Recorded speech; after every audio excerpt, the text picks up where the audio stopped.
Hello. Smash. Hi. Hello. How you doing? I've set up vertical streaming now. I was uploading my stream, my thumbnails and stuff, setting up the streams yesterday, and I was like, oh gosh, they've got vertical screen. So I'm getting used. I readjusted my microphone again. Oh no. And I'm just like getting used to where it's gonna be. But yeah, so what was I saying? Something about, oh yeah, so I was like, oh, they got the vertical thing now. Like before, I've never seen it before. Now, past few days, I've been really tired. I've been ill, so maybe I just didn't notice it. But I've noticed it. I noticed it. So I'm like, oh, I can set up vertical streaming. So I figured that out. Spent much of last night setting up vertical streaming stuff. And so I'm do streaming. Like, I'm doing both vertical and horizontal. Yeah. I have no idea how it works. And it should be live. It says it's live. It says it's running. But I have no idea how to, like... I've been like, oh, I'll go and see how this vertical streaming looks. Except I don't know how you set it up. Like, I don't know where the vertical stream appears. Like, I'm going into my shorts. It's not fair. Going into my lives. That's just my normal stream. Home. Oh, there's a live now. There's what I'm doing now. Click here. No, it's not that thing. Okay, I have no idea. I have no idea where the vertical streams appear. I've tried finding it on my phone. I can't find it. If someone sees a vertical stream, I don't know if if the vertical stream has chat, if it's the same chat as on the normal streams. I've never done this before. I've never seen this before. Also, I need to like get I need to advertise the stream. I just remembered I forgot to advertise a stream. No, it's not good. Dimensional shifter. Yeah, I know that on the schedule it says we should be playing Rogue Trader today, but you know, I didn't feel like playing Rogue Trader today in the end. Okay, I need to like just move this down. There we go. There we go. That should be good. And then just move this to there. Okay, I'm thinking. I need to just like readjust a lot of these things because I don't want my microphone just in my face. Sorry if I'm making weird noises on the microphone. I'm readjusting things. I thought I'd it in a way that I'd like, but it turns out no, I didn't. There we go. You know, is this new boom arm? My last one exploded and snapped. Okay, that's better. I need to remove the pop filter, how it was attached. I was just getting all up in my face. There we go. And it's not good for it to get all up in my face because then, you know, the camera needs to like pick me up so it can do motion capture, you know? Oh, let's look. I've got glasses to clean. There we go. Yeah, I need to advertise to Reddit and Blue Sky. Also, did you see the new short I've got up? Yeah.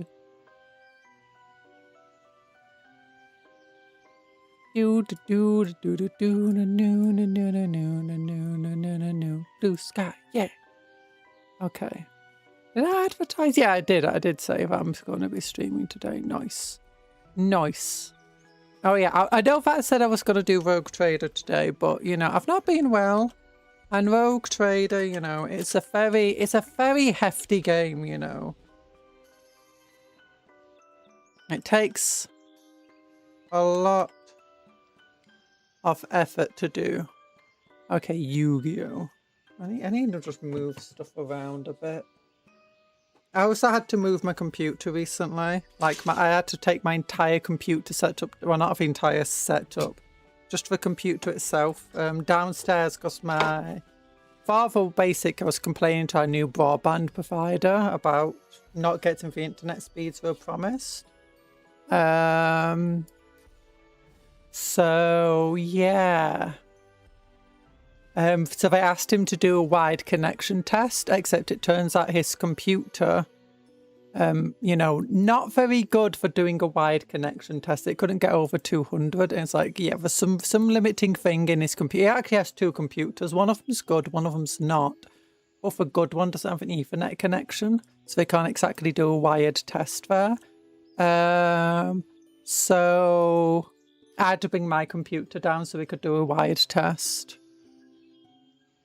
Obviously, I'm not a laptop, but it's a massive, big old hunking piece of metal and plastic, and glass. Okay, what do I want to do? How do we advertise the streams? What would be a good thing to say about this stream? Hey, we're looking at a story. Come and join me. I'm trying to do dual streaming verticals. No idea how that works. Oh my gosh, it's raining. It's been raining again. My goodness. We got rain. It's nice, Yu-Gi-Oh! Yeah, that's not a complaint, by the way. That's literally just me being happy that we've got rain. I've been watching a lot of Yu-Gi-Oh! GX recently because I found out it's on free on YouTube. Like, officially just uploaded there. At least if in the UK it is. No, it's not available in some countries. Although maybe in some countries it's like, you know, not the English version. You get your own dub. Who knew Yu-Gi-Oh! Had story? Who knew each deck had actual lore? Who knew each deck had actual lore? Yeah! We got lore today! We doing Yu-Gi-Oh! Lore. Do. Everyone loves Yu-Gi-Oh! Lore. Yu-Gi-Oh! Lore. No playing. What's like a super powerful card that's banned? No, Max C is no longer banned. No playing Pot of Greed. You're playing Pot of Greed? That's 10 years in jail. If you got Pot of Greed, if someone finds Pot of Greed in your deck, you know, there's no saving you anymore. I'm sorry. It's just you getting Pot of Greeded. Okay, paste.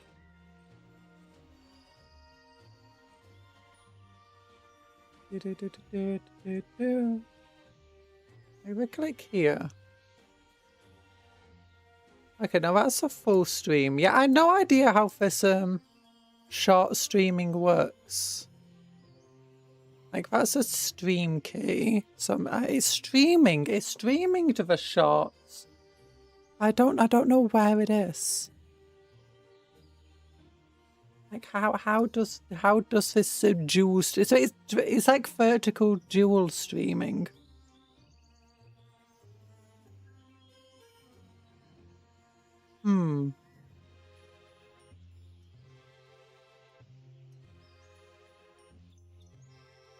Excellent. Stream settings. Stream Earl. Backup server. Stream health, viewer activity. Nah. No idea. Also, where is everybody? I did start a bit later than usual. I got a bit distracted.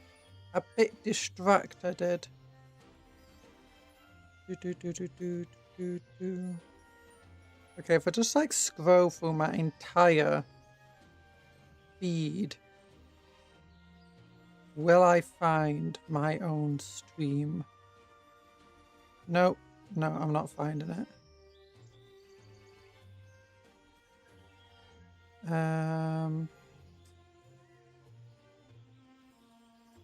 There we go. Well, I hope vertical streams working anyway.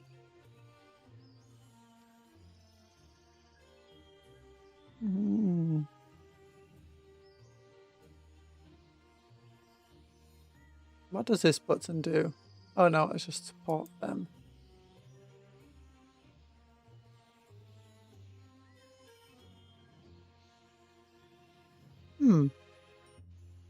No idea. There we go. You know, I'm a very professional streamer. I know what I'm doing.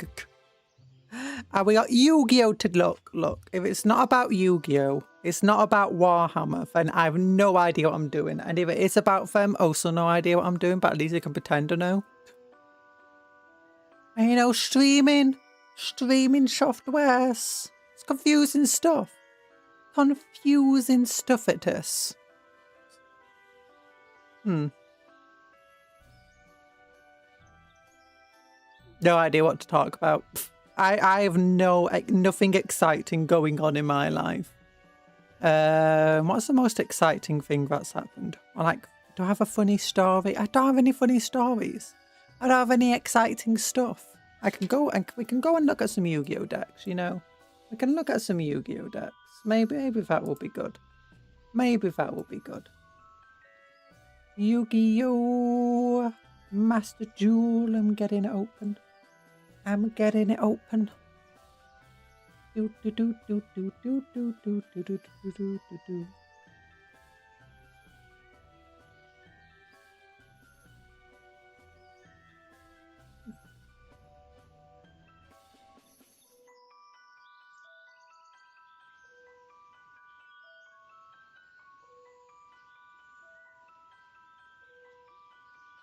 There you go. Okay, click here.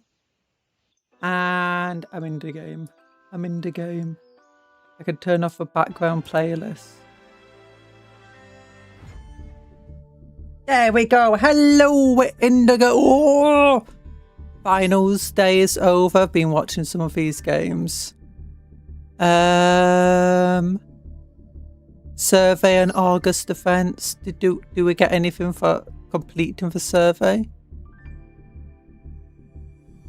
No, you need to give me a reward for completing a survey. You know, I need that dopamine.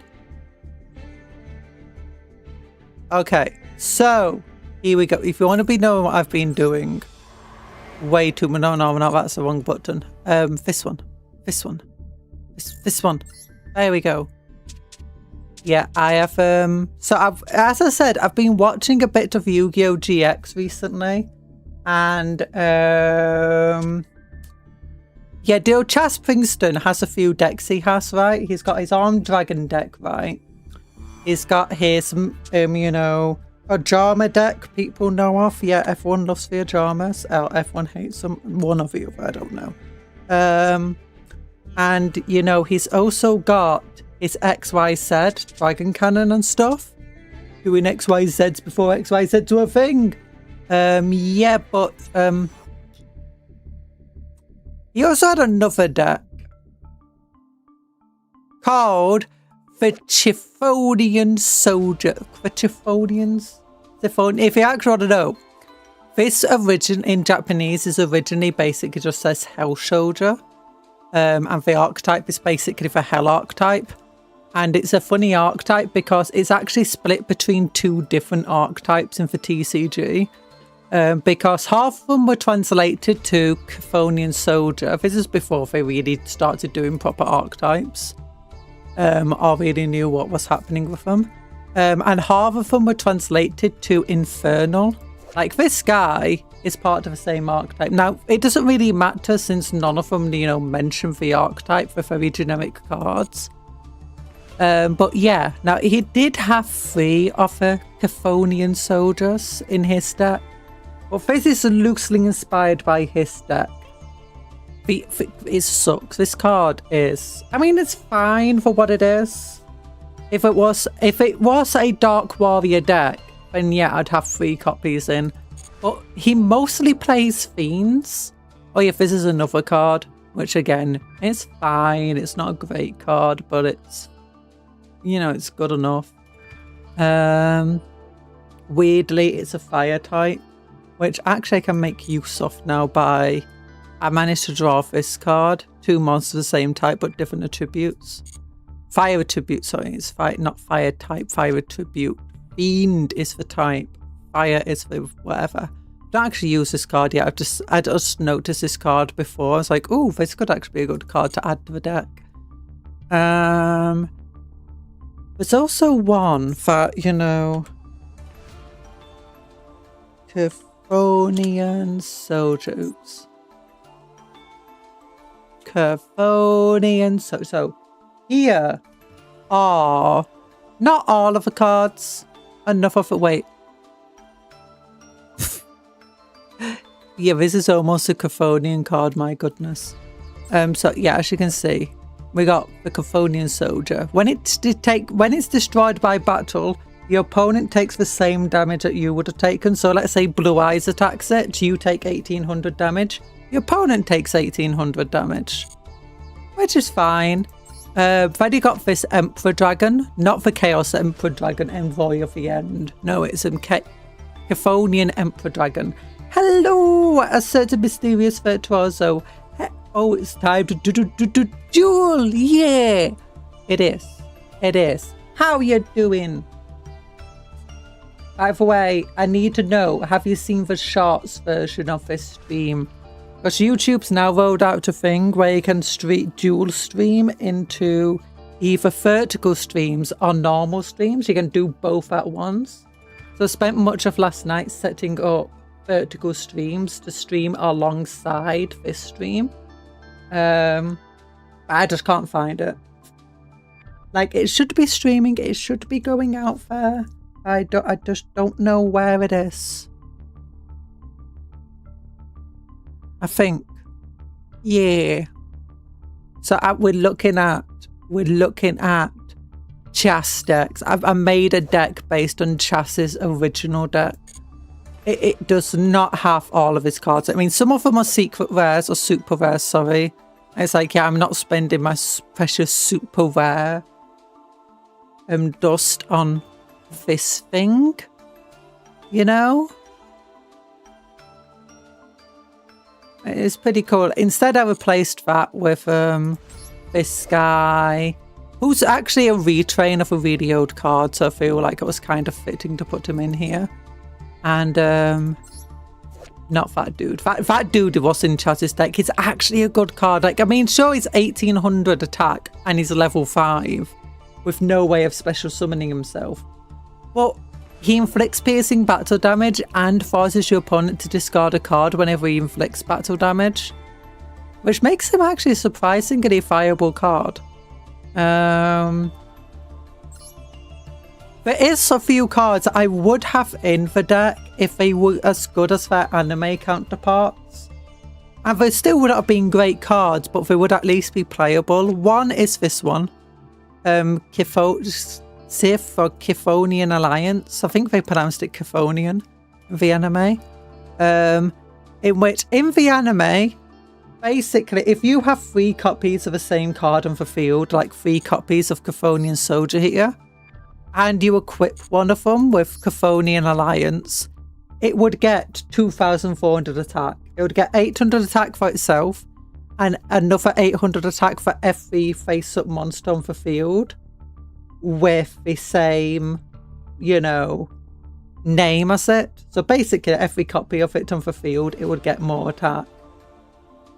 But the issue is, in the actual board game, it doesn't work like that. It's only every other monster it gains 800 attack for. So that means if the only card that you've got out is that one copy, you won't get any attack boost. The card will just be useless. Where in the actual anime, you would still always get a minimum of 800 extra attack.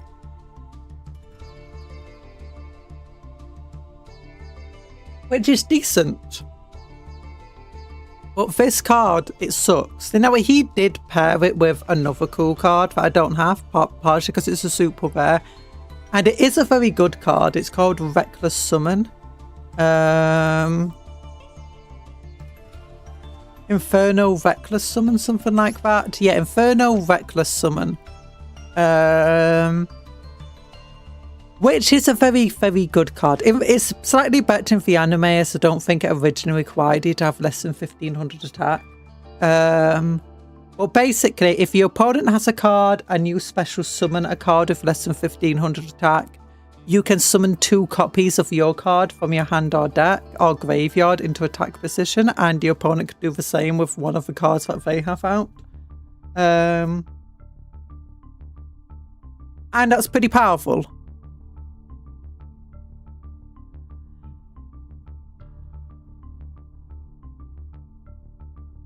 Because it's a lot more powerful in certain decks. Like if you're playing Cyber Dragon, where you could just bring out a random card whose name becomes Cyber Dragon, you can summon 2 copies of Cyber Dragon and then go into Cyber End Dragon or whatever you want to. Making it's very powerful. The same goes for like Ancient Gear Golem. Actually, don't know if Ancient Gear Golem can. There's a few decks where Inferno Reckless Summon is very good. This is just not one of those decks. One, trying to actually special summon this card out would be difficult, and like any other card with low attack stats. Now this one is very easy to do it with, but then it's like, what advantage am I actually going to be getting from doing that? It's not worth it. Oh, so it's a super rare and I don't own it, so I'm not spending my dust on it. Ooh, it's this dude. I love this dude. He's amazing. But what else is there in the deck? Caphonians. There's 3 cards that just don't exist in real life. But, oh yeah, this is actually a super powerful card. It's not the best card by any means, but what this does is your opponent fusion summons tribute to monster. You can steal their fusion summon. And it's hilarious to use. Like someone just brings out their, you know, their big old beat stick monster or the super powerful combo maker monster. And then you're just like, hey, it'll be fun. What? That's mine now. Yeah, I'm just going to tribute my terrible Caphonian soldier for your Blue Eyes Ultimate Dragon or your Neo Blue Eyes Ultimate Dragon or whatever. It's the timing of it's also very weird because of stolen monsters, right?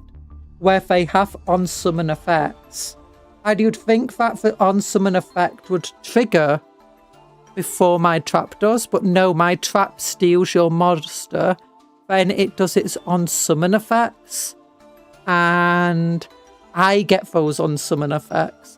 Equally, one of the things I've noticed is that sometimes I can steal a monster that has inbuilt negates, and they are fully capable of using that negate, but they just don't. I don't know if that's because the game just didn't give them the option to. But yeah, this is a very fun card. Just steal up, especially in the current meta and stuff, because lots of decks use fusions. Caphonian Blast is another card that, if it had its anime effect, I would have in my deck. But it doesn't. This is just a much worse Ring of Destruction. So in the anime, what would happen is, it was a spell card. I believe you could play it from your hand. So it's basically a hand trap spell card. If one of your cards is destroyed by an opponent's monster by battle or effect, you can play this card and destroy one opponent's monster of your choice.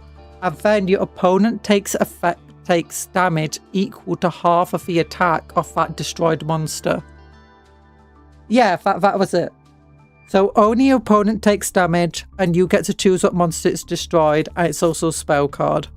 This instead is a trap card, and it has the same thing. When one of your monsters is destroyed, destroy one of your opponent's monsters, but this time it has to be their lowest attack monster, and it deals damage to both players equal to half of a monster's attack. It's like, okay, so why not just use Ring of Destruction, a trap card that targets a monster, destroys it, inflicts damage to both people.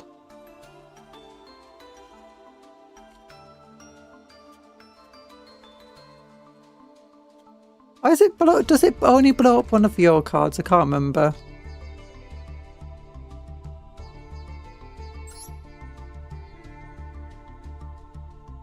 Yeah, Ring of Destruction targets one face-up monster your opponent controls whose attack is less than or equal to their life points.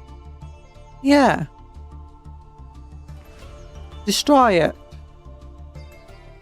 Ring of Destruction is amazing. And you got Loop of Destruction over here. Once per turn, if a monster of the field is destroyed by a card effect, you can target one monster of the field destroyed. If you do, each player takes 500 damage. Destruction Wing. Destroy one face-up monster on your side of the field. Inflict 1,000 damage to both players' life points.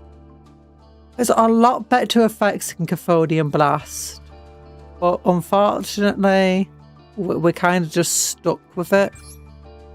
So I was like, you know what? I'm not even going to use that card. I'm not even going to use Wing of Destruction. Because this deck's already bad enough as it is.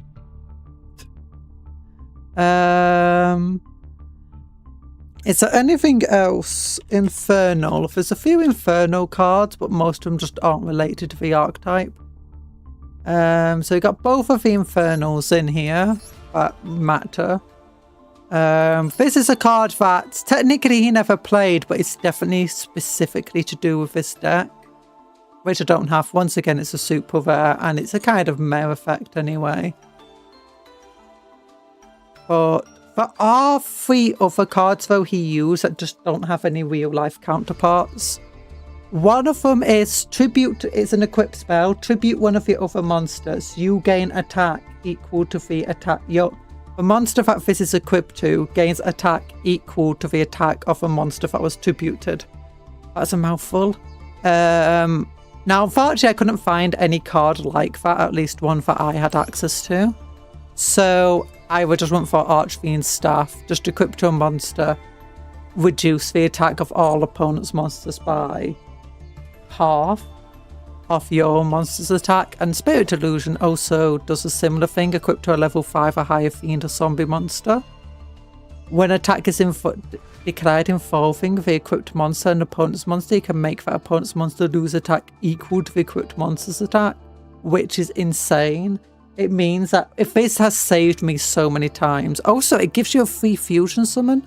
Hello, Sherry Beckett. How are you doing? You doing solo mode today? Yeah! We're doing solo mode. We're going to look at the story. And this is the deck I've got to be trying to do the solo mode battles with. Well, some of them anyway. For ones where we don't use the loner deck. It's inspired. It's loosely based on and inspired by Chas Princeton's first deck from Yu-Gi-Oh! GX, his Infernal or Chthonian deck. Like Chthonian, this guy is actually such a weakling in the army. Weak link. Because army for deck, because he's a warrior type. So yeah, the rest of the deck is a fiend type. So him being a warrior kind of sucks. Especially if I'm trying to bring out my actual ace, who again isn't a Chas Princeton card. Or just looking at like support, because he didn't really have a full deck anyway. So I needed to find other cards to support it with. And this is an amazing card. It also comes with a spell card that is also pretty good. A fusion summon by using fiends or fairies in the graveyard and shuffling them back into the deck. World Legacy chapters are probably the closest Yu-Gi-Oh! Is ever going to feel like a JRPG. I recommend not diverging from the lowness of that one. Ooh, just my recommendation though.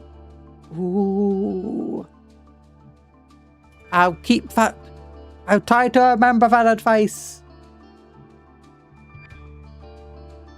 I don't know what stories I'll be looking at today. I want to get the structure decks. Oh yeah, this is also an amazing card. She can special summon herself. She can remove what actually a really good combo with her is summon this guy out. Then negate his effect. That means you can only target him with equipped spells and special summon her. And then you like if you got some other fiends in your hand, play Polly, send them to a graveyard, special summon Guardian Chimera to your leftmost part of your field. Then she will add this card to your hand, allowing you to fusion summon it into him, which you put into your rightmost side of your field. And suddenly you got 2 big old beat sticks that, you know, can... Oh yeah, this guy will draw you more cards and destroy some cards on the field. This guy will send a card to a graveyard to destroy a card on the field. Pretty amazing. And also they'll now be immune to destruction effects. I cannot play in Danger, Kakuri on Megalith chapters for the same bad nature documentary template. Or we'll probably still go through the chapters because I want the free stuff. I want the gems and I want the orbs it gives us. You know, the good stuff. Oh yeah, also I put what's it called into here. Summon Skull just because I needed other stuff to put in. And I wanted another Fiend Fusion I could summon from the graveyard. So, and I had this guy, so I'm like, you know what, I'll use him. And I've also was like, I've got this guy as well. Free stuff is good. Free stuff is good. I only realised that you could get structure decks through those things, and I was looking here, I was like, what are these structure decks over here? There's a Gem Knight structure deck. How do I get it? And I was like, oh, you have to go for the story to get it. I love Gem Knights. To be fair, this is a terrible structure deck. I mean, you can get some pretty good cards here. And you get Garnet, I guess. Is Garnet still like, you know, a go-to card in the Gem Knights? Gem Armadillo. Oh, gosh. I mean, he's not bad, is he? Yeah, it's not the worst. I mean, at least you get the Gem Knight Fusion card. That's what you really need here. And you get some of these fusions. The solar structures are lacking, but for cute. Yeah. I also have no idea what some of these other decks are. I know that the Blades of Alabas was... I missed it. I can't get the Blades of Alabas structure deck anymore, which is sad. It's like, no, what do you mean I can't get Fallen of Alabas? And these guys, no, I want them. That is fine. Sword of Souls. I doubt this is a structure deck we can get. Oh, I want that guy. It's like literally in my bookmarks. How do I obtain him? Yeah, I imagine a lot of these are like old structure decks that are available for a limited time, do you know, through those mutual follow campaigns and stuff. Honestly, nothing now compared to a promotional sprite deck. Is a promotional sprite deck even good? Like, I don't know if sprites are good or not. Like, I'm very new back to being in the game again. I mean, okay, 3 Dark Holes is hilarious, to be honest. Forbidden Lances, okay, it's no longer an amazing card as it used to be. I guess you do basically get... sprites are pretty terrifying with this dude especially. You only get one of each of these things though. Sprite deck is very good to start with, in my opinion. It's second only to Dragon Maid. I do have a Dragon Maid structure deck. It does come with Red Eyes Metal Dragon, which is amazing. I've not put Red Eyes Metal Dragon into any of my decks yet, though. And also Dragon Shrine, but I got a lot of Dragon Shrine. The Blue Eyes What structure deck's not actually too bad. Oh, this is where I got my Felgrand from, probably. Oh, I loved this card growing up. Define Drag Knight of Creation. The balance between value, potential, ease of learning, and ceiling. Oh, yeah, I think for that, there's a couple of good decks. Like, they give you for free the Crimson Power Force deck, which I think is a very good deck to start learning with. It's got some nice, easy to set up combos within it, and some really nice, powerful beat stick cards that you don't have to think too much about. Also, this is an amazing card. I love this guy so much. He's so easy to bring out, and that just the card destruction is so useful.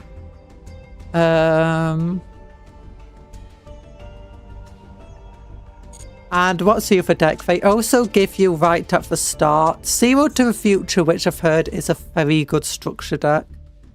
I think it's a bit complex to learn compared to others, but you know, it's a very, very good starting deck. In fact, every so often, like, I come across this deck, basically just a minor tuned up version of this deck, but mostly it's just the same. And it can sometimes just completely destroy me. My definition of easy on the floor, long combos are not great. Yeah, the Zero to the Future is quite a long combo deck. Crimson Power Force, I know that you can run long combos off of it, but you really don't need to. It's where you potentially can run long combos, you don't have to run long combos. As a suit, you can play it pretty well. Cyber Kaiser is also a pretty good deck to start with. Ooh, who the heck is this one? Again, it's not a super long comboing deck. It would be nice if it gave you Cyber Dragon Infinity in here. That would actually make it really good. But it's a relatively Cyber Dark Worm. Ooh. If you're interested in RDA deck, the new pack coming out will definitely be for you. It focuses on Clown Crew, which is very fun and easy tribute deck. Pull lots. Ooh, RDA. What's RDA? Link Generation. No, this is the best deck. The best starter deck.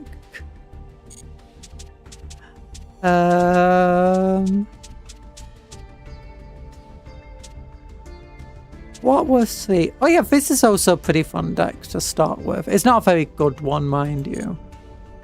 Red Dragon. Oh! The new pack coming out would definitely be for you. Yeah, I don't actually play much of a Red Dragon Archfiend ones. I really went straight in at the start, all Blue Eyes. And I got some of the Primite stuff for it. Also, this is an amazing card, by the way. It's such a slept on card. If you run any, like if you're running Dark Magician, Gaia, anything where you got a big old level 7 or higher normal monster in the deck, useful. I do know that I am a bit few cards over, but not really sure what I should be cutting out with this deck. It's not like the consistency is terrible. Crimson Power Force one. Yee, Crimson. No, let's look. Where is it? I did. Yeah, I got the Crimson Power Force. Wait, why did I put this in the deck? Oh, yeah. Yeah, I just needed more monsters that I could summon themselves. Try and boost the consistency. Never be ashamed to go over 40. Yeah. In some decks, you definitely need to go over 40. My Gaia deck is absolutely insane. Where is it? Yeah, this is meant to be a Gaia deck. You can tell it's meant to be a Gaia deck by the fact I've got Gaia up here. Yeah, I've got 2 copies of Gaia. And I've got his fusion spell over here. And I've got 2 Gaia specific fusions. Yeah, 50 cards in this one. But that's partly just because of how easy it is to dead hand with this deck. Like, you could easily just draw into all 4 of your normal monsters. So the more cards in the deck that can prevent you from dead handing, the better.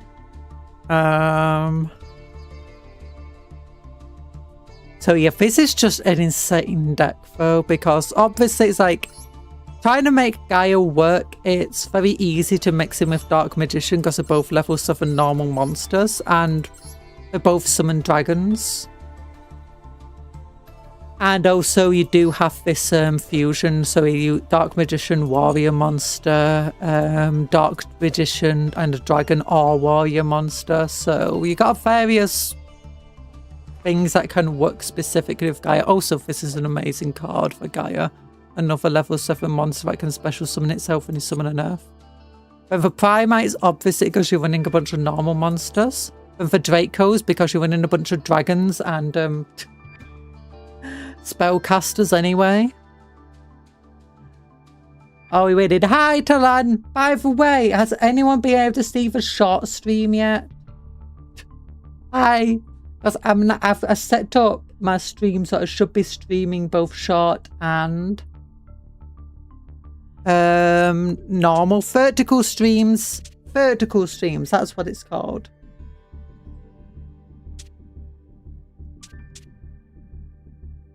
Most of my decks are 41 or 42.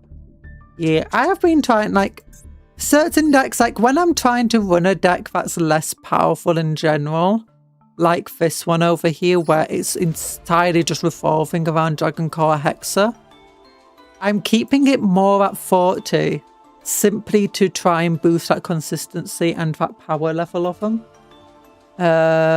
While for decks that are just more inherently powerful, I don't mind going over as much because the consistency doesn't take too much of a hit. I don't like that one of the cards is missing here.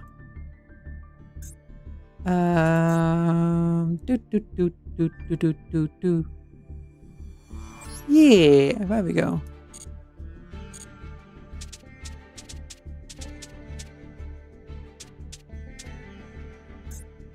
Change accessories. You sure you're live on 30? I should be. I don't know what button I'd have to press if otherwise. Like, it's telling me, like, I've gone live. I've clicked go live in YouTube.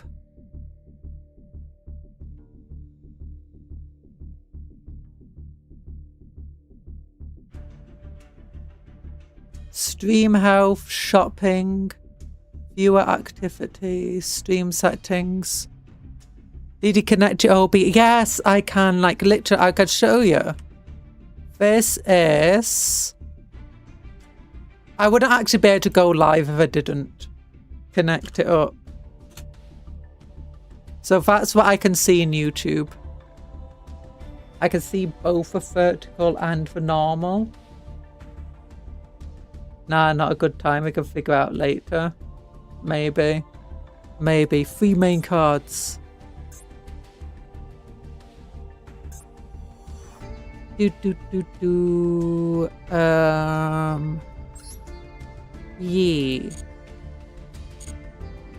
There's still a few decks I've not actually finished yet.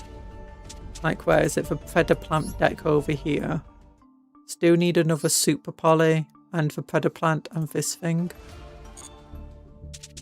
And the Fire deck. Still lacking these 2 cards and Black Rose Dragon. But we'll go and do the solo mode, I think. Where are we? Okay, not training. We're going to story. So I did do a bit of a solo mode off stream. I didn't actually read for any of the story. I just wanted 200 gems. I'm like, if I do the Element Saber solo mode, I can get 200 gems. I can get 200 gems. You know. Let's start the Element Sabers then. Yuck. Wait, are you saying obviously I didn't read it, or obviously I just wanted 200 gems? Here we go. Yeah, like I just clicked through the entire thing. I just like skipped.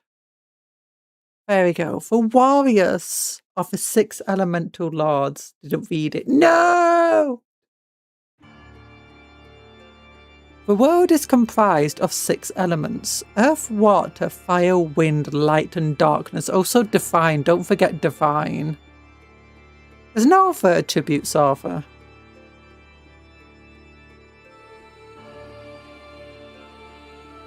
Look, I'm into... since I was forced to play with the Element Saber decks now, you know, I'm interested in the actual story. So, you know... Like, I never realised that the Element Sabers and the Element Lords are actually linked together. Partly because I never had many Element Saber cards in real life. I only had the Element Lord cards. I had this dude, the Wind one. I think I had the Earth one. This one. And maybe this one too. I think I had all of them actually. Just very few Element Sabers.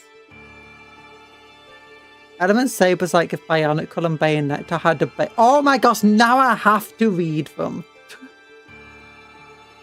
Two of the coolest things. If I had a child, the elements are brought to Earth by the 6 elemental lords. Although I do kind of think that the Element Sabers kind of suck, because, you know... Or at least the decks they give you, my goodness, they suck. They weren't at first, the lords came out way earlier, and the Sabers only made from a proper archetype. Oh, yeah, I did have some other Sabers. I had the big high level dude, and the guy who was actually, you know, on the image. I didn't have any of the other cards as far as I'm aware. I was about to say that Sherry stole my current. Ha! It definitely suck as a deck, but for solo gate is fun. Yeah. Well, it depends. Some of the decks that they gave you are kind of painful to use. Gustos and Element Sabers together. The world is at peace as long as the 6 elements are in equilibrium. However, when that balance is disturbed, the elemental lords appear. Oh, when the elemental lords' physical forms have increased in density enough to be seen by humans, disaster occurs. The element lords have appeared numerous times, causing natural disasters throughout the world. The ancients built temples to calm these recurring natural disasters. That's a very boxy temple. People prayed continually, but the elemental lords did not possess the capacity to answer those prayers. However, people's desperate prayers would be answered, miraculously after hundreds of years. Another power that had nothing to do with the elemental lords may have taken pity on them. Or they even explain that, you know, why they became so late. Yeah, Master Duel definitely has an issue of misleading new players with solo gates. I don't mind when they do it with 3 royals, though. Yeah. Oh, I think I didn't read that line. Oops. They were called the Element Sabers. They served the elemental lords and maintained the order of the elements. Yeah. Does she have a flail? Yeah, I think I had this guy. I might have had him.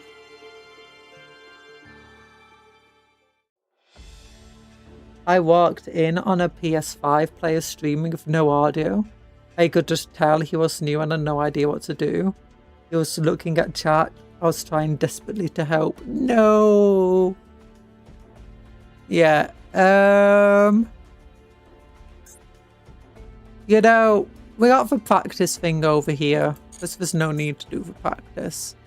We could do the quick loner deck over here. Yeah, they give you quite a few. This deck's not too bad, to be fair. This one's fine. It took me a little while to get used to it and learn how things work.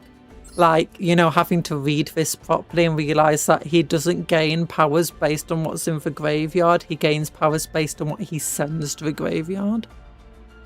Also, he's got big old hips.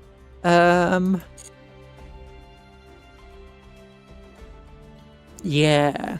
So this deck is a pretty fun one. It's fine. You know, the ones up here, though. What the heck? like combining Gusto and Element Sabers together did not feel very good. But this deck felt like it was kind of better, but that's partly because it just kept creature swapping every time it did something good for like creature swap, creature swap, creature swap. I'm like, no. Or do you know Quaking Metaphors? No. They're so mean. Careful. Chat has auto sensors. Yeah, chat has auto sensors. Very family friendly stream. Now watch me bomb chat. No! That lad's so mean. Yeah, I'll show you how to play. Well, we can play random. I'm going second. That's fine.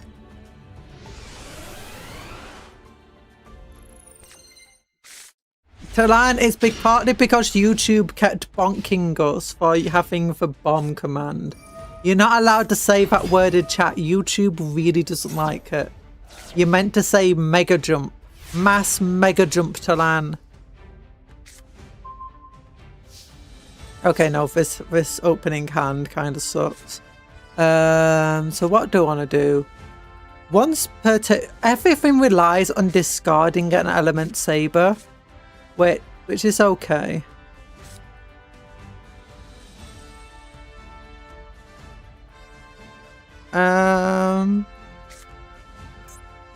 Oh, Sogan. Okay, that's interesting. I'll just activate this, whatever. Yeah, whatever. So, add one element saber elemental lord monster from your deck to your hand. Okay, I'll summon this guy. Activate. Discard.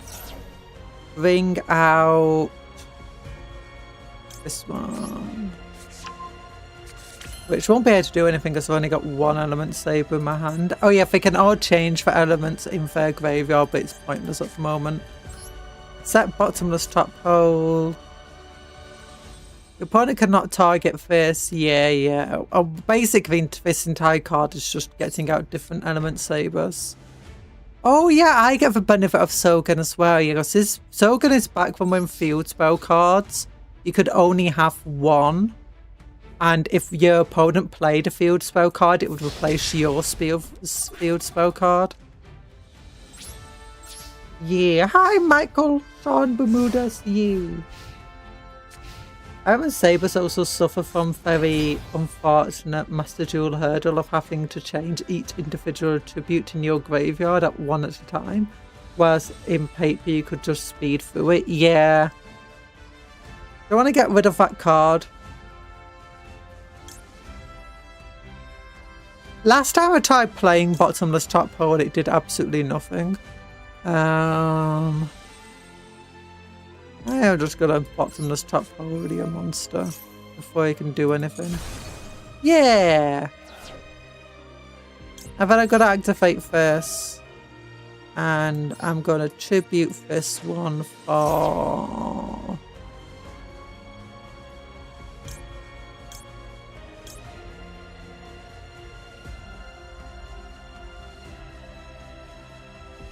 you know.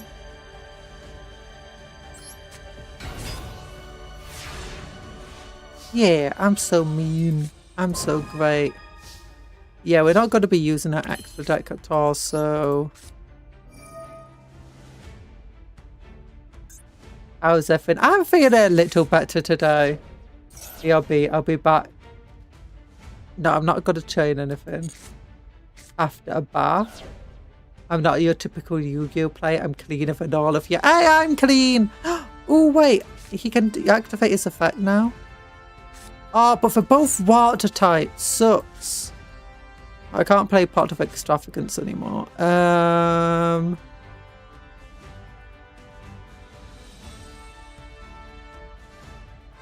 Wait. I could use this to bring out Naolu. And then target one element saber elemental lord monster in your graveyard. add it to your hand. What effects is it? So water cannot be destroyed by effects. Earth cannot be destroyed by battle.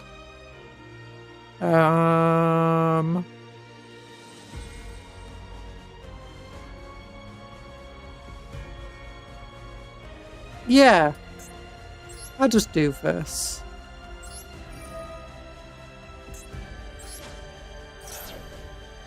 Let's bring out her again. And let's activate her effect. Discard this one. To add Earth to my hand. Then activate effect. Send both of them to a graveyard. Yay! I'm used all the cards in my hand. Amazing. And now we can bring out that. Wait, how many do I have in my graveyard now? 1 water, 2 water, then I could change these 3 to water. Oh. Yeah, I think. Let's set this. Oh no, I shouldn't set it. I can do this. I don't need this card in my hand.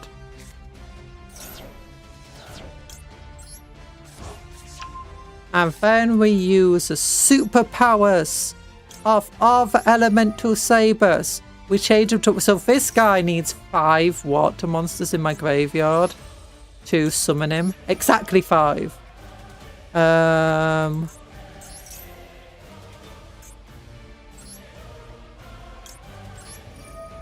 And I can change all of her attributes in my graveyard so I can special summon him. And then he'll discard both of the cards in their hand. So... this is how the deck works. It's so powerful! Oh my goodness! Yeah, just look at Conjurors as a real Yu-Gi-Oh gal. I am a real Yu-Gi-Oh gal. Wait. No, you're saying I'm stinky! No! I bathe. I have showers. So yeah, that's how the deck plays. It suffers the same sort of weakness that... do you remember the Plunder Pals we had, where every single effect required you to discard a card? And while they did have a good amount of replay... now, the Plunder Pals weren't too bad because they did have a lot of their effects evolved around putting cards into your hand, so you'll be constantly replenishing your hand anyway. Or do you know, drawing cards. So they weren't the worst, but a single misplay of a Plunder Powers could very easily mean that you don't have any cards in your hand and you can't activate any effects because they all require you to discard. These guys are even worse, in which every single effect requires you to discard a specific card, as in like an element saber. And only a few of them will replenish your hand. And most of the time when you're replenishing your hand, it's because you're searching out a card to put into your hand so you can then play that card. Which means very quickly you'd run out of juice, gas, or resources, whatever you want to call it. Your hand will eventually just dry out and you can't play anymore. Which, in theory, it would make sense to, you know, combine them with Gusto, but the deck up here, the Gusto deck they built up here just absolutely sucked. You're rarely replenishing your hand, and yeah, it took me forever to win with this deck. It was not fun. We can read the rest of the story that they've got going on. The element sabers now protect the temples which pilgrims no longer visit. What? And day to day they manage the elements that comprise the world to not flare out of control. Yeah. Let's say, for example, the element of fire flares up. The element sabers would enhance the power of the water element. It would rain throughout the land and extinguishing the flames. When one element gets out of hand, the forces of the opposite element are increased, restoring balance.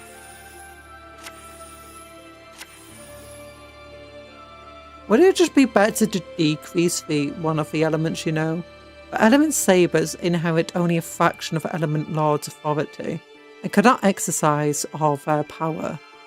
Nor should that power make them feel as if they are gods. Well, they definitely do not feel as if gods.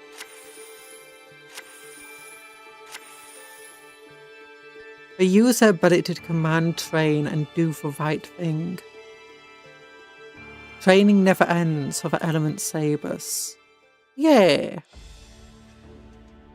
I like any really superpowered guys, to be honest.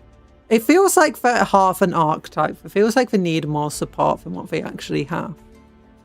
You know, I've not done a reward with this thing.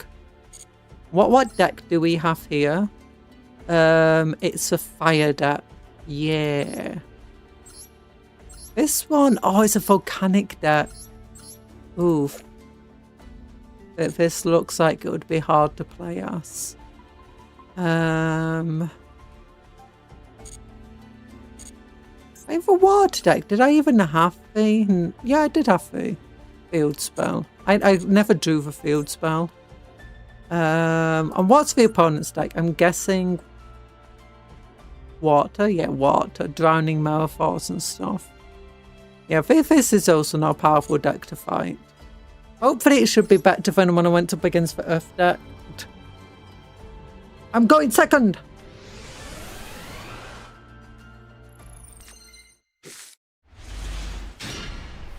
Okay, volcanic counter, volcanic rocket.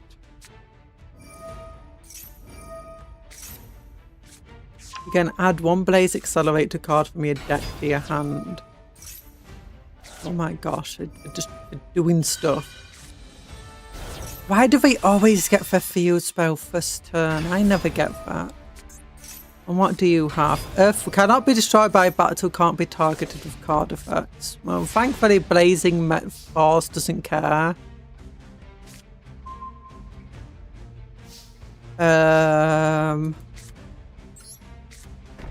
Element training, that's good. Volcanic counter. When you take battle damage off this card in your graveyard, banish it from your graveyard. When it faces a fire monster other than volcanic counter in your graveyard, inflict damage to your opponent. So let's play volcanic rocket. Add a blaze accelerator. Okay, we've only got that stuff. Wow, we'll be emptying our deck off it, I guess. During your main phase, you can send one volcanic card from your hand to the graveyard if you do draw one card. During the main phase, you can banish this card from your graveyard. Is that it?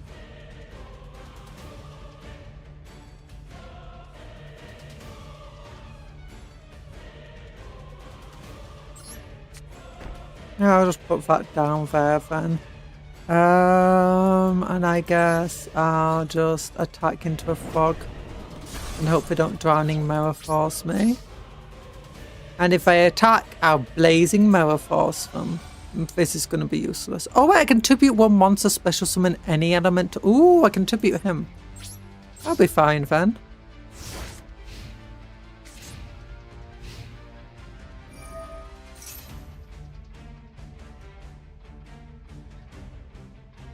Yeah, I'm going to activate this thing.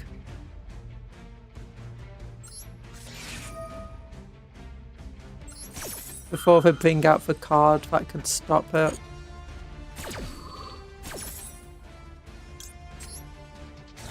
I get a free draw. Nice. Ooh. To be a fire monster, inflict damage to opponent equal to that monster's original attack. That could, you know, help on kill at the end.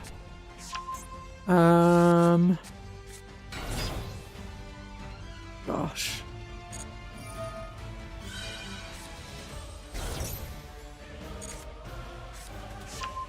Nope, they got the water guy. And for summoning him. You know, there's not much I can do about this right now. Just 2 cards. Well, I've already got one out, so that's fine. Ah, I didn't get to use that. Oh, graveyard effect. You banish this card from your graveyard. Send one volcanic card from your deck to a graveyard. I'll do that. I don't mind that. What volcanic cards can I send there? No, I'm not going to do this. If this card is sent to your graveyard, inflict 500 damage to your opponent. If this card is sent to a graveyard by Vector Blaze Accelerator, you can send 2 volcanic scatter shots from your hand or deck to a graveyard. Destroy all monsters your opponent controls. Okay. Yeah, I like to fight that.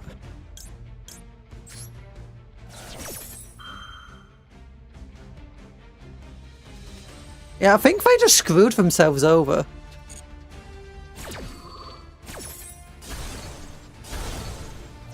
Yeah.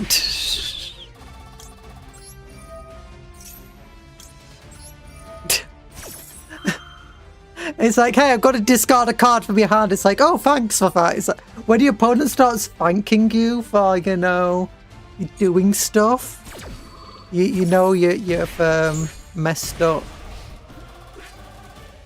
Yeah, and I like to fight this, I think. Use this now, tribute that.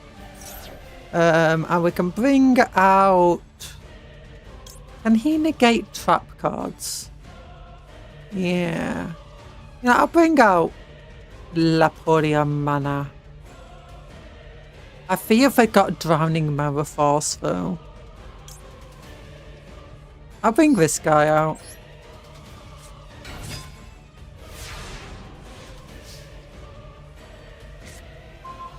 Ooh. Okay, now this is gonna be good. I don't want to chain an effect to it. You can add 1 elemental saber monster from your deck to your hand, but skip your next battle phase. They got 6,200 life points. And now the good thing about this thing is that when I once per turn, when I activate like an elemental saber power, I can send cards from the deck to the graveyard instead. So the deck really revolves around this one card. I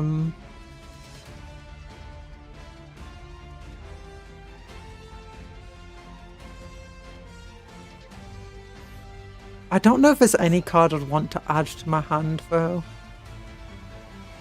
Because I don't have an element saber in my graveyard. So the Earth one would be pointless. Well, I think I would summon Mallow. Then I would send Mallow to the grave. To summon the really big beat stick guy. Actually, no. Because I can activate that. It's, yeah, I can activate that in for battle phase. So, yeah, let's attack. And this is why I had him.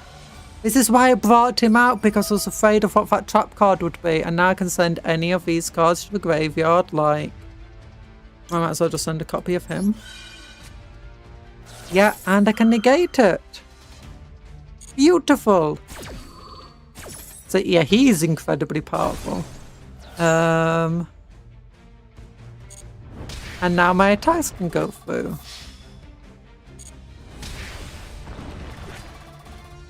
And then activates an effect. Actually, I should have not sent a fire dude to the graveyard. I should have sent somebody else. It's fine. And now I can hit for that.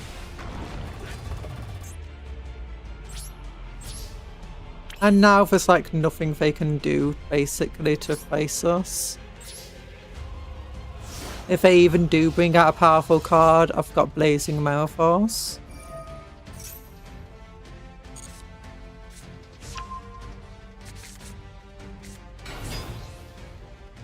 No.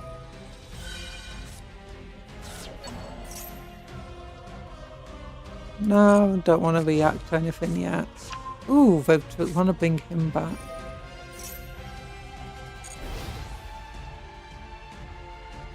Oh yeah, the battle phase is skipped because they used this. This guy sucks because he can, once per turn, you can add an element saber monster from your deck to your hand, but skip your next battle phase. And the elemental lords also have a similar negative in which they, when they leave the field, skip your next battle phase. Which, as you can imagine, kind of sucks. Okay, activate this effect, send, you know, this one to the graveyard. The special summon. This guy, whatever.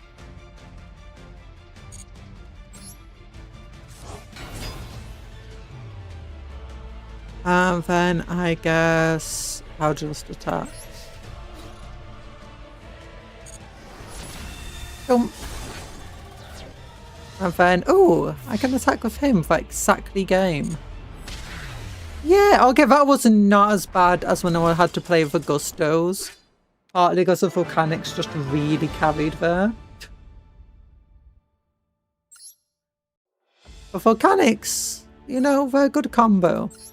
Also, I think like the water one was underpowered, like their frog cards were not carrying them very. At first I was terrified of this deck because, you know, it's got, look at the amount of banned cards it's got in here. It's got totally awesome, you know, terrifying card. It's got the Abyss Strela in here, not quite so terrifying. Oh, you know, I've never looked at this card properly because I have this card in real life, but you know, it was kind of shiny, so it was always hard to tell what exactly was the Abyss Strela over here. Now, this is one of the cool things about having the game. You can see the pictures in a lot higher detail than you would in real life without just getting magnifying glasses out or something.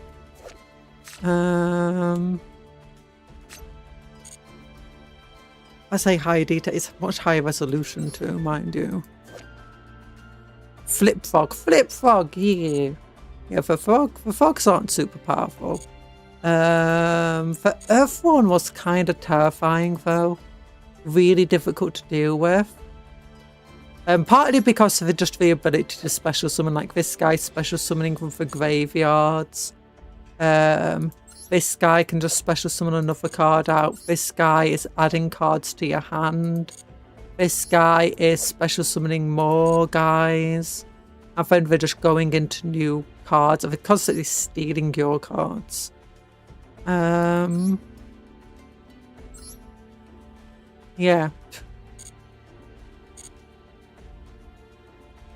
That was fun. That was fun. Okay, what story would we want to look at though? We got the Gladiator Beasts. I'm interested in the Absolute Monarchs. The Gem Knights. I kind of want to do the Gem Knights. I love Gem Knights so much. You know.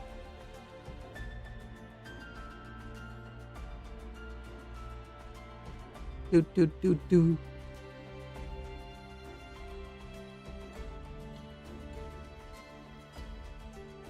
Yeah, so I'm just like,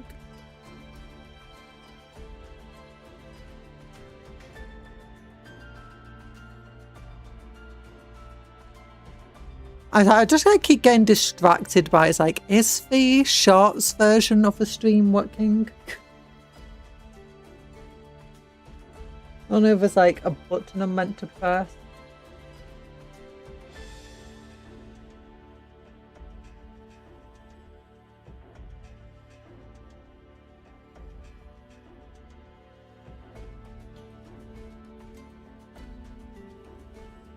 Okay. No, I don't think there's a button I'm meant to press.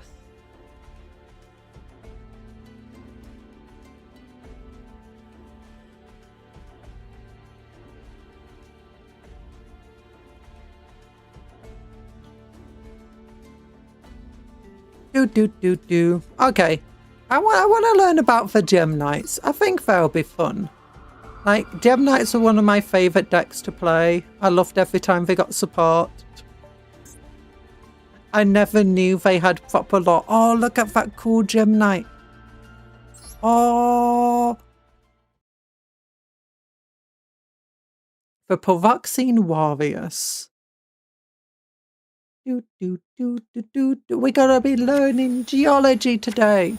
Provoxine Warriors for Gem Knights with Hearts of Justice. Hearts of Justice. Just ice. I thought for stone, not ice. Although ice is technically just a stone, isn't it, if we think about it. Diligent in their training, but reluctant to utilise their prowess in battle, they lead a peaceful existence. Yeah. Those calm days are threatened by the Flame People, the Laval. Oh, I never knew they were related. The Larval. Ooh. This aggressive nation of Flame Warriors sought to invade the land of the Gem Knights. No! At first of this fruitless conflict, the Gem Knights did not aggressively engage them. But for the Larval, the inaction of the Gem Knights was fueled with fire. I also like Larvals, to be honest. Day by day, collisions increased between Larval and Gem Knights. At last, the Gem Knights resolved themselves to a full-on conflict to protect their homeland. The Gem Knights possessed a car that shone like a gem, which they activated as a force to aid them in battle. In addition, they could utilise the car to fuse with other knights to become even more powerful warriors. The fused Gem Knights included the following. Gem Knight Ruby, who repelled the enemy. Ruby was fun. Gem Knight Aquamarine, who defended its companions. Gem Knight Taupas, who tormented its opponents. And I expected another one. Lapis! Yeah! Lapis is a good card. Not as good as the effect version of her, but you know. Okay, what's the loner deck we're getting? Oh, now this is a good one. This is a good one. Yeah. Now we could have better cards up here, but it's fine. Oh, we got the big old rock for Primal Being. Let's practice, Duel. You're going second. We're going second. Always second. Never first. Yawning. Oh, big old yarns. Oh, Gem Knight Crystal. I love Crystal.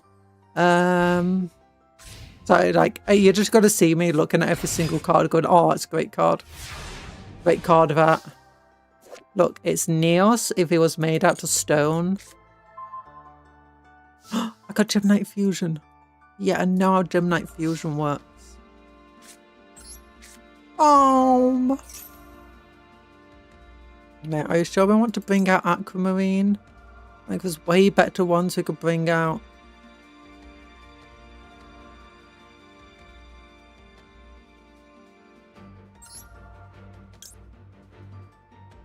You really want me to... That felt like a waste. Aquamarine is kind of meh. Okay, then I can...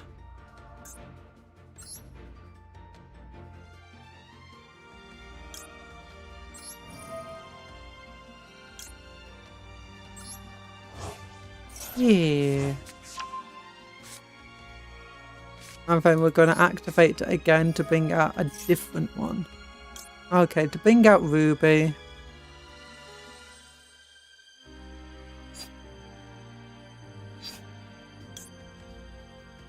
Why did we just bring out Garnet originally? And I guess we can return that card to the hand, which is fine. But still, wasn't exactly like it's a big old powerful thing. I feel like we could have done way better. There we go.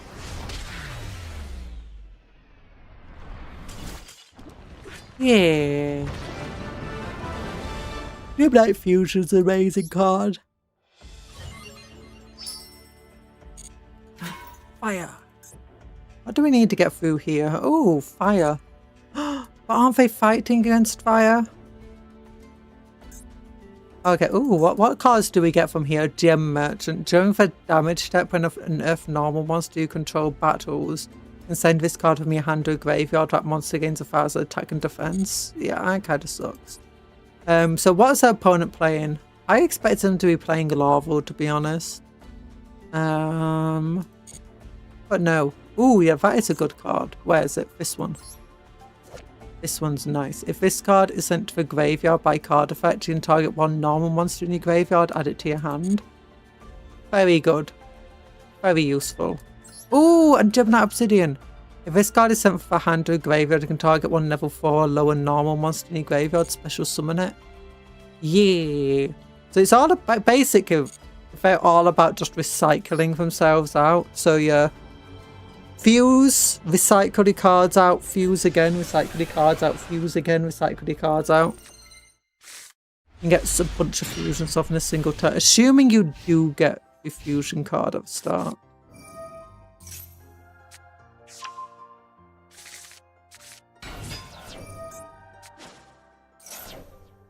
Ooh, they went straight into crystal at the start there. Ooh, absorb fusion. Add one Gem Knight card from your deck to your hand, then you can apply this effect. Fusion summon one Gem Knight fusion monster from your extra deck by banishing its material from your hand or field. Ooh. Banishing the material.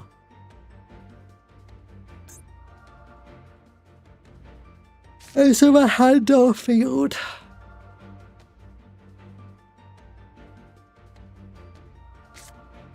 If face-up Gem Knight monster you control is destroyed by your opponent's attack or card effect, target one of those destroyed monsters.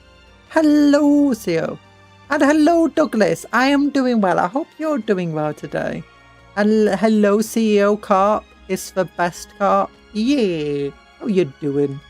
We are currently playing through the solo missions of the Gem Knights. I can't remember what this chap card does. If a face-up Gem Knight monster you control is destroyed by an opponent's attack or card effect, target one of those destroyed monsters. Inflict damage to your opponent equal to its original attack.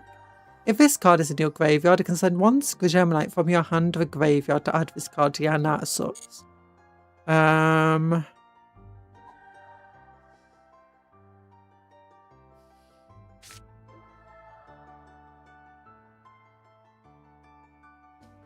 Okay, we can summon this. Add a Gem Knight monster from our deck to our hand. Which one would we want to add? Now banish this face-up card you control and one other normal monster and target one Gem Knight fusion monster in your graveyard. Special summon it.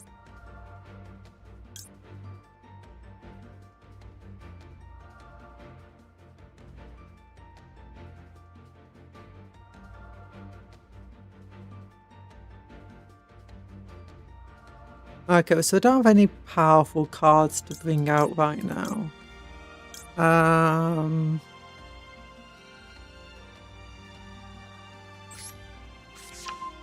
One thing I am thinking about though, Monster Reborn, Gem Knight Alexandrite to bring out another card. But Absorb Fusion adds a Gem Knight card to our hand. I don't know what Gem Knight cards there are, because I don't think the Gem Knight Fusion is actually called Gem Knight Fusion. You know what? I'm going to do this.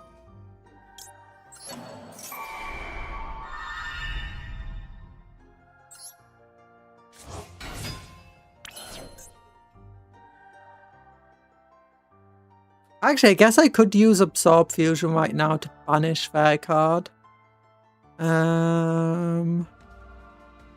I could...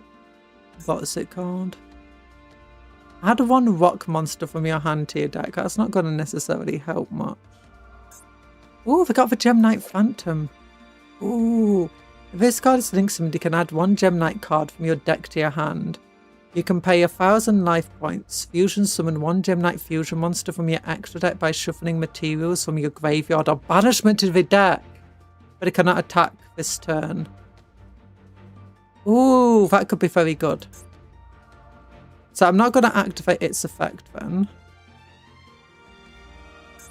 Instead, I'm going to use their card to special summon into Gemnite Lapoot. Because I could bring out Crystal, but I don't think there's any point. Hi, Bob. How you doing?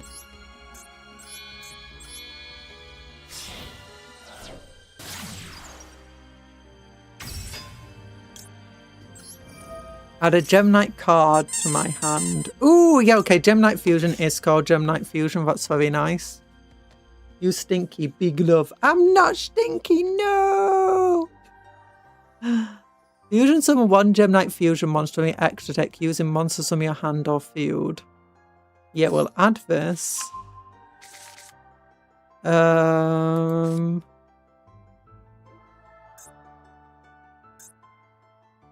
I guess we'll go into a fusion. What fusions do we have access to here? Ooh, Lady Brilliant Diamond. Must be fusion summoned with buff fusion materials. You can only special summon Gemnite Lady Brilliant Diamonds once per turn.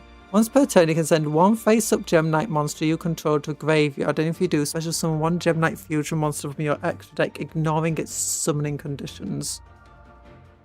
Very powerful. Anything that can deal with traps right now?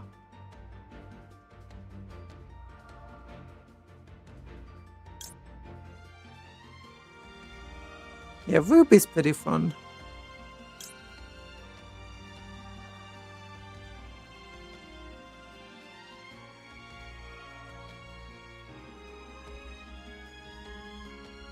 If that's okay. That's just plain old big old beat stick.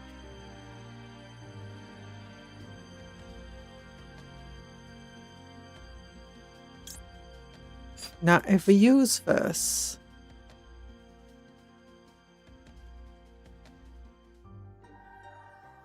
we'll be able to special summon Garnet.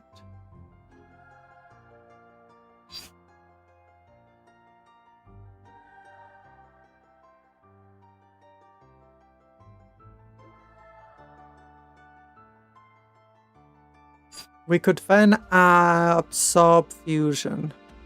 Yeah, I'll do this. It'll be fun. We'll select.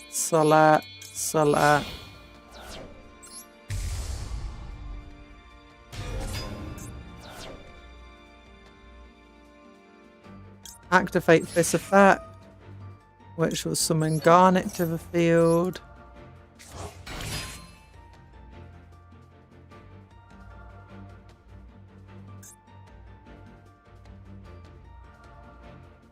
It cannot attack the... Oh, but it can't attack... It can still attack, it just can't attack directly this turn. You now work. Did not have time to catch you live, but today you find me in shorts.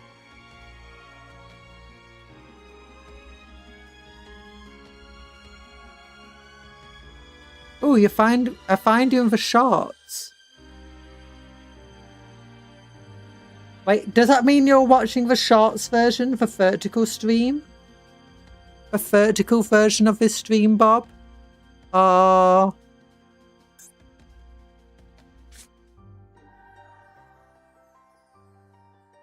Yes. Oh, so you can see it. Good. I wasn't sure it was working. Because I spent loads of time last night trying to set it up, but I couldn't figure it out. Figure out if it was working today, because I just couldn't find it. Must be fusion summoned with both. So, Gemnite monster plus one light monster. So, I could add a light Gemnite to our hand. Assuming we do have a light Gemnite monster, that is. Can make a second attack each battle phase.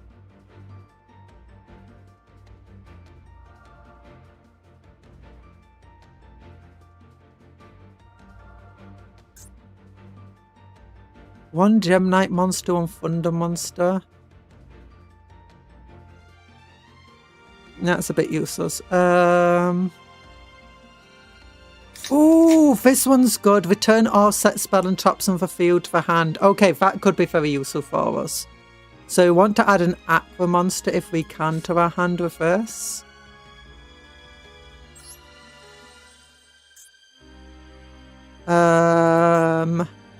Aqua.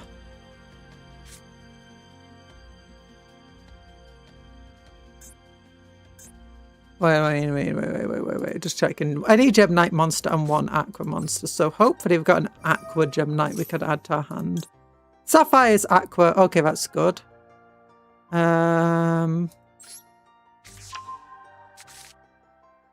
Special summon on monster field. Yes.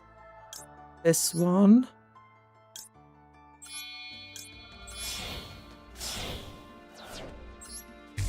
Face up attack. Oh, sent from field to a graveyard. Oops. I didn't read that. Well, we can send it to a graveyard anyway for our fusion summon here. Activate its effect. Send it to the graveyard. It's only 1950 attack. I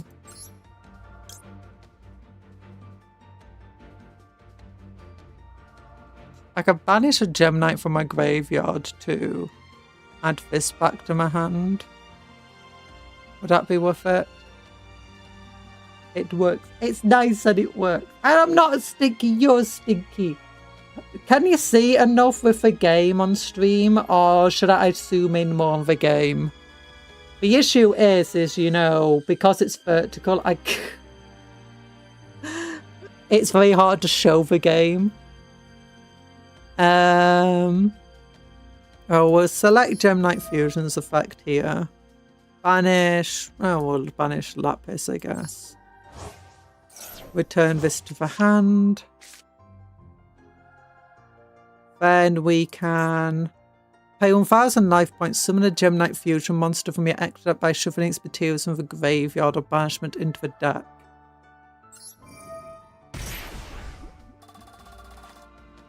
So we want to summon one that's got a high enough attack to beat over him. I think we'll go for Master Diamond. So this was one of the cards that you used to recycle the already banished Gem Knights. Is this level 7? It is. There's no point banishing it though. For each Gem Knight monster in your graveyard. I might as well do this guy.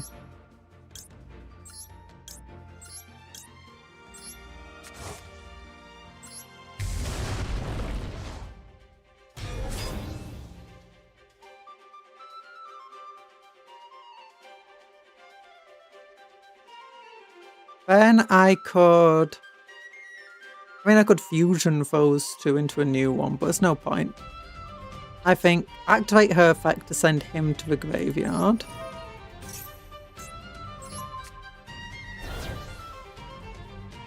Which will increase its attack. I think we'll just bring out the biggest puncher we can, maybe.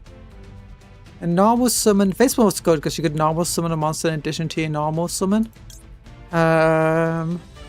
Hello, Sherry Beckett. Jim Jam Gem Gems? Yeah, we got Jimmy Gem Gems.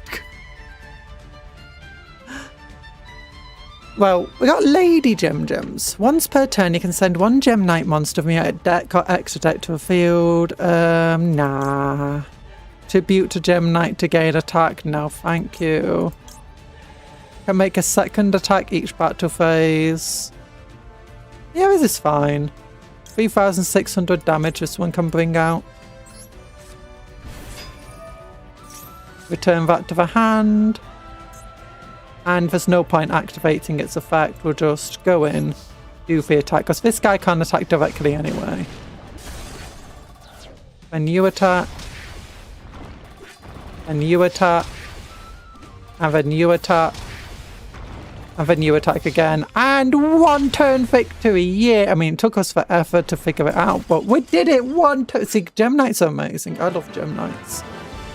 I used to be a lot better with Gem Knights because, you know, they're one of my favourite decks. So I figured out, you know, all of the combos. I didn't spend like an hour just reading through all of the text.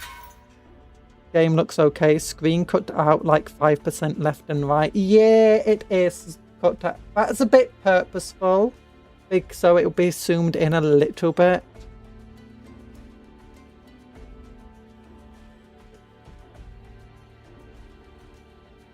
But because I wasn't sure, because it felt like it would be too small on the screen. Victoria is taking all of the screen. Yeah, wish they added a solo gate for Ashend. The aesthetic alone sells that deck. Ooh, for Ashend. Oh no, Ashend. No, I could go over here and go normal overlay, stream avatars, game capture. Where's game capture? Right.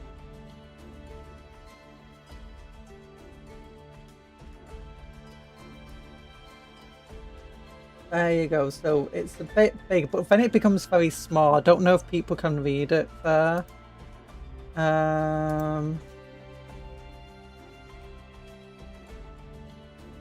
Oh gosh, that's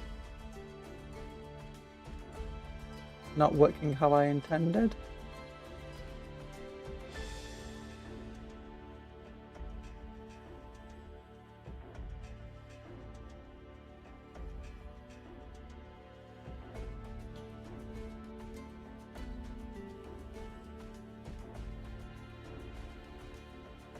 Yeah.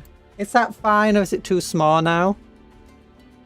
But it's just bad enough to delegate to solo mode, Lel or Christina. Well, I don't really know much about Ashend. Oh, so hello, Brent Edwards. Ashend is a Pompeii-inspired archetype with the endgame of nuking for... What? There's a Pompeii-inspired archetype? I do not know the archetype, I am sorry. Like, if no one's playing in ranked, just chuck it at solo mode. Yeah! Although I've heard that Duel stars are going to be getting a structure deck. I don't know if that means they're getting a solo mode structure deck or, you know, just a normal structure deck. Is Pompeii for Dark Souls aesthetic? Whoa. I like Pompeii. And Herculaneum. No, we'll finish the story for these guys. It's very fun to run. Unfortunately, they are dark attributes, so no bonfires about. Aww. Are they pyro dark then? Actually, kind of bad but beloved. Yeah, I get that feel of, you know, being bad but beloved. Do I have like any decks over here which are definitely... Oh, my fossil deck. Yeah, my fossils. I really want to make my fossils good, but, you know, it's very difficult to make them super good. Adamant sites are pretty good, though. We'll finish the story, then we'll go back. Oh, then we get the structure deck! Yeah! It's not a great structure deck, but it's good enough. It's good enough. At first, some of the Gem Knights laid in waiting for their enemies, but eventually they decided to join the fight one by one. In the midst of a fierce battle, the Gem Knights fused further into an even more powerful force. Ooh. However, this clash between the tribes was only the beginning of a turmoil that followed. The Gem Knights who had risen to defend their comrades were now caught in the great swell of battle. Yeah. At first they loathed the conflict, but to counter the great evil they eventually fused with other races to grow even more powerful, such as the Phylon. Oh yeah, that's one of the things about why you can, like... Well, the Gem Knights themselves are thunder, aqua and stuff like that. They're not all rock. You can actually just mix the Gem Knights in, or more accurately, can mix other cards in with them, which was actually sometimes a powerful thing to do, you know, get another engine working for Gem Knights. Especially if, you know, you're playing against someone who likes to shut down fusion for you. The Gem Knights are pyroxene warriors with hearts of justice. Their fate should unfold in glorious detail in another tale. Yeah. The Gem Knights are part of the second saga of Duel Terminal. The terminal world set in solo only covers up to the end of part 1. No! I was hoping we'd get the full terminal stuff. Ooh, pyroxene. New card pack. Yes! I'll spend all... How many? 22 gems! Yeah, I recently bought... Because I've been trying to roll for... Oh, this is it. I know I already unlocked this because I, you know, been collecting the Adamant Scepter stuff. I've also got a few of the Gem Knight cards, I think. your cards. Yeah, I got that one. Well, we just got some of these anyway. Yeah, from actually I've not unlocked many of the Geminites yet. Oh, this one was always a bit fun to use. It's a Gemini monster, but it was always a bit fun. The reason that this is actually kind of fun is because of the amount of normal support you have in Geminites. So the fact that it's normal on the field in the graveyard could actually prove pretty useful. And then it's like, and because you can get like multiple normal summons anyway off in Geminites, often you'll be in a situation where you've just got a free normal summon anyway. You might as well just normal summon the Gemini monster. You can add one Geminite card from your hand to your deck when you destroy an opponent's monster by battle. Very useful. I mean, by that point, generally, though, you've either won or lost, so... Geminites. Yeah, oh my gosh, Gemini. Oh no, why did it kick me out of solo mode? I hate it when it does that. Hi, Ori Nation. Gemini is so expensive. It is expensive. And thankfully, the basic fusion card is here 3 times. And you get Garnet. At least Garnet's not expensive. If you don't know, Garnet was kind of a meta card for a long time. I think there's a multiple reasons. It's a Pyro, it's a normal, it's an Earth, it's got 0 defense, but it's got a high attack. As a result, often people would run a Garnet because it was just so searchable in so many decks. And just so usable in so many decks. Like so many decks a Garnet was always just a worthwhile thing. Also, it was a 1900 beat stick in a time when 1900 beat sticks could actually hurt.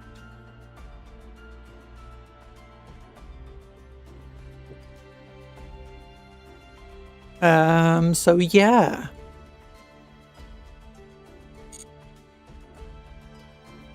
It was not meta for Geminite Fusion. No, Garnet. Have you never heard of winning a Garnet? I think it's still.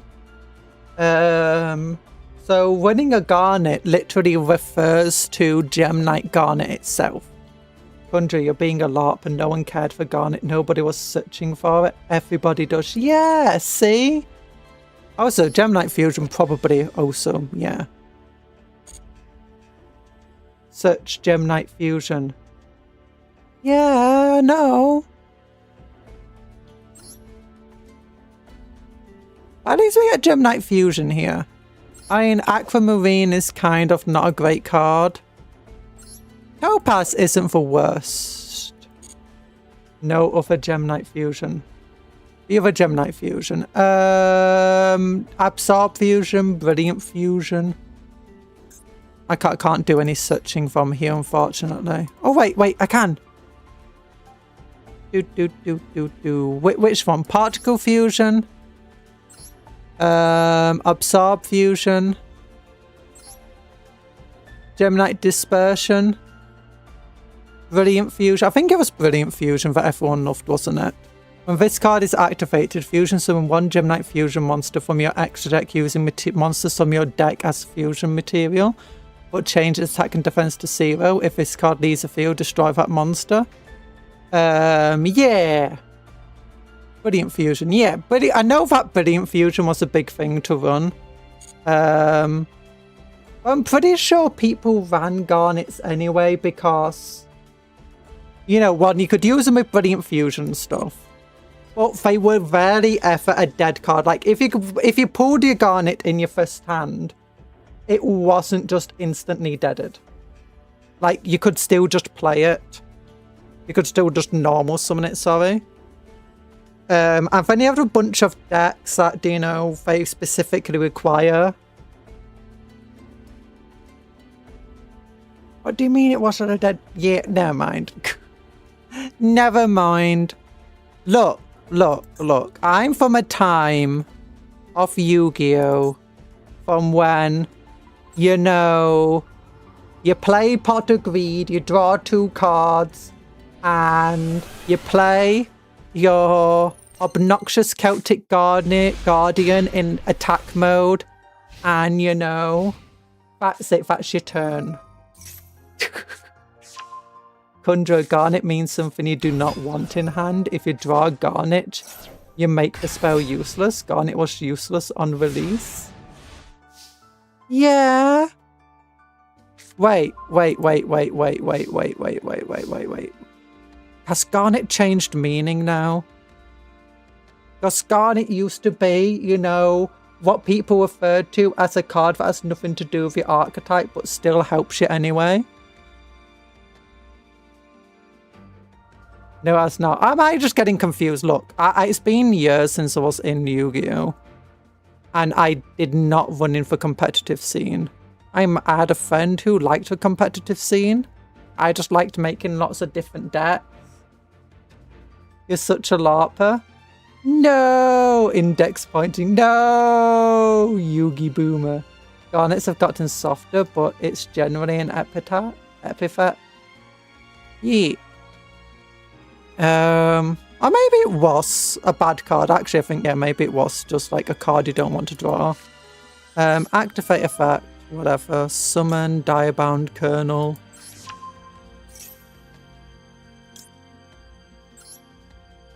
Face up attack mode over here. I could special summon her, but I don't want to. I'll just summon her over here. Then, what did you do? You drew into that.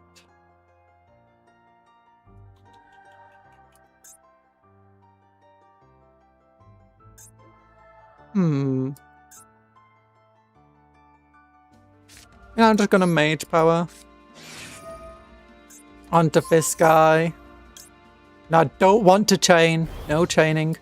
No chain. We'll just attack. We'll just attack, you know. 2300's bigger than 2450, right? I think. Yeah, we'll do this. No. No! Use his ability! That is going to give him 1000 extra attack, right? And send this card from your hand to a graveyard. That monster gains 1000 attack and defense until the end of this turn. No! Gem Knight Merchant me! No!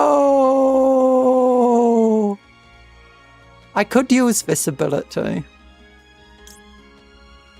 Okay, my Mage Power has become useless. I'm sorry. I'm sorry, Mage Power.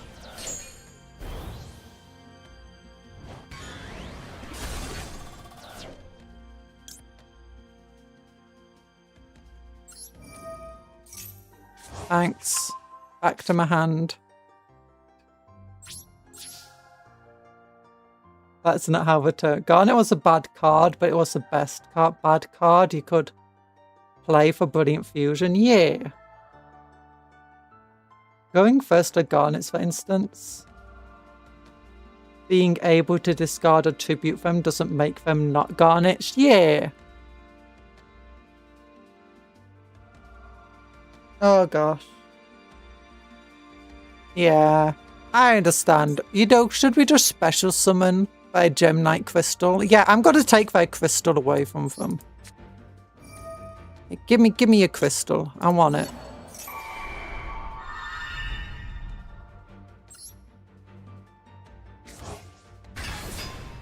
Was that a waste of a monster reborn? Maybe. Oh, so aren't you meant to come back now?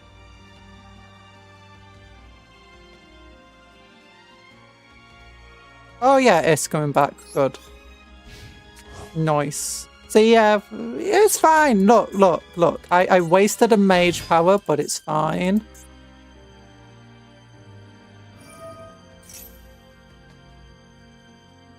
Necessary card, but not outside the deck. I thought it was an intuitive definition.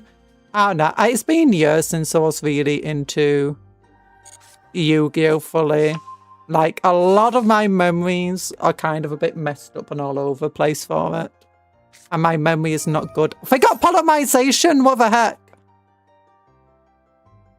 That I was jump scared by that. Sakona. Sakona.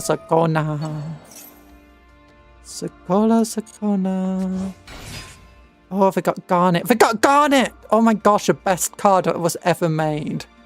The card everyone wanted in the hand. You generally ran at least 5 of them, because back then you could run 5 of a card. But you only had 6 card decks, you know? I'm joking, making things up. Oh my gosh, what the heck? They got fusion recovery?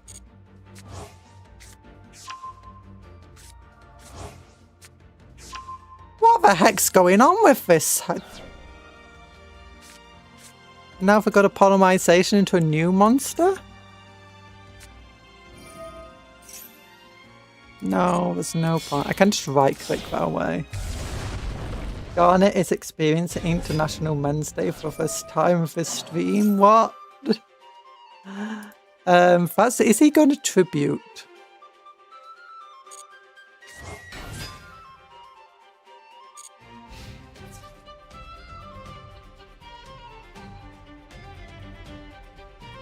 Okay, he's got 2 powerful cards right now, which kind of sucks. I'll weaken for stronger one.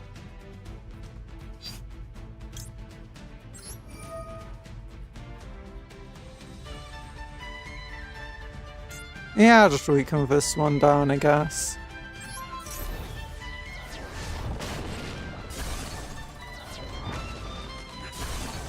Aha! You activated my trap card. It's not a trap card.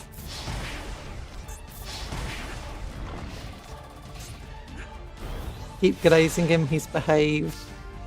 Garnet's amazing. I love Garnet. Oh my gosh, got a summon skull.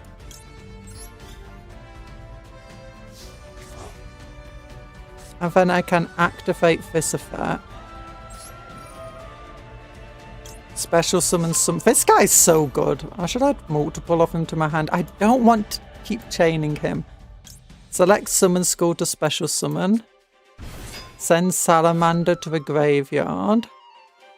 I got mutiny. I need another fiend into that graveyard right now.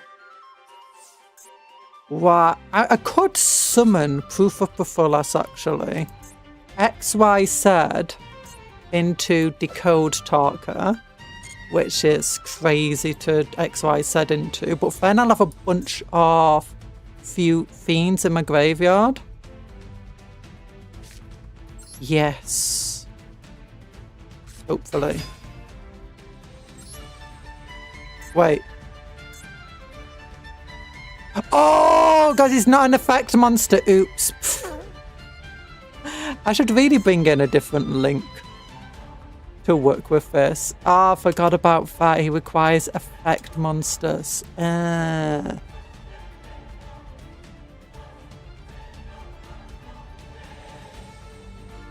Okay, Direbound Colonel. You're going to have to activate your effect on Gem Knight Sakona. Or maybe Gem Knight Ruby actually is a big one. Oh no, actually. If Summon Skull attacks into Gem Knight Ruby,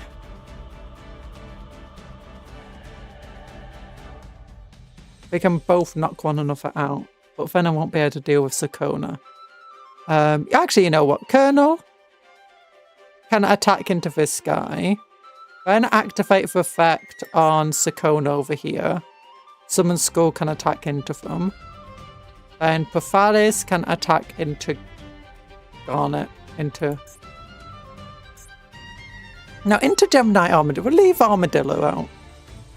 Link Spider would fix that. Yeah, what is this deck? It's a Caphonian deck. So do you know Chas Princeton in Yu-Gi-Oh! GX? The first deck he ever uses has a bunch of cards called Caphonians in them, and a bunch of cards called Infernals. Basically, both of them are designed of a Hell archetype, but when they got translated to English, it became Caphonal and Infernal. It's inspired by that deck, loosely inspired by more than anything else. I'll go into a battle phase. No, I don't want to activate its effect yet.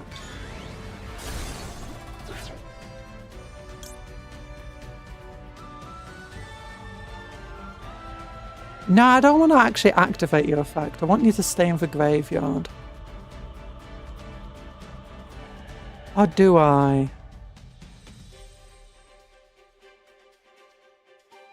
Nope, I wanted to stay in the graveyard. Then Direbound Colonel can activate your effect. Lower its attack. I just like making very silly decks.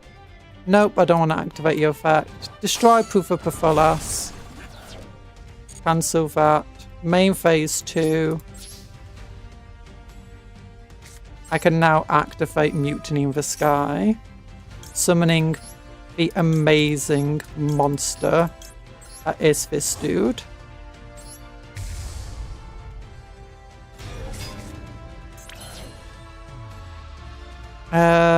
Then I can activate this effect. Select a card to destroy this guy. And who do I want to send to the graveyard? I could send her to the graveyard, not that she'll help much there. No, I'll just send Stygian's Street Patrol. City decks are the best. They are the best.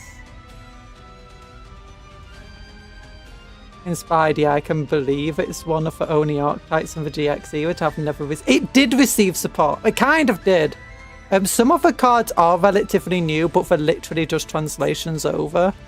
The issue is that a lot of the cards in the deck are worse than the animate version. I'll show you after the battle. So, first, a equip card. Basically, gain every 800 attack for every card on the field with the same name as this card. That's it.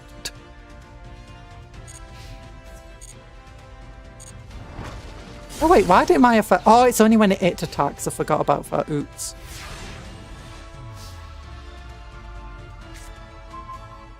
Elimination. Okay, activate effect, you know. I forget his effect doesn't activate when he does an attack. I wonder why I'm doing this. Summon Skull.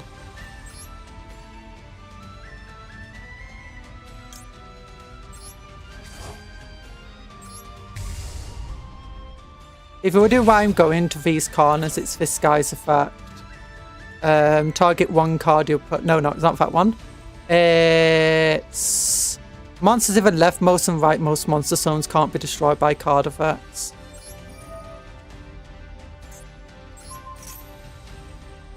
Then I can send this guy.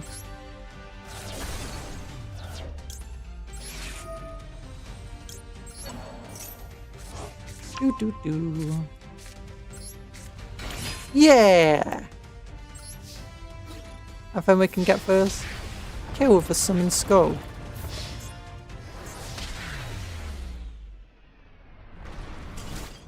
I've heard we should do one day a community game stream where we can only build with normal rarity. Oh my gosh. I have no idea what... I know that this deck has been surprisingly good in doing the 60-second duels that we've had. Because, you know, there's no long combos. And any good deck, most players, if they're using a good deck, won't be able to do it in 60 seconds. I did face an amazing player though the other day who did a really long combo deck in the 60-second format, but they just played so incredibly quickly. Actually, there might have been a computer for all I know. Or been using a computer program to play quicker. They're just like going from one thing to the next, to the next, to the next, to the next, to the next, to the next, to the next. It's like, oh my gosh. Look, I'm impressed. I don't even mind losing to this. Oh, yeah, where is it? Edit deck. So, oh yeah, they've got an equip card. So it's called... It's funny because they're actually split into two different archetypes in the English. Infernal and Chthonian. So you got Chthonian Soldier, who is honestly the weakest link in this deck. He's a warrior type. The rest of the deck is fiend type. That sucks. For the card I don't have, Chthonian Emperor Dragon, again, he'll be a dragon in a fiend deck. But it's super rare and it's not even a good card, so it's like, I've got Summon Skull here. Also a level 6. Whatever, it's fine. This is another card. Yeah, this is Infernal, but in Japanese, it's actually got the exact same name as the Chthonians. Do you know archetype name? Or super rare formats might be Enercraft, to be honest.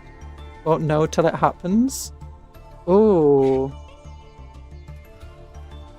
Megalith Stomps normal and rare formats. Ooh.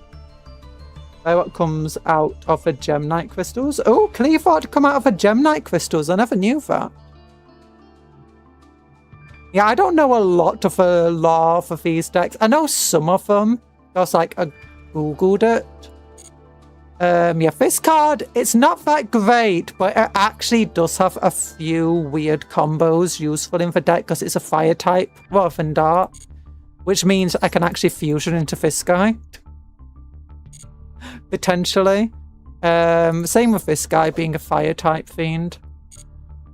But yeah, this card, in the anime, it's so much better. So, for every single monster of the same name on the field, the equipped monster gains 800 attack. In the anime, that means that every single card counts, including the monster it's equipped to, meaning you always get a minimum of 800 attack, a maximum of 4,400. Unless, obviously, you're winning Cyber Dragons and you suddenly get 4,000 extra attack. But in real life, Chthonian Alliance, it instead, or Chthonian, I can't remember how they pronounce it in the anime. It only works for every other card, not the card that's equipped. So for minimum, you have is 0 extra attack. And in this deck, that absolutely sucks. Like, you're not going to be getting cards multiple of the same name out easily, even if you do go for Inferno Reckless Summon, and that's only going to make your opponent stronger. Now, for this one good card, Chthonian Polymer, or Chthonian, makes Naruto. Dual Terminal is a mess of a story, makes Naruto look cute. Harpies and School Servants. Oh, Harpies and School Servants could be fun. I do kind of want to build a Harpy deck, because I did have one in real life. Although, I don't have a lot of the more modern support for the Harpies. I do have some of it. I just never bought a lot of the Bose boosters. Tribute one monster to take control of that fusion monster.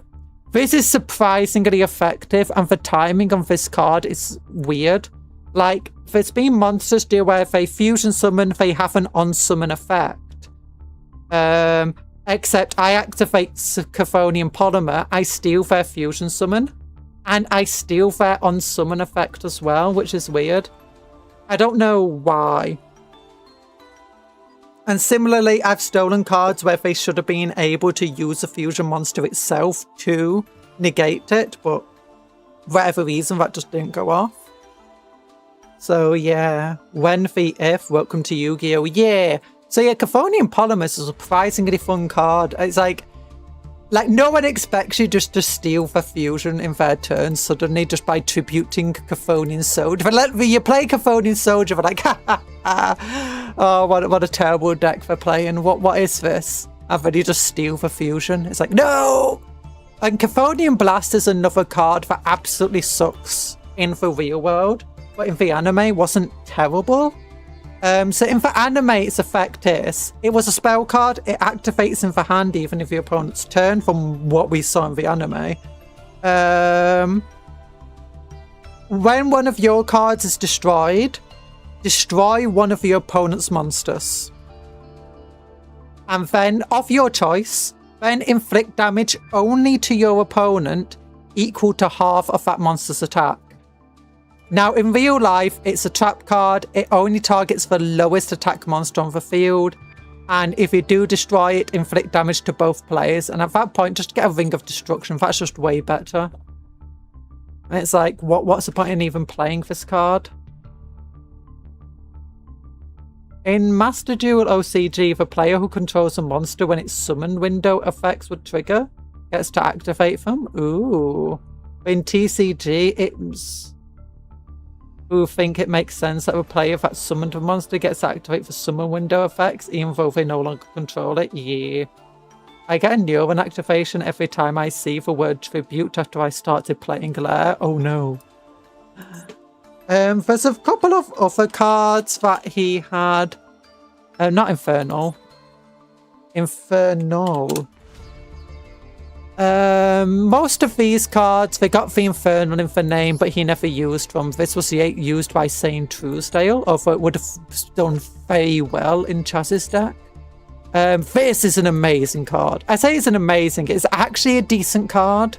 Like, it's really easy to summon out because it's got less than 2000 attack, even though it's a level 5. It inflicts piercing battle damage, and it makes your opponent discard a card. Oh yes, instead of Cathodian Alliance, instead I went for Wooden Mage Power. I just didn't decide to go for Ring of Destruction or anything because it was hard to build for that. This is a card I kind of want to put in for deck just because it's a card that's actually based on a duel between Chas and Bastion. It wasn't neither of their decks, but could be very easily won in either of those decks.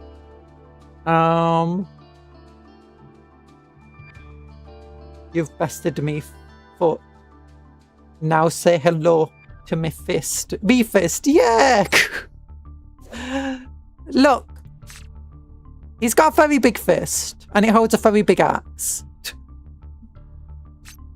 Yeah, but surprisingly, because it forces your opponent to discard a random card of a hand, and that is a surprisingly useful effect. I say surprisingly, you know how important hand superiority is in the game. Just being able to get rid of an opponent's hand trap or card or whatever. I actually checked normal and rare cards. You can make a really fun Archfiend deck with what's available. Yeah, you can. Archfiends. I was surprised that Archfiends were all normal and rare. Because, they were very... I tried building an Archfiend deck in real life, but it was so expensive to do that I never made a full Archfiend deck. It was always mixed with something else to try and do it. In fact, to be fair, a lot of the Archfiend cards came out years ago, and as a result, they've not been reprinted much, so it was hard to build them.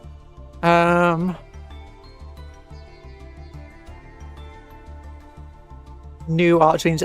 Now, in theory, this should actually be kind of an Archfiend deck because he ran for Pandemonium Bear, for Beast Monster that protects your Pandemonium Field spell. But yeah, I decided to make it mostly fusion based because, he's on the GX era. You have to run fusions. Also, when I was looking at just good cards that I had, this guy was just so good. Like, he's got a destruction effect. He can negate destructions, like both himself and another monster. He can summon himself from the... Well, not summon himself from the graveyard, but he uses monsters in the graveyard. He's got 3,500 attack. He can send monsters to the graveyard, which is really fun.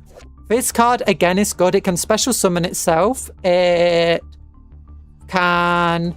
add a fusion card to your hand, specifically this one, and it's a fusion card that self-recycles. Send a fiend card to the graveyard from your hand or field.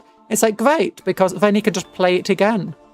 Because it sends monsters from your graveyard back to your deck. It's amazing. These guys carry the deck massively. Obviously, I put the Street Venom Dragons into here because mostly dark monsters.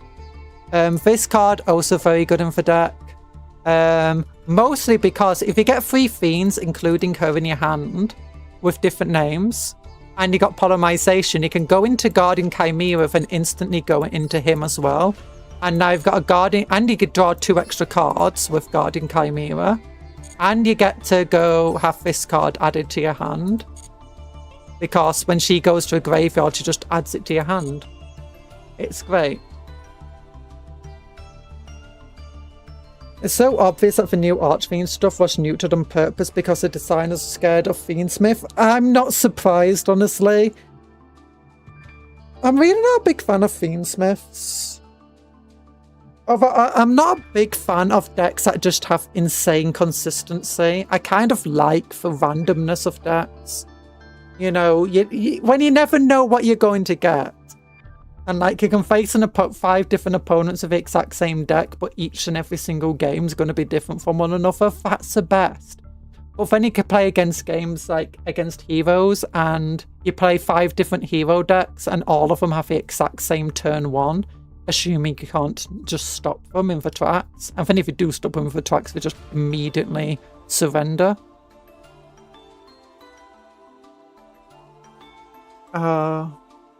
We could put an edge imp chain here. We could. I'm trying to avoid trying to add too much archetypal things into here. Like, I did keep thinking Dark World cards would be quite good in here, but I decided I don't want to go with Dark World because I want to try keeping the... I mean, I have gone very far away from the original theme of the deck. Well, I did try putting mostly older cards in here. I put this guy in because it's a retrain of a very old card. And also he's just another beat stick that can special summon itself. Direbound Curtinal was my original attempt to replace the dragon. You just never seen Fiendsmith do anything beside Desseria spam. A third line in Live Twin makes Caesar and Rex Tremade. Now, I have seen Fiendsmith in other decks. One of the big things I see about Fiendsmith is how it's... I'm playing against a random deck, and then suddenly, just out of nowhere, Fiendsmith cards suddenly appear, and then they disappear again. It's like, what, Fiendsmith again? I don't know what the Fiendsmith cards do, to be honest, though. I've not looked them up too hard. I just know that whenever I see a Fiendsmith card, I need to immediately try shutting it down. Because otherwise, we're just going to be searching and summoning to an insane degree. Oh yeah, I went with oh, this is a very fun card. It's a very silly card that I found because I was looking, because there are a few cards that don't exist in the game, so I was trying to look for cards that could, you know, mimic them. This one doesn't mimic them very well, but this is a surprisingly fun card.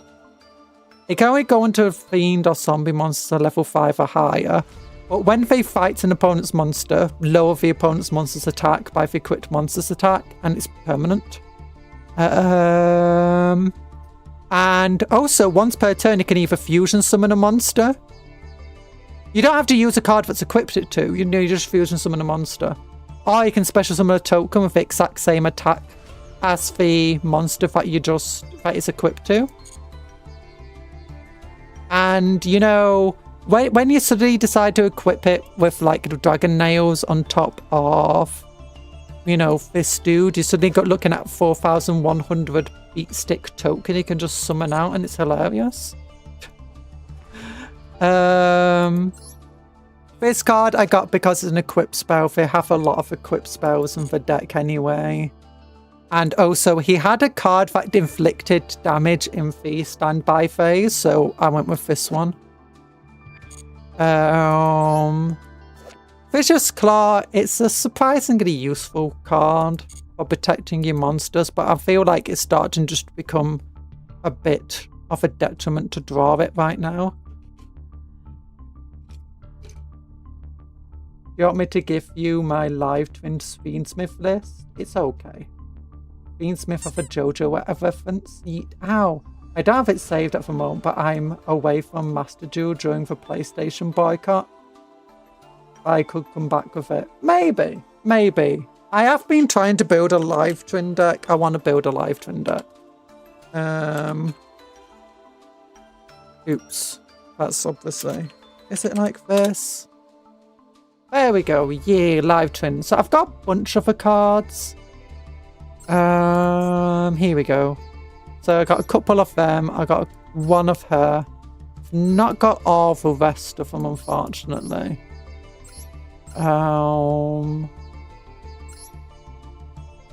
What was a big card?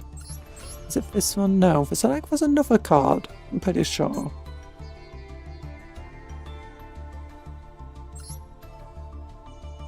Oh no. Oh, this one. Yeah, I want that card. Oh, I need to... There's so many decks and cards I want to build. I should look up Fiendsmiths. I should also look up... I tried looking up Fiendship. Oops. Fiendsmith. Yeah, him. In discard this card, add one Fiendsmith spell trap to your hand. You can target one Fiendsmith equipped card you control. The main thing I see is people going into this card. You can only special summon Fiendsmith Recurrent once per turn. Tribute special summon one Fiendsmith monster from your hand or deck. Yeah, so that's what they do. They use this to special summon into him. Also, want a bow, a Q. Any alive twin variant? Ooh, twins got done so dirty by Master Jew, did they? I know that some of the funny cards were some of the... Is it Dark Dance? Dark Lord Dance? Yeah, I know that in the English variant of the game, Dark Lord Dance. But those two are meant to be closer together because, you know, Yuri. Or, you know, when they decided to make it into English, they pulled them apart a little bit for some reason. Apparently. There's a few cards where they just suddenly got changed like that, so I don't know if it's like French censorship or whatever. Yeah, Fair Link 1 got released way too late just to make them coincide with Valentine's Day. Oh no! Why would they do that? Related cards. So, which one? This one? Evil Twin. Oh, that's adorable looking.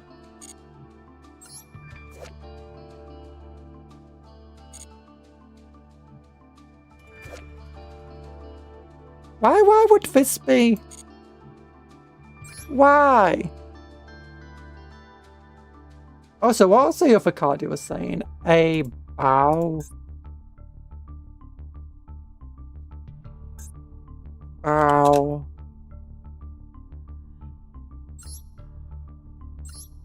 Ah, this one.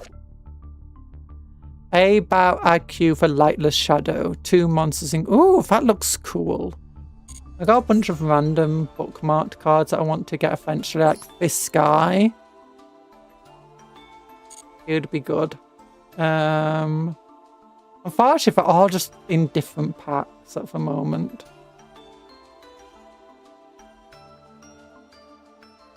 So... They were power correct for the literal set they got released in. Oh no. They pulled them apart for COVID. No! Don't pull them apart for COVID. Guardian Bat. Wow! I'm like getting distracted. This guy, I don't like him because he's a baboon. But he's surprisingly good card. Yeah, this is a very weird deck. Yeah, I should probably remove my Fisher's Claws if I'm entirely honest. Replace them with something better. It was mostly when I was struggling to get out for bigger monsters that I used it more. Probably replace them with this. This guy's surprisingly good. Or recycling cards out of your graveyard and so on. And he also allows me to synchro into Archfiend's Call. Oh yeah, I should probably add a link 2 to the deck. Or a link 1 even.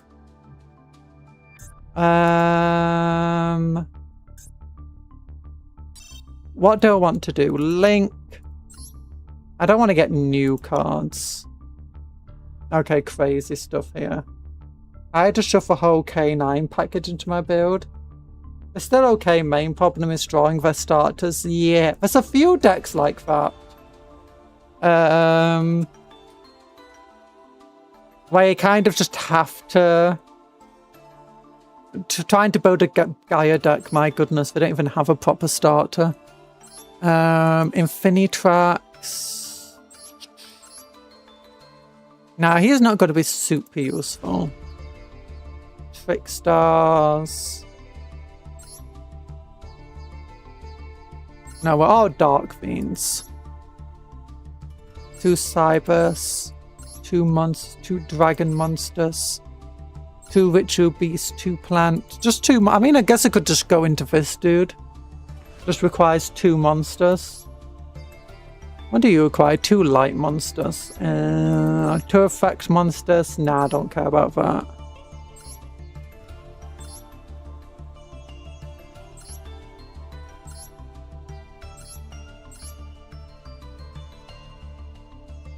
Lightning just can't go second anymore if it's scraped by before getting lucky off of drawing droplet. That's not enough now. Ooh. Yeah.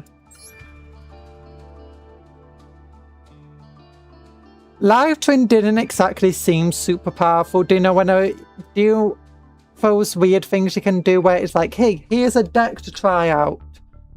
Practice with them, and you got sprites, you got others as well.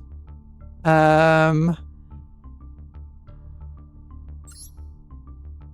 they didn't even seem that good in their own thing. Oh, 2 monsters. Oh no, backup secretary. Special summon a Cybers. Nah, thanks. 2 normal monsters. Nope, 2 monsters at different levels. If a monster special summoned face up to a certain this card points to while you control this monster, you can declare a level, it becomes that level. No, don't care that much, to be honest. Target 2 monsters of the same level, destroy. Actually, maybe he'll be useful. Maybe he will be useful. Because all I really want is probably... Wow! That's a weird looking card. No, it's going to be useless. I guess you got this character, which the auto builders always wanted me to put into every single deck ever.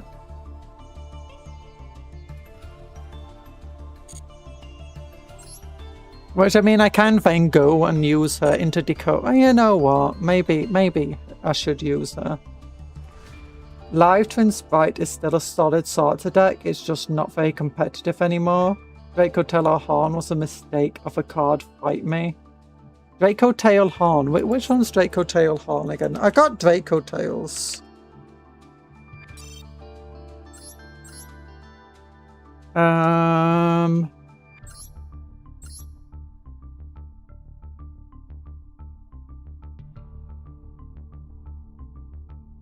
This one. Oh, this one. Wait, why is this one bad?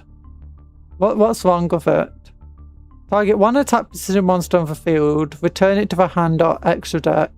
When you can place 1 Draco Tail card from your graveyard or banishment of the bottom of your deck except Draco Tail Horn and draw 1 card.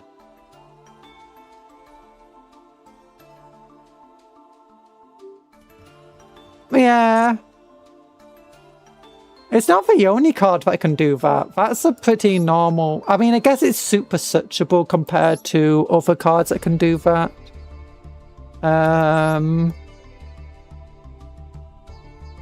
feel like Draco Tail Flame is the more egregious one. Like, I can deal with my normal summon being negated. I can deal with, like... I could deal with you bouncing a monster.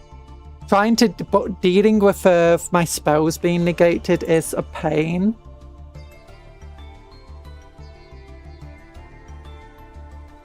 Draco Tail is mega toxic. I can see that. I feel like this card needs to be limited. Like, it's nice that they limited this card. It's fine. This one though needs to be limited as well.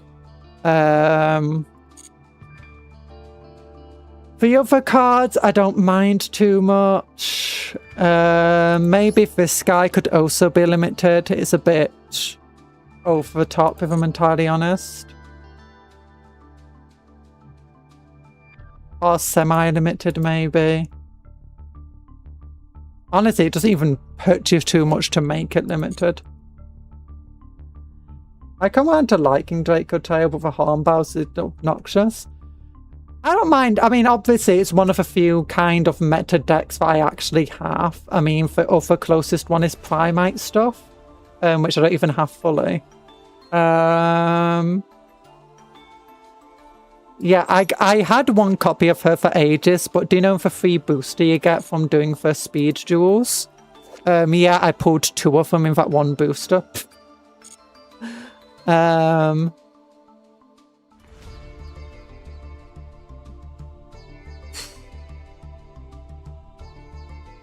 The main thing about the Draco Tails and me is that it's very easy for them to kind of just dead hand at the moment. They're not the most consistent. Like, If you don't draw this card, or this one, you are doing one of your fusions. So, I mean, it's like kind of dead hand, but like how far you can actually take the fusion kind of becomes dependent on what cards you actually have in your opening hand. So for fairly consistent, but not for ultra consistent, I've actually found from being a Metal Foes is surprisingly good. Because some Metal Foes or fusion can easily search out any of their own fusion cards. And so you can fusion into a Metal Foe using a Draco Tail in your hand, and then that Draco Tail can start the rest of your entire thing. That being said, Metal Foes themselves, kind of not that great. Any more hits to Draco Tail for pure unplayable? I guess so. Trying to make pure Draco Tails would be unplayable. But the main issue that they are is when an Ascent engine mixed into others, like the Spellcaster Dragons, which means that they just work into so many decks. Like, change decks over here. Like Dark Magician. You want to build a Dark Magician deck, throw Draco Tails into it. It will work perfectly. Because Draco Tails are spellcasters and dragons, and they special summon dragons and spellcasters. Or do you know, fusion summon them. So you can fusion summon using Draco Tail cards into any of your Dark Magician cards. Well, some of them anyway can fusion summon into any of your Dark Magician cards. And vice versa. So it's incredibly powerful to run them together. The same actually goes with Blue Eyes. Again, for spellcasters. Your tuners over here, spellcasters. For cards that you summon, you could easily throw Draco Tails into a Blue Eyes deck. You can easily throw Draco Tails into pretty much so many fusion decks. They're too spammable across various decks, providing an extra engine that's just incredibly searchable. The Graveyard Trap is so broken against Strikers. Yeah, I've seen people using the Draco Tail Graveyard Trap without even playing any of the Draco Tail cards. That's how powerful it is. I don't mind that. Like, I have seen some of the Draco Tail cards and I've been like, you know, I could just run them in a deck without any of the other cards. Like, just, you know, these negates you could have. Draco Tail is made to be splashed into other fusion decks. And it's good. I don't mind it because it can make a deck that's otherwise kind of unplayable, playable, like Gaia of all things. Don't mind that this deck is an absolute mess. It's very, very fun. Look at this guy. Look at that random dude over here. You know, self-summoning guy who can just, you know, destroy enemy cards from the graveyard. Yeah, great. And Primites. Primite, Draco Tail, Dark Magician, Warrior, Gaia, Fusion deck over here. It's a crazy mess. It's even got this random dude in Y. I don't know. It's fun. Yeah, I've got 3 different Gaia decks. I've got one that's just Gaias and for Warrior cards of Primites. One that's just for Dark Magician without the Draco Tails. Oh yeah, Forget to Life deck is literally just life point deck.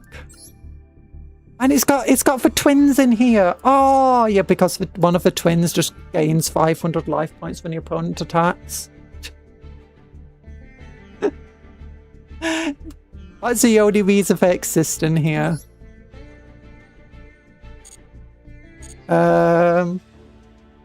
What happened to self-control?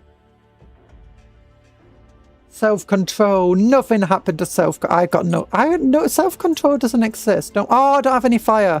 No. Wait, I thought we got a bunch of fire orbs. Oh no, we got a bunch of these orbs. Okay. Okay, I can't go through that gate. I thought I could do. Stories. Okay, who do we want to do next? The Legends of what? Oh my gosh, I got so much.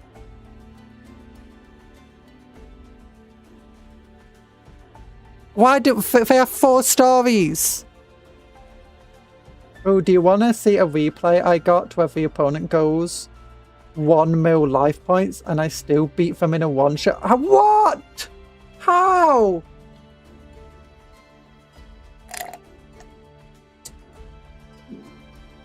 Yeah, Legend Stars World Legacy is about 2 hours start to finish. Oh my goodness. Yay, World Chalice. Do you want to do the Legend thing? My first ever Yu-Gi-Oh deck. I didn't ever have a full World Chalice deck because I couldn't get all the, you know, important cards off them. But I did have a bunch of World Chalice cards. The great thing I liked about World Chalice is that they were so splashable into other decks. Like, sure, they weren't amazing, but you could just throw them into an... Like, if you're just lacking a few cards for your deck, just throw some World Challenges, it works. Told you it was like a JRPG. I vote Cleafart next. Okay, Cleafart. Where's the Cleafart? Is it this one? Colossal Mechanisms. Yeah, Cleafart.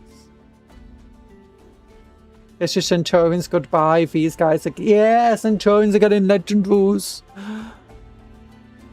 Poor Centurions. Okay. Ooh, Cleafart Scout. What do you need? You need purple. Ooh, Cleafart Shell. Do we get a Cleafart deck from this? No, we just get dark things. Cleafart Cephalopod. Cleafart Cephalopod. Foot 9 Observer? What? Do you remember Endphase? If this was normal, somebody can add 1 Earth Pendulum ones. Okay, that makes sense. Wait, is that why the Cleafarts are Earth? Because they're Geminites or something? Machine. Love Cleafart. Spent all week trying to make a few custom cards for them. Ooh. That sounds very fun. Okay, we'll do the Cleafarts, and then we'll take a little break. Bum, bum, bum, bum, bum, bum. I'm a banana. No, don't eat me. I love underneath Notorious Sacred. Oh, okay. On this planet, they grew a great tree they all called the Notorious Sacred Tree. I kind of just want to wait till we reach the top here. Are we ever going to reach the top? I like Notorian. Notorians are amazing. I know some people think we should ban all the Notoria cards, but, you know, I like them. Also, don't ban them before I can get them, please. I want to have some. Hey, my roots are down here. Life is born from this magnificent tree, and death all return to it. This cycle of life, which could be called reincarnation, has been carried out on this planet for eternity. Or is it like Yggdrasil? There came a time, however, when a war was waged over the notorious sacred tree, this sacred source of life.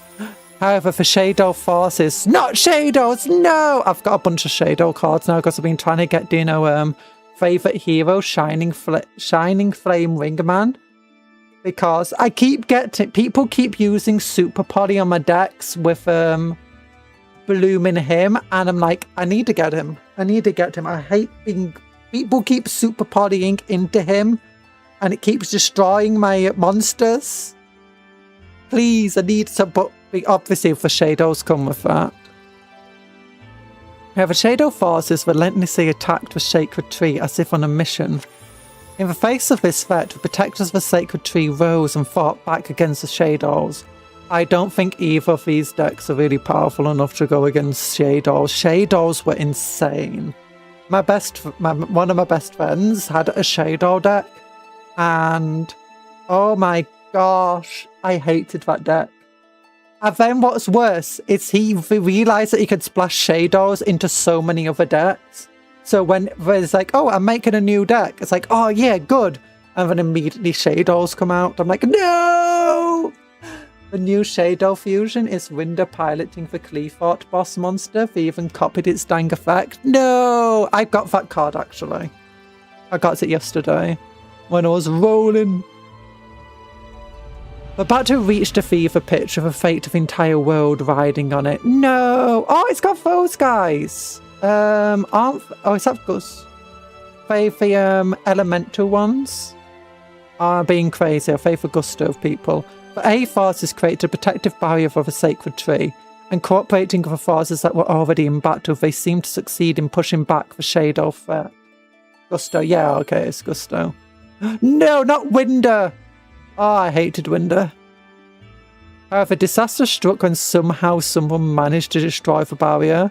Duenna said, like, one of my friends was really into the competitive side of Yu-Gi-Oh! Yeah, that's the friend that was really into the competitive side of Yu-Gi-Oh! So most of my looking up of the competitive side back then was literally just how to make a deck that can actually play against Hiswell. Had pushed her way through to the sacred tree. With her divine powers, she broke the seal of the sacred tree and... No, Dwinder! Yes, silly puppet. The great tree tore itself from the earth and began to rise up toward the sky. Clearthoughts are powerful. I remember them being dangerous. Because isn't it tower? Like, Clearthought towers were just absolutely insane. It's Clearthoughts that had the towers. Hidden within its roots underneath was an enormous life system. I did have enough cards to build a Clearthought deck, but never really liked them. This system was the very crux of the planet's life cycle. As if returning to the system, the cards it had once lost began to float towards it, and they were sucked inside. Using recovered cards as their source of power, the Clearthought weapons hidden within the system began to activate. As each Clearthought sprang to life, they flew out into the distance, all across the land. Only time would tell what the Clearthoughts were after. Weird alien junk under the life tree got to be one of my favourite genders. Yeah, Clearthought towers over here. I can't remember exactly what it did. I remember it being dangerous, though. Wasn't it limited at some point or something? I can't remember. Or am I thinking of something else? Okay, Clearthoughts! Do we have tower over here? I can't look. You don't have tower, I can't look them up. Ah, now I can. Here it is. Cannot be special summoned, requires 3 Clee tributes. If this card is normal summoned as set, it is unaffected by spell trap cards effects and can be activated. And by activated effects and monsters whose original level or rank is lower than this level 10 monster. All special summon monsters lose 5 to attack and defense. Once per turn, you can make your opponent send 1 monster from their hand or side of a field to the graveyard, their choice. Yeah. Towers was banned. Yeah. I can see why. Oh look, we got 3 of a limited card. Oh, we got a banned card. Oh, not Crystal. I forgot some of the Crystal. I loved the Crystal cards and thinking. You can tell I really like anything that's Crystal themed. Like the Crystons, the Gem Knights. If this card is link summoned, you can special summon 1 level 3. Okay, I can see why if this is banned, it's you know, very generic. Although a lot of the Crystal cards are kind of generic, to be honest. If this card is link summoned, you can special summon 1 level 3 or lower tuner monster from your hand or deck in defense position. Okay, this would be really terrible to go against if you're fighting cool tuners. I hate cool tuners. What do you mean every single card can search every other card? No. No. Okay, they're extremely consistent, they're extremely powerful. So that means the synchro summons they bring out can't be too powerful, right? No, they've got a bunch of negates and superpowers to them. Okay, never mind. Oh no. I've only fought cool tuners once, mind you, but I got absolutely devastated by them. If it wasn't banned, Harlequithrax would be insane in cool tune though. Yeah. Hi Arslan Yu-Gi-Oh! How you doing?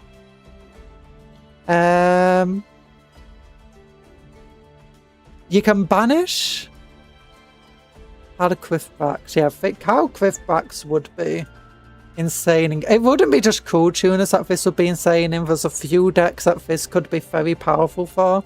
Special summon 1 tuna synchro monster from your extra deck. Okay, yeah, this would be insane in Cool Tunas. No wonder it's banned.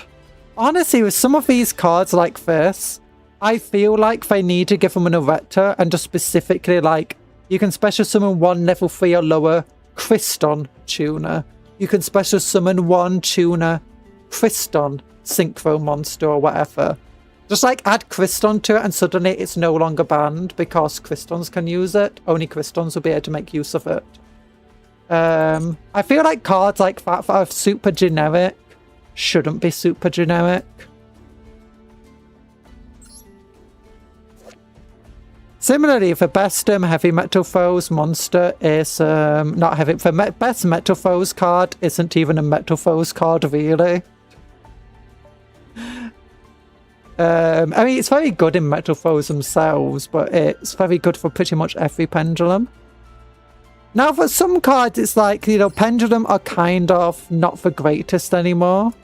So things like Heavy Metal Foes Electromite being a relatively generic card can actually make your generic pendulum decks a bit better. But when it's getting to the level that it has to be banned, that's when they should bring out an Erector to fix the card. Cool Tuna is slightly manageable with Enercraft. Yeah. Pro tip, don't even pay attention to the extra deck. Please really aren't good at that. In Valona, yeah, usually I'd find that most of the Valona decks aren't very good at that sort of stuff anyway.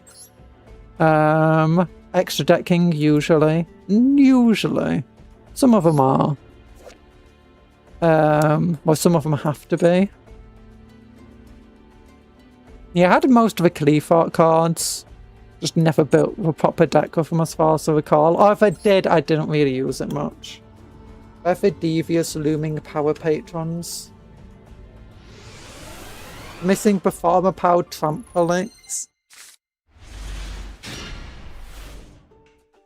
No, yeah, use Cleafort Towers.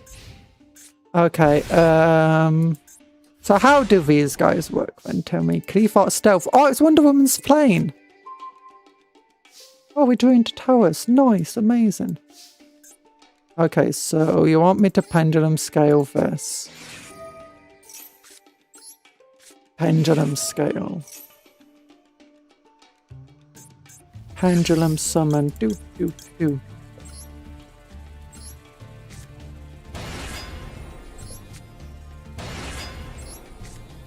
I don't think the position matters very much, does it?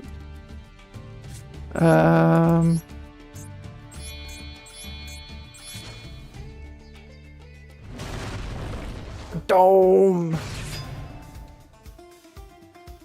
Okay, activate its effect. Opponent has this. It wasn't the graveyard. Then, you know, battle phase attack. We win! Yay! I built an actual Klee deck for funsies. It's normally when interrupted. The main idea is to turbo out towers and use Monolith as your draw engine. Yeah, I believe when Pendulum started to come out, wasn't running MST actually like everyone ran MST at that point? Because like if your opponent's playing Cleaforts, you need to destroy the pendulums. And it's not just Cleaforts, it was like pretty much any pendulum deck MST was good against any sort of what else is there? Raving Eyes was prime hate card.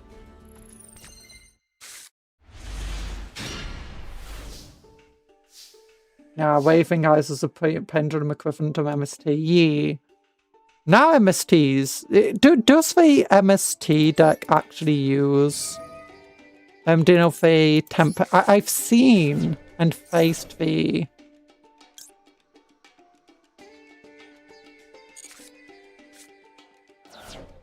Tempest deck before. Cleef's Life's End. Clifes. Specialism of this card as an effect monster during the turn. Okay, set.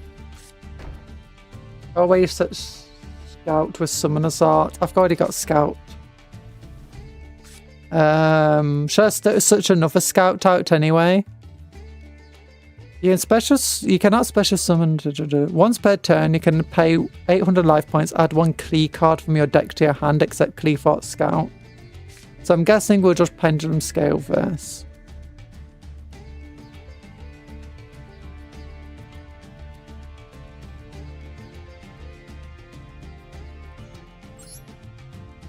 Is there at any point pendulum scaling? Summoner's Art is only meant to search Scout and Monolith. Okay. We can summon a second Scout then, I guess. You know, just in case. Oh yeah, if that's the only 2 we can search out anyway. And I guess we want to pendulum scale Scout.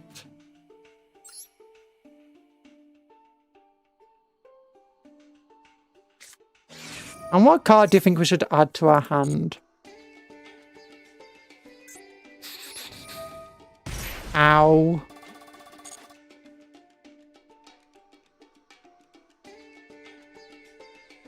Ooh, there's loads of cards actually. Wonder if any of these are good. Field spell. During your main phase, you can normal summon 1 clear monster in addition to your normal summoner set.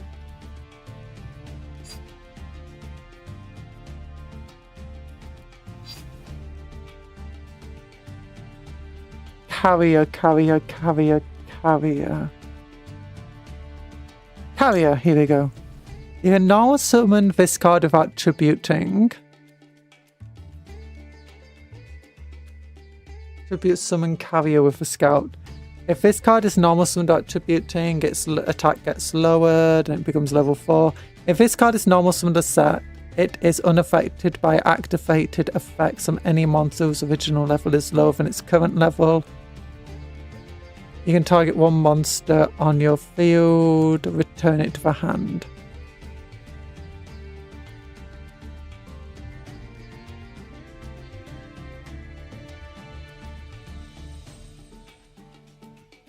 Squelephus? Squelephus.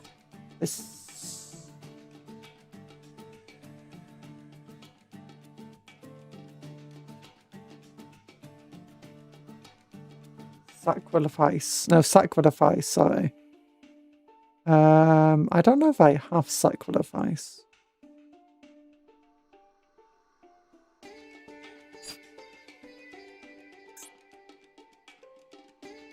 Yeah, I don't think I have that. The little lows uncritical mass for monsters to tribute. True. True. Oh, this one. Sorry, I completely missed this one.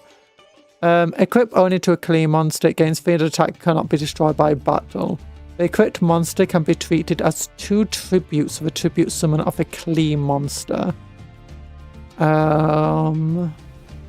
If this card is sent from the field to the graveyard, you can add 1 clean monster from your deck to your hand. Okay, that's pretty cool. We got this guy, we got Scout here.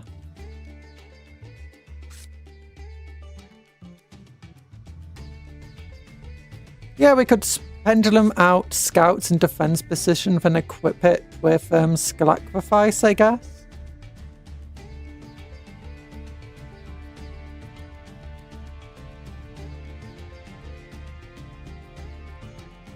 Yeah, so long game is better at this point. So it's Scout and pendulum summon it in defense. Now I've already got Scout here. Yep. Okay, so I guess Sacrifice then. Either Quillthought Scout goes away or Sacrifice will give us another search. So pendulum scale over here. I can set Twin Twisters, discard 1 card, then target up to... Yeah, I can discard Lightning Storm.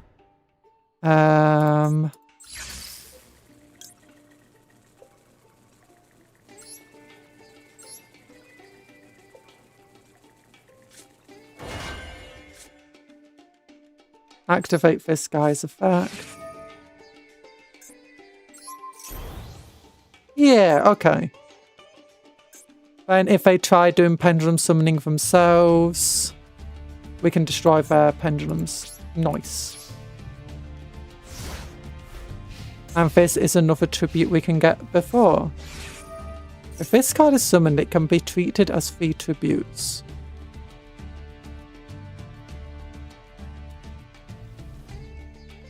It doesn't usually matter, but try to summon to columns 2 and 4 first. So 1, 2, 3, 4.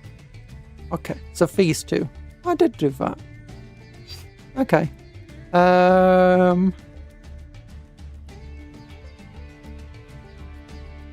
Okay, that's fine. I don't need to destroy that.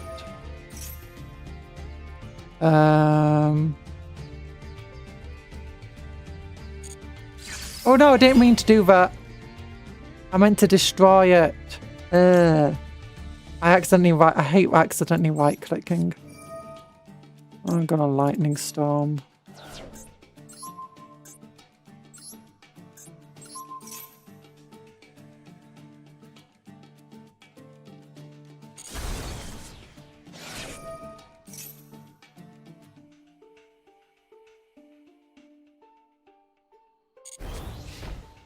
Yay!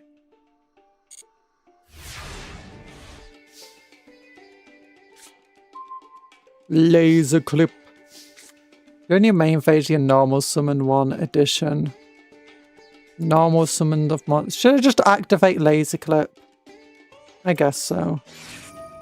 And at this point, do I search towers?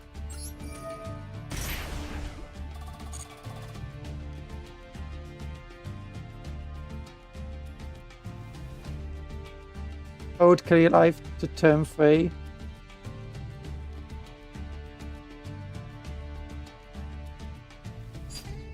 Wait, which one's clear life? Sorry. Oh, this one. Search tower and summon with clear life. Yeah.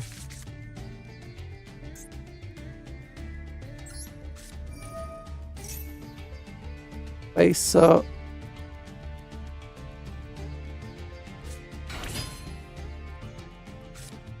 Then I can special summon with the extra deck. No.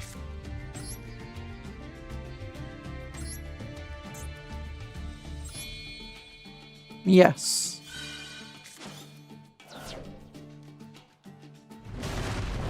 Powers. Bonk. I don't really have much else we can do. Activate effect, I guess. Then... oh yeah, guys, that's special summoned. I'll leave him there for now, I guess. Smack. Main phase 2. Anything we can do here? Nope. Oh, we should let's sacrifice our towers. Activate this. Draw 1 card. Another towers. Oh, now we can just pendulum summon into something. A second tower has hit for deck. Oh, wait, activate.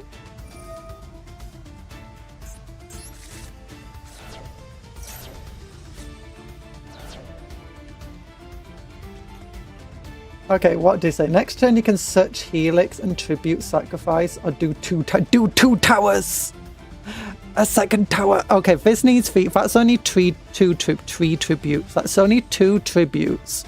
So we pendulum summon Monolith out, I'm guessing. And then we can tribute Monolith and scout for second towers, which will give us another search. Oh my gosh, this is such a fun.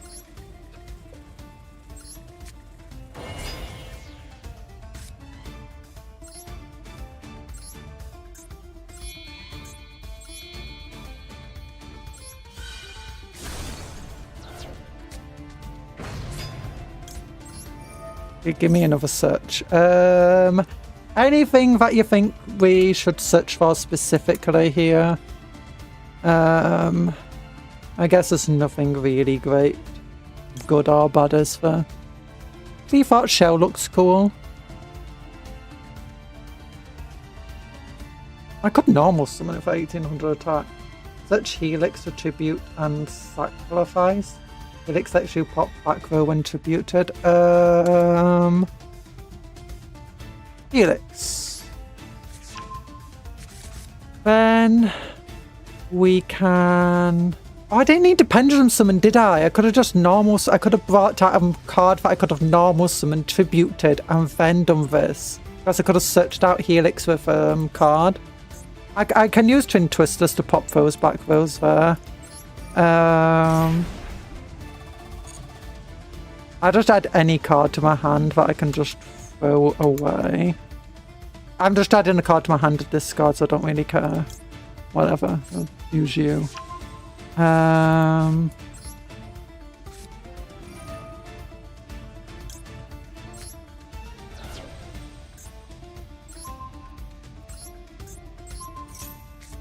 Ooh, they activated a card.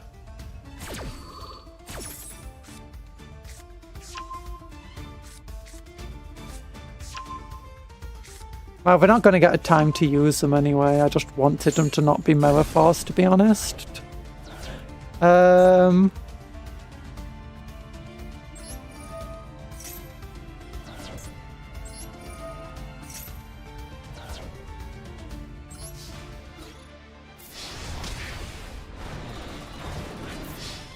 Yeah, Cleafheart is very fun and simple intro to Pendulum, which is played as a combo deck and not a stun deck. Yeah. Magician Pendulums were a very fun deck, but they're kind of complex to do.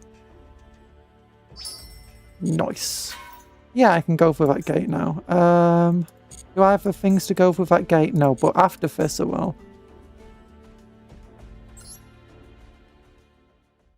It's got good bones. I have an opinion that it wouldn't take much. It wouldn't take much to modernize. So there's a few decks out there that I feel there's just a couple of cards that they would need and they could work well.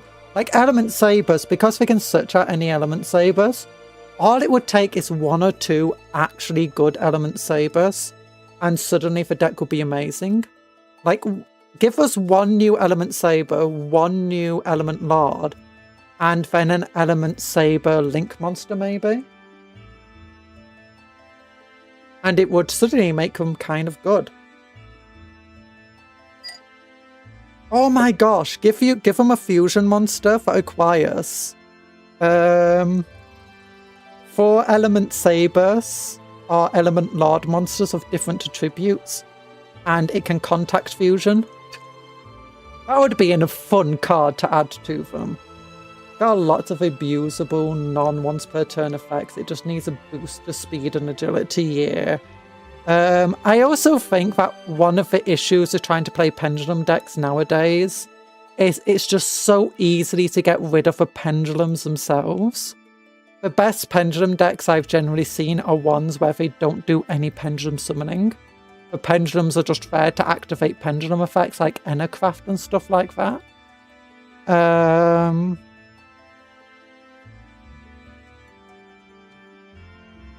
Heck, even my Metal Foes, which are not a meta deck by any means, but again, I don't really do pendulum summoning with them. It's always a surprise. I'm like, oh yeah, I could pendulum summon here. Most of the time, it's just I'm activating an effect to destroy a card to search a card.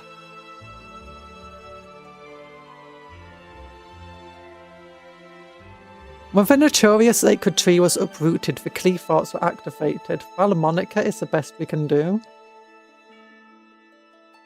Ooh. These machines were a group of autonomous mobile weapons. That does not look like a weapon, that just looks pretty. Created to maintain equilibrium within the life system of a planet. A weapon for equilibrium, what?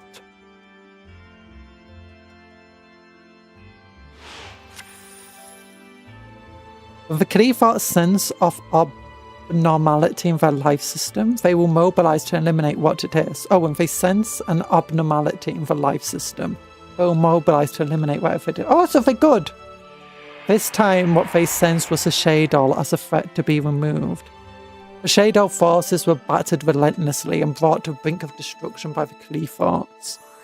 However, things took a sudden turn for the worse when they attempted to restrain and absorb El Shadol Winder. No! Winder's the worst. The divine powers within her ended up freeing the vanguards of destruction that were slumbering within the Cleethorts sealed until that moment. Ooh, vanguards of destruction. Contact with the El Shadol Winder also affected the Cleethorts. No! The power, a force equal to that of the god itself, was never meant to exist. Once the Cleethorts sensed that they realised that there was a fatal error in the life system, they decided to eradicate all life on the planet in order to purify it, essentially resetting it. Will life prevail, or is this world destined for ruination? No! You'll surely come to know the fate of this planet in another story. Do you think that's a world challenge story or what? Oh, so who does that go into then? The Vanguards of Destruction. It kind of looked a bit like an Infernoid, I guess. I thought Infernoids were a lot older than Cleethorts. I like Infernoids. I really love Infernoids. Shadows have a heavy association with Clees and a small flip focus. Ooh. Let's go to the star! Yeah, Infernoids! Oh, yeah, I'm guessing they Vanguards of Destruction were Infernoids then. Oh, I never had a full Infernoid deck, but I don't need one. Some of the Infernoid cards are... So I've had this one. Featured cards. Which other ones did I have? I had this one. I loved this card so much. Obviously, I had a bunch of him. I think it was actually a super rare card though. I just had a bunch of him. I had Antra, Hamdark, and Antidil. Piety, obviously this guy as well. This one, I didn't have either. No, I had this one, I didn't have this guy. And I had a few of the spell and traps. Yes, so the ones I didn't have was Pyramai. However you meant to say it. Actually, I might have not had Hamadic. I had Antra, definitely had Antra. I think I might have even searched out Antra because it was like one and needed in the deck. I can't remember if I had him. Actually, I think I did. I just don't recognize him because he was foil or, shiny. So it was always hard to tell the details on those ones. I had a Cleethort Genius as well. I had a load of the Cleethort cards. Yeah, Cleethorts turn into Infernoids when Tiara takes over. Ooh. That level 2 Fernoids is actually Cleethort Stealth. Look closely. Which one? This one, Antra.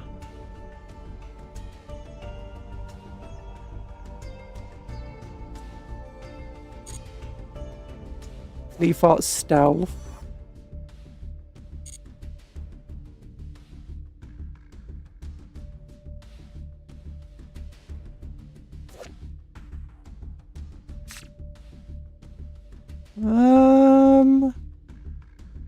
The other one, Roots. Wait. Decatron?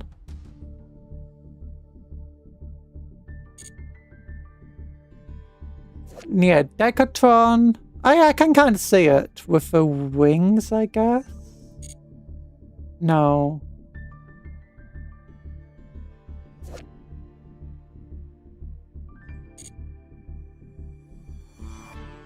I don't see it very well. I'm sorry. But that's kind of cool. Infernoid for... Oh, I never had this card. I think that's a newer card, though. Maybe. Infernoid, Evil. I don't know if I had that one. Yeah, I really liked Infernoids. It's surprising, Vent. But I never liked the Cleethort Tower. I did like the Tower card, mostly the design of it. I just didn't like the design of the other Cleethorts, to be honest. Maybe I'm wrong. I know they all correspond. Yeah, I wouldn't be surprised if each one's meant to correspond. Oh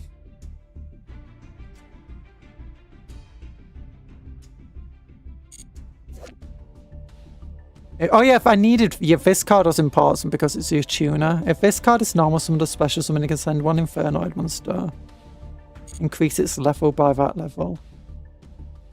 But based on bits of Hebrew Kabbalah. Oh. That makes sense.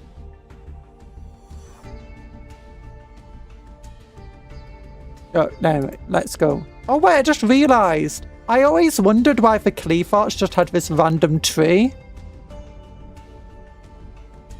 Into one of the trap cards. It's a... It makes sense now. It makes sense. Oh my goodness. Okay, oh darn it. Again, it kicked us out for shop. Okay, shop. Shop. No, I didn't want to go to shop. I want to go solo. Solo. Solo. And then let's see. We can go through the gate. Unlock it. What's through the gate? Oh, we can have a mod. We can have just. This is a weird mate. Well, what's the loner deck it gives us?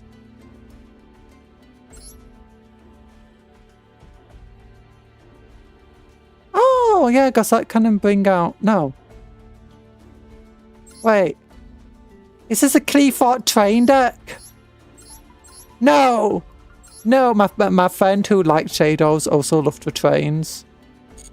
My favourite train card, though, is absolutely terrible. I don't know if it's still a terrible card.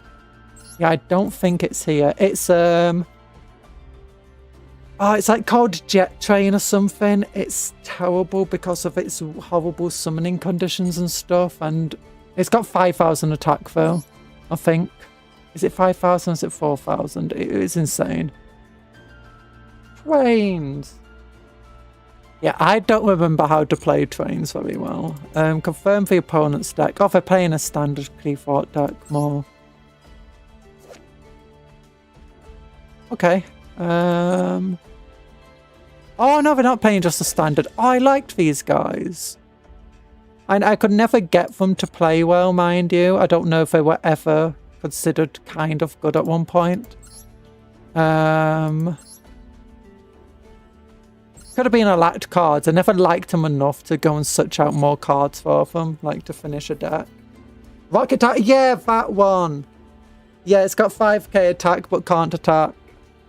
Yeah, I think there were various ways to make it be able to attack, like, you know, negating its effect or something. Why Cleafart Yosan? I don't know. Look, these, because maybe it's fun. Maybe it's very fun. I don't know. Oh gosh, what is this hand? What am I doing here?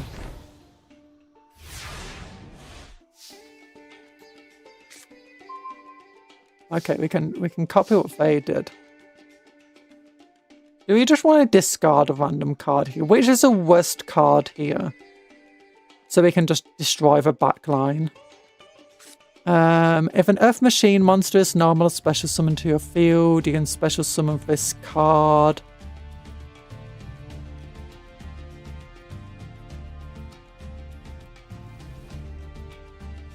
Discard stealth. Discard stealth. Is this guy even worth keeping, though? Like, I don't know what we'd go into with him. Union Carrier.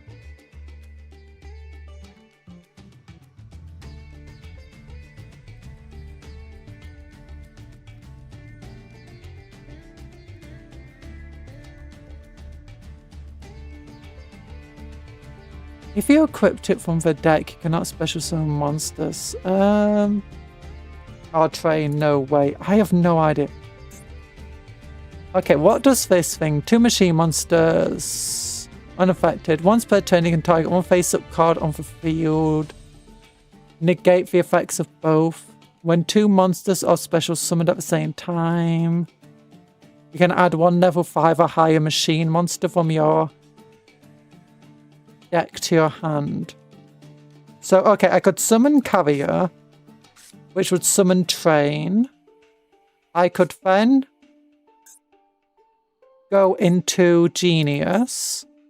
I could then put down Stealth and Helix to Pendulum, Summon, Shell, and Carrier. Then I could add Towers to my hand using Genius. Do any of these do such as themselves? If this card is normal summoned, if this card is normal summoned by tributing a clean monster, it can make a second attack during. Okay. Now it just gives 300 attack. That just gives 300 attack. That just gives 300 attack. That just gives 300. Okay, all of them just give 300 attack. Are there any that are good if tributed? If this card is tributed, it can target one monster on the field, return it to the hand. I could return that to the hand of them. Wouldn't it be super useful? Helix. If this card is tributed, it can target one spell or trap card of the field, destroy it. That would be okay. No, only scout searches, yeah.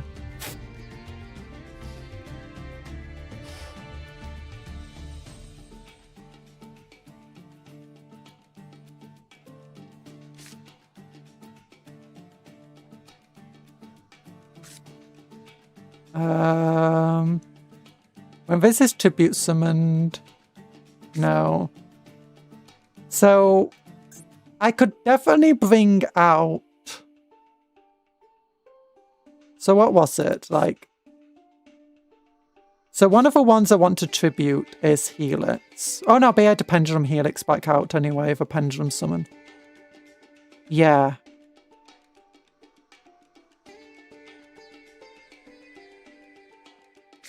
So, like, if I summoned Helix, went into the Cleafort.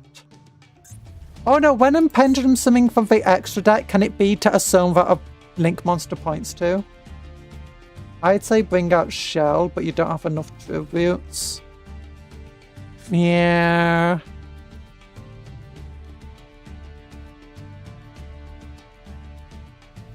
I mean, actually, I could. I could put out like Stealth and Helix onto the Pendulum zones. Pendulum out Stealth, Pendulum out Carrier, sorry, and which Train will summon itself, and then I could tribute from both a Shelf, which would be amazing. From an extra to link zones. Okay, that's good. What's the Train's effect? When you normal summon or special summon an Earth Machine monster, you can special summon this card from your hand, but its attack and defense are halved. If this card is detached from an XYZ monster and sent to a graveyard to activate a monster effect, it can target one card your opponent controls, destroy it. I'm thinking maybe just try to bring out Towers.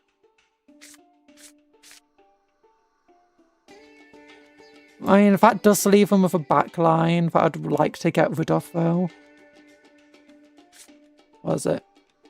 Helix. Come bring out Train. Go into this.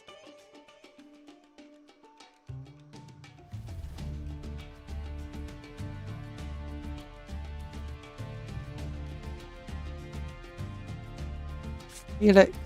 Train, go into this. Helix goes to here. Then I can get Carrier and Stealth.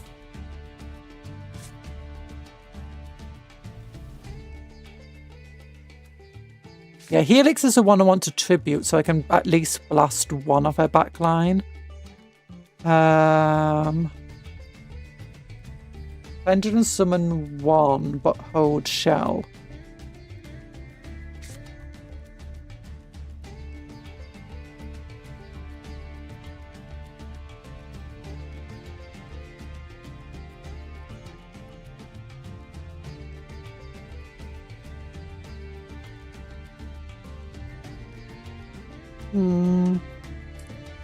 I think I want to bring out towers. You know, we're just going to... We'll just do it. Genius. Kind of wait till next turn. I guess so. I don't know. I don't know what's in their blooming hand, though.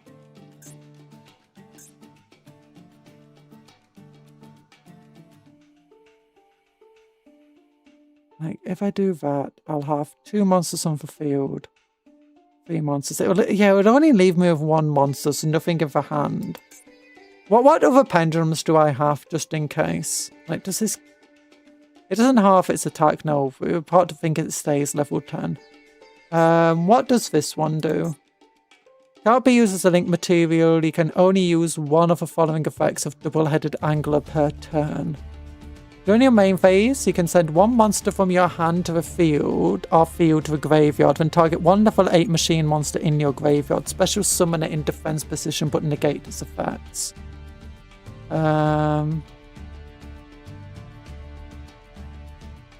If this card is in your graveyard, you can send 1 card from your hand or field to graveyard, special summon this card. Okay, that's a bit useless.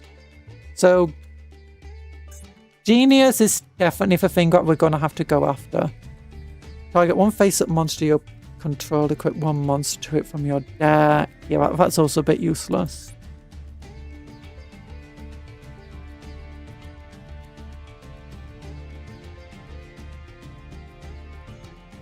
If you tribute summon stealth instead, you can bounce a card. Could bounce the opponent's monsters or one of their spells.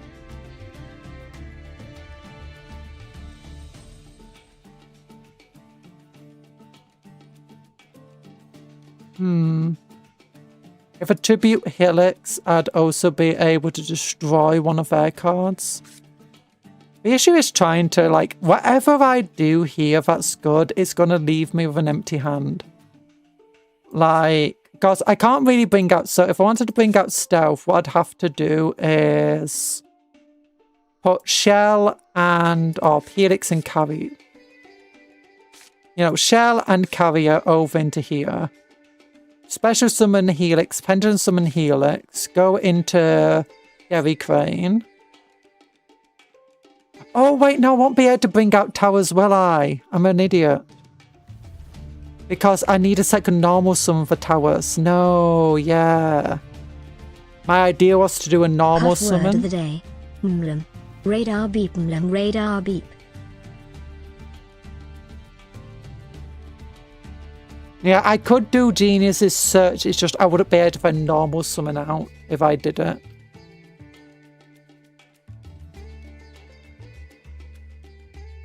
Yeah. Hi, French Puff. How you doing? Okay, unfortunately, any of them with normal summon's going to be low attack, so we might as well just pendulum summon into something. We could try bouncing the back line, but I don't think so. What I'm thinking instead is we put Carrier and Helix in pendulum zones, we pendulum out Cleafort Shell.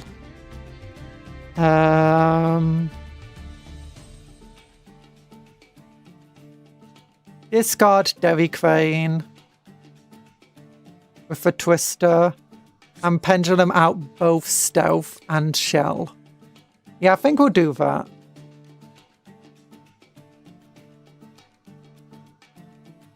Because I can blast a back line with Twisters.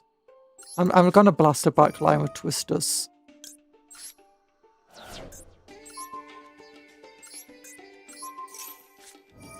Okay, they summoned that. Oh, does it get destroyed anyway? No. You have a rank 4. Yeah, I do have rank 4. Do they all become level 4s? Oh, they do become level 4s. Okay, that is interesting. That makes these easier.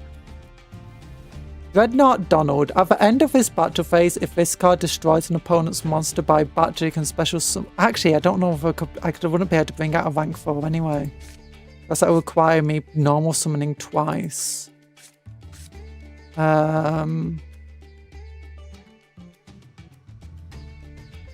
I'm just going to go into stealth. Oh, no, I don't want to normal summon. I want to pendulum scale.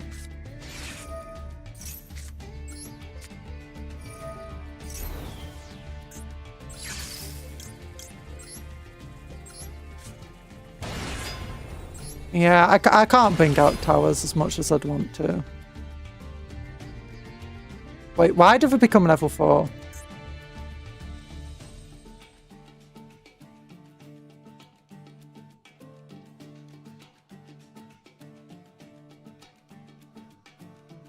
This card is normal summoned without tributing.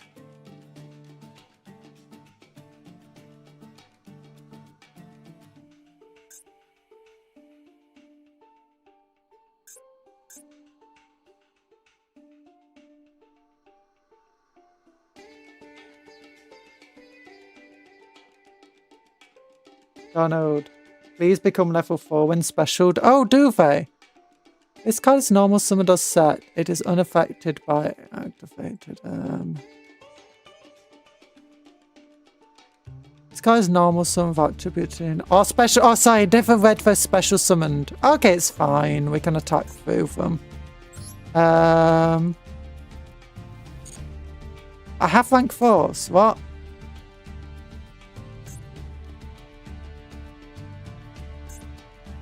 But why can't I?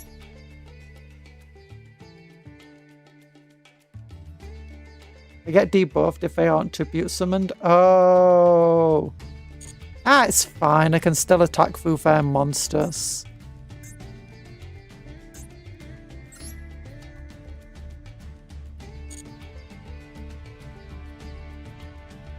Wait, why is everyone's attack lower?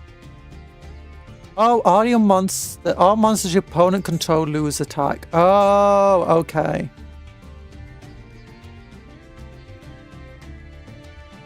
Yeah, I get forgot. Oh, except clean monsters. Okay, whatever. We've got the power to go through them, I guess. We get a search there, unfortunately. Oh, wait. Oh, can't be destroyed by battle. Oh.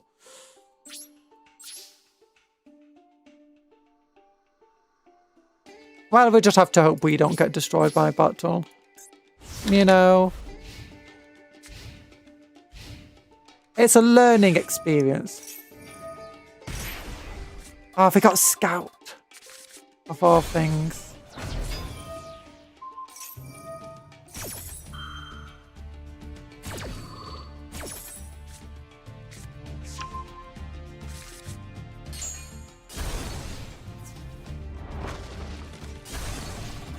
Okay, now I need another pendulum zone, please. Oh my gosh, no, they got Scout.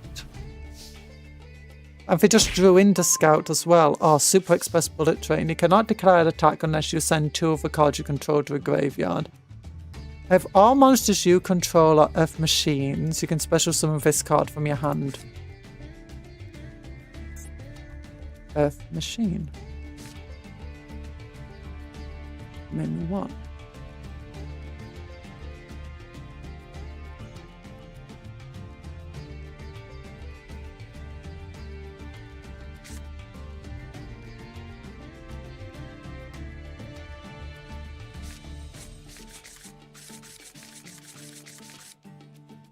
Is it a tricky position? It is. All monsters I control.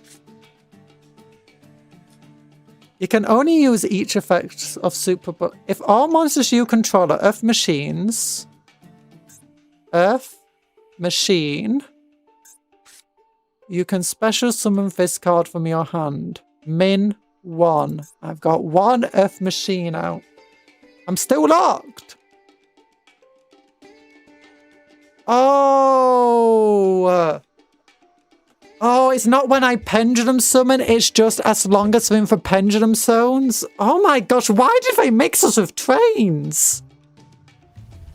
What were they thinking? Okay, I think I've lost.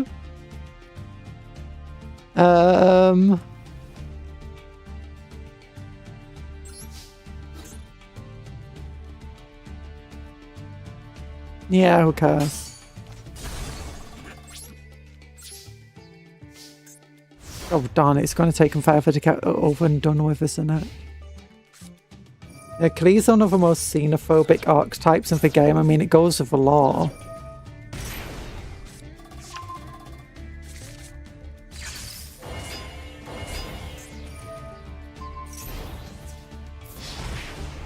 That's still not enough to...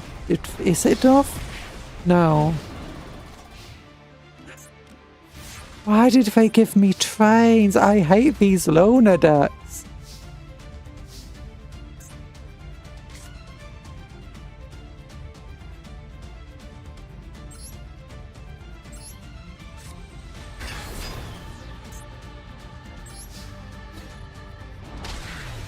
Yeah. Oh gosh.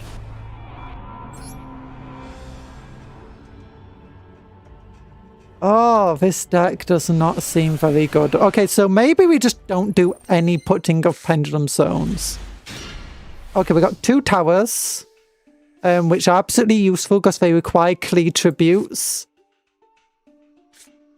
Cannot be special summoned. Why? You just thought, oh, Klee Towers is level 10. Let's put them with some, you know, level 10 card. If this is normal summoned or special summoned, you can target one Earth Machine monster in your graveyard. Special summon in defense position, but negate its effects. You can target one other face-up monster you control. The level of that monster becomes... The level of this card becomes a level of the other. Pet the cat. Nyanyan. Mlum. Don't pet me. No. No. Twin Twisters, you may want to save their own scales. True. But right now...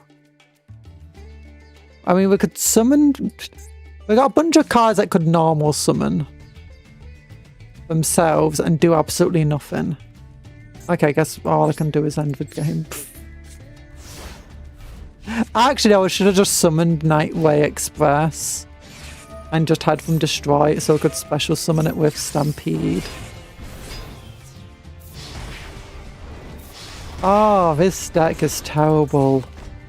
Like, couldn't you just give me a pure Cleafort deck? I could have done something, please.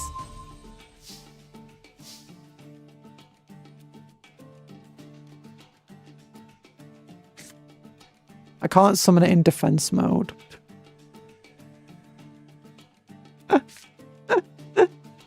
Oh my gosh. Yeah, I should have just summoned Nightway Express or whatever. Even more boned of this hand than the other one, it's true. And we immediately lose. Yeah, before I should have just immediately summoned Nightway Express, then I could have summoned it from the graveyard, at least gone into a level 10. Okay. Escape to surrender. I know. Lever, how are you doing, Braver? Okay, Foolish Burial! I got a Foolish Burial, yeah! Okay, who do we want to send to the graveyard?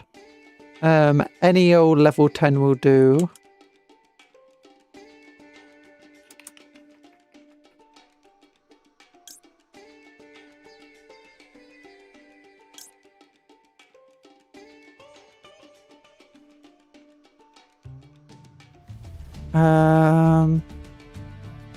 Yeah, this should be good. And then I can summon this guy.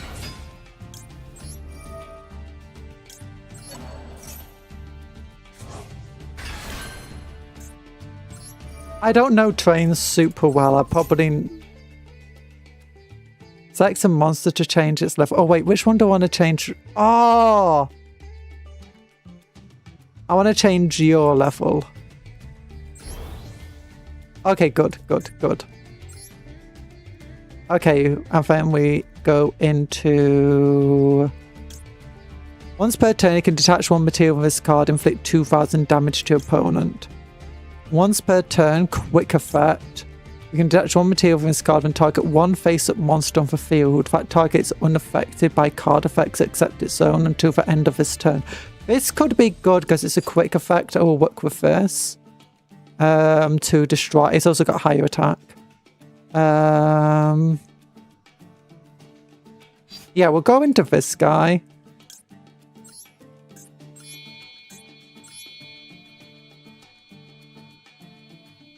What's his stats? 4,000 of... Should we special summon in defense mode? 4,000 defense, just in case. He requires life points to search. Yeah. Wait, Gustav. No, yeah. Yeah. Oh, wait. Gustav isn't on once per turn, is it? I forget this. I always think... Is it a once per... No, it is a once per turn. Yeah, but we'll have 6,000 life points to do a search where this way I can at least just get... Because if I detach that, it would destroy one of their monsters.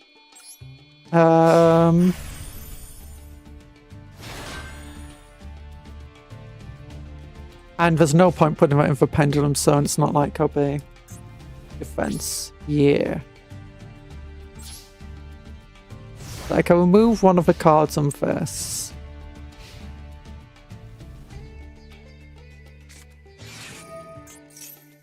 And let me check this.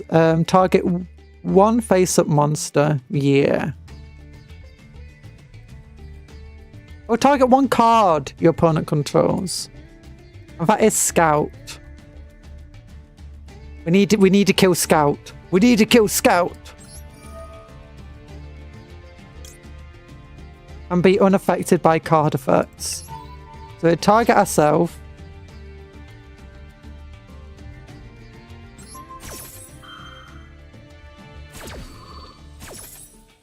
Wait. Oh, now I get to do its effect. Yeah! Could you imagine if we just literally put down another Scout now? That would be hilarious.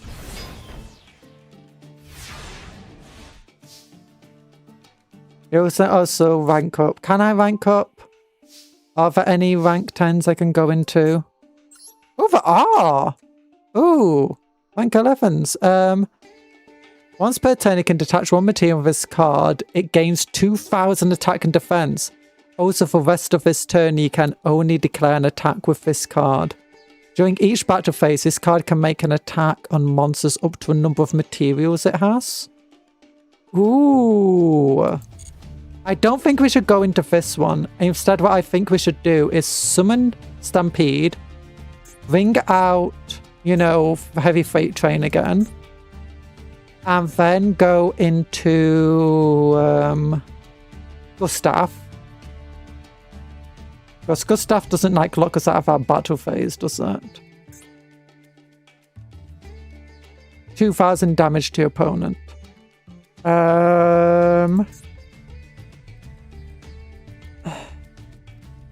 Yeah, use Gustav just to destroy that back row. And then we can go and into this dude. He'll only get 2 attacks though at 6,000 damage into them. Actually, that should be enough. That should be enough.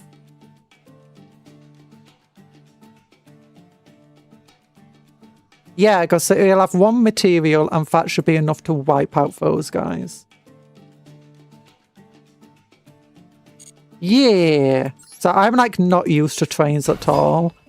I think I even had... I didn't really make trains because my friend played trains. So I don't want to chain this here. Don't know what the back row is. I can't remember what cards they had access to. So... I don't want to do that. I know I can right click that away. Just keep forgetting it. Yeah, go into Gustav.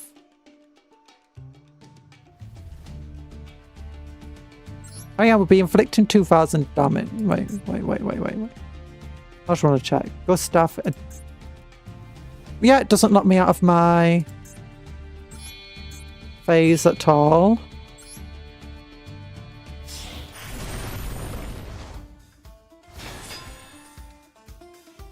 Ooh. Oh yeah, I can do that. I think I still want to get rid of a back row because we'll be able to get 2 attacks either way as long as it just has 1 material. And we'll lower it down to 6,000 attack.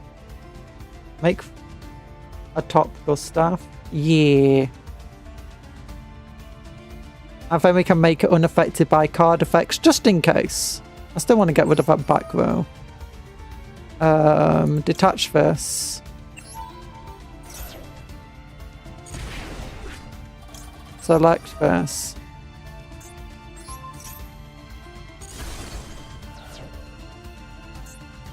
Activate special summon interface using Gustav. Face up attack position, definitely. It's the only one that's going to be able to attack.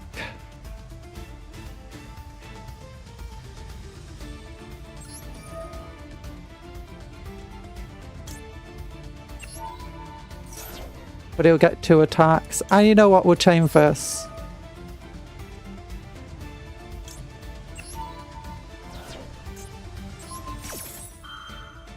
Accept its own effects. Then battle phase.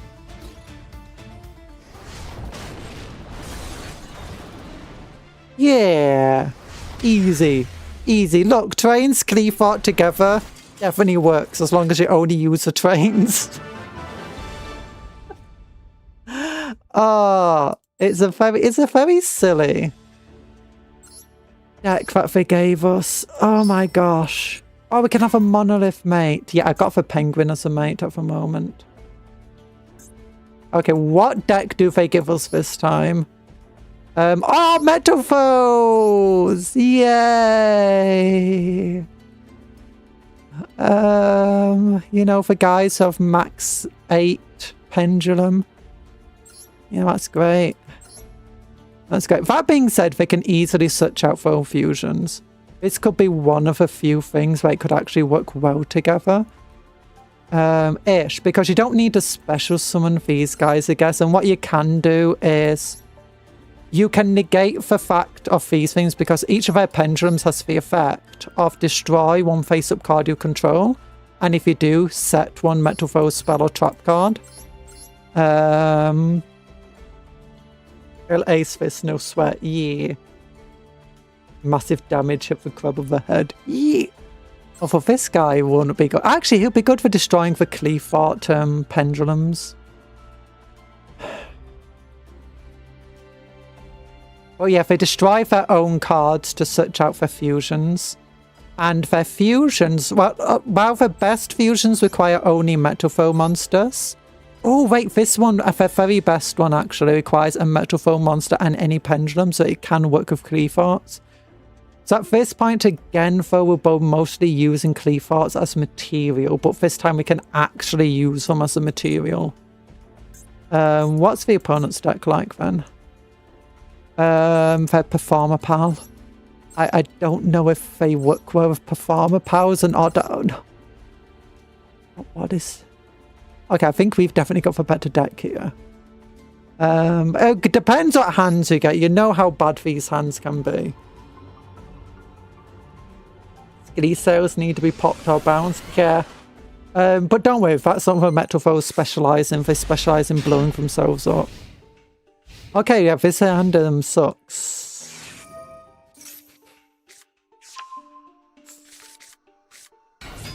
Cleafarts love Trampolonics. What's Trampolonics, sorry?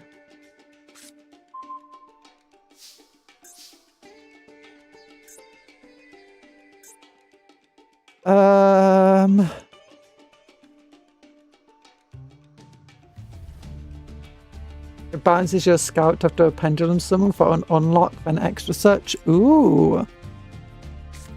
Okay, I guess we just have to set this card. I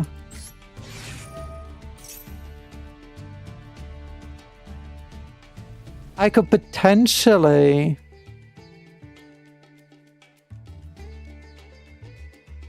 get a Towers next turn with Clive's End.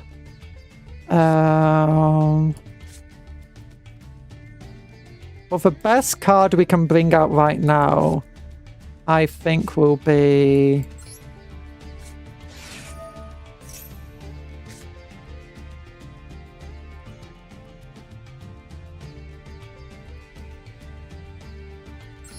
Pendulum Scale.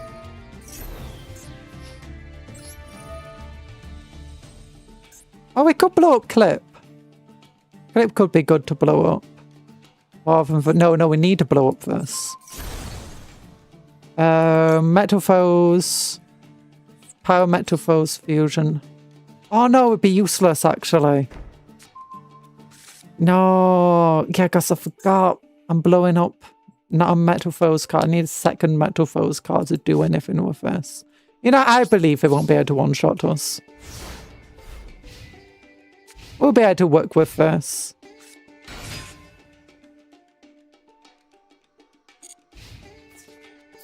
Yeah, look at them. They are for doing stuff.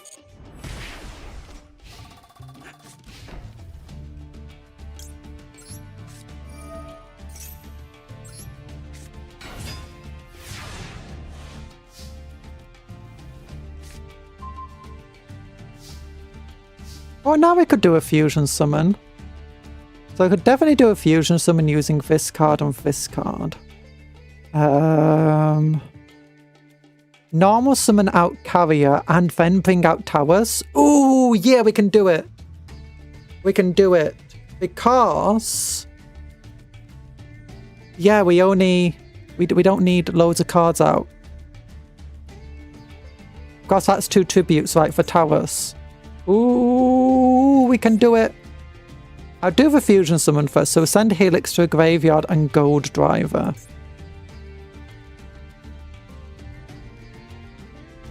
Yeah. And we can bring out this guy. Target 2 metal foes in my graveyard. I don't have 2 metal foes in my graveyard. Let's still bring out. This is the best one.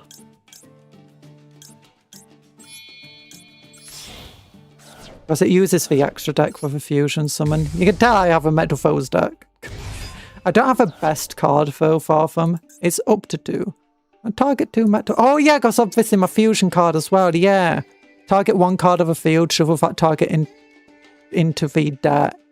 And if you do, return the target on the field to the hand. This is useful for like... what I could do now, I could summon this guy. Which we use our normal summon for. Then I can summon this guy.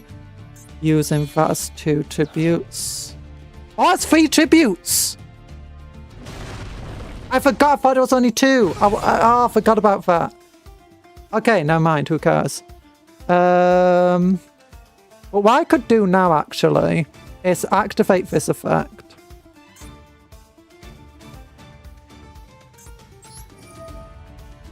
Destroy this card.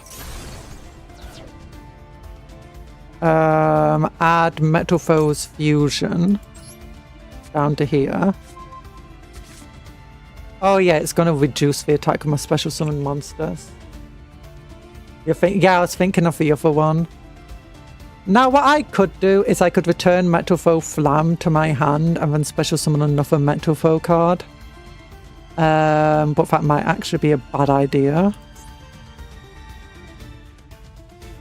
It might be better just to remove one of our traps.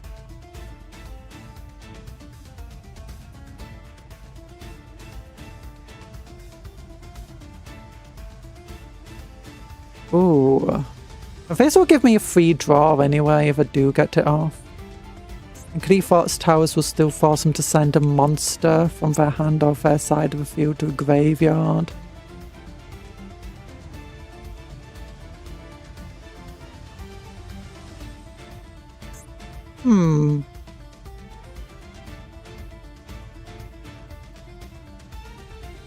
You know what? I like this effect. We'll return both of them. And we can target a card of a graveyard to return to the hand. And then we can activate an effect to special summon. What do you want to special summon? I could special summon this guy out. Target 1 card your opponent controls, shuffle 2 face up, no. No, we'll just bring out... we could bring out a second copy of her.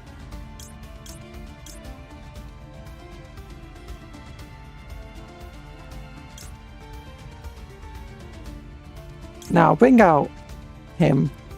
Now, she's got a higher attack.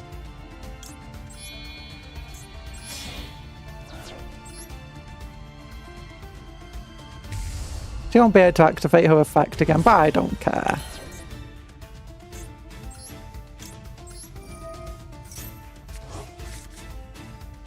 Flip Launcher. Until the end of this turn, all normal summon set clear monsters currently on the field gain 300 attack, that includes theirs, but are unaffected by spells and trap effects. Also, their effects are negated. Okay, I'll just set that for now. Activate your effect. I got rid of Monolith. I'm very much expecting... Nope, they're not doing anything.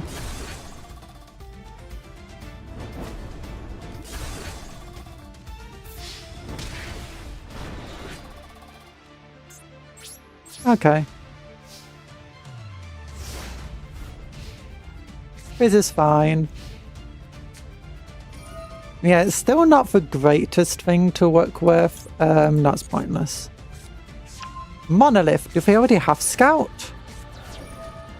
Or did they just make a bad play there? Oh, that's a cool card.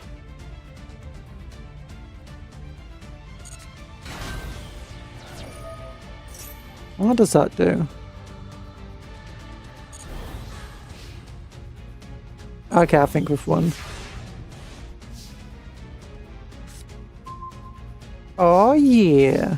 She's got a really weird search effect of when she's destroyed, you can search a metal foe monster from your deck to your hand. The issue is, she just, it's in the end phase. So you know, attack.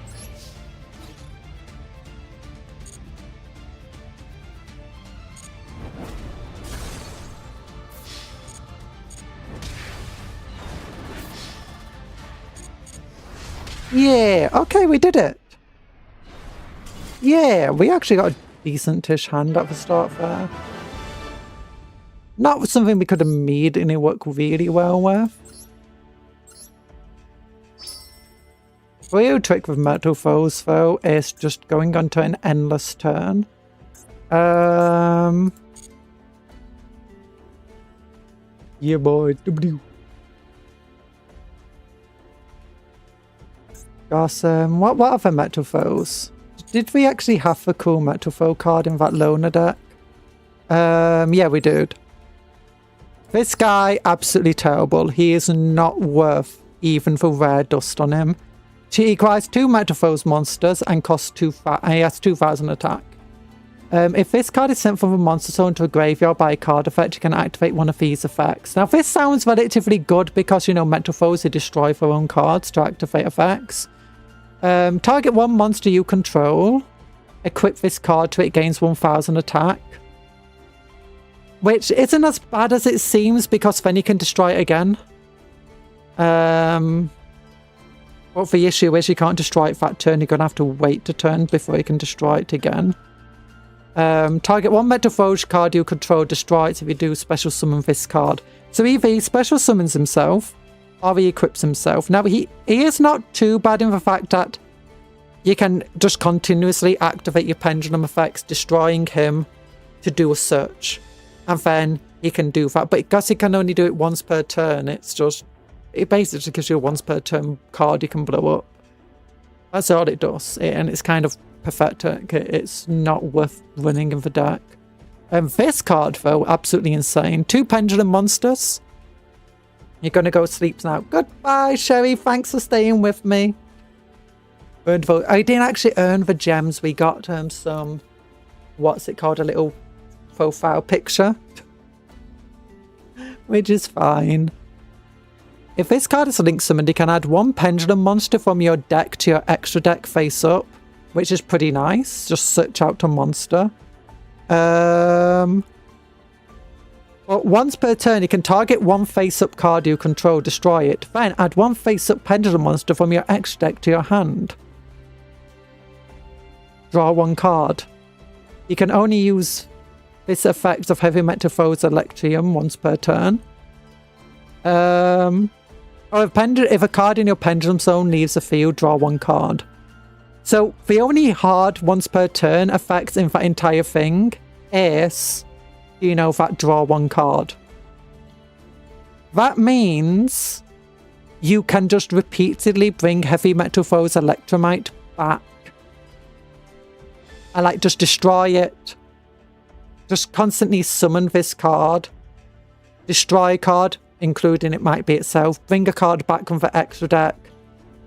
And then send it back to your hand. Or back to, you know, the extra deck so you can link summon it again. Partly through her. Because when she is Pendulum summoned, you can target 2 Metal Foe... No, not Fusion summoned. You can target 2 Metal Foe cards in your graveyard. And 1 on the field. Shuffle the targets on the graveyard into a deck. If you do, return the target of the field to the hand. So that gives you a way of bringing him back to, or her, back to the extra deck. And honestly, you can bring your second copy of... So you have 2 copies, you summon one of them, then you summon the other. And you constantly recycle between the 2. The Metal Foe's Fusion card is also not a hard once per turn. Only this second effect, where you can return it back to the deck to draw a card, is a hard once per turn. I think this one is a hard once per turn, yeah. And I think this one is. So there's ways just to like... I think the red card is 5 or 6 attempts at using a Heavy Metal Foe's Electromite's effect in a Metal Foe's deck. And getting it off. Of basically just search a card from your deck. Bring a card from your extra deck back to the field or hand. But you know what? Let's defeat the Cleaforts with the Chthonian deck. I think that'll be fun. Let's use a Chthonian deck. Also, we need to earn the gems. So this is my silly deck that's based on the Chaspingston's first deck. Very loosely inspired by, because my goodness, this deck could not work by itself very well. You know what, we'll summon this guy. Maybe he'll get destroyed, maybe he won't. Actually, we can just Dark Karibo him.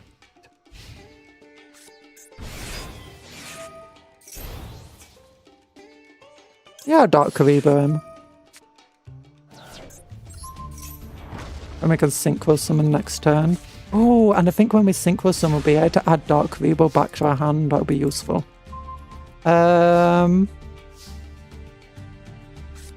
So summon. If I special summon Proof of Prophalis, it locks me out of special summoning for the rest of the turn. Kind of useful sometimes. Synchro Summon into Archfiend's Call. Summon skill monsters can't be affected by card effects. Cannot be targeted by card effects, sorry. I don't want to say... I might as well just go central. Activate this effect. Which, out of all of these, I'd rather have Dark Karibo back to protect my Archfiend card. Oh yeah, and I can banish Stygian's Street Patrol to special summon one of these cards, but no. Okay, activate this effect. It's a very weird effect. Its second effect never goes off bringing itself back from the graveyard. Okay, activate this effect. Yeah, bring your attacks down by half of my attack. And then we'll attack through. Main phase 2, and we'll set the card here. I should have put it in the middle. Because AI always starts by putting cards in the middle. Oh, I should have put it over here so I could stop Scout potentially.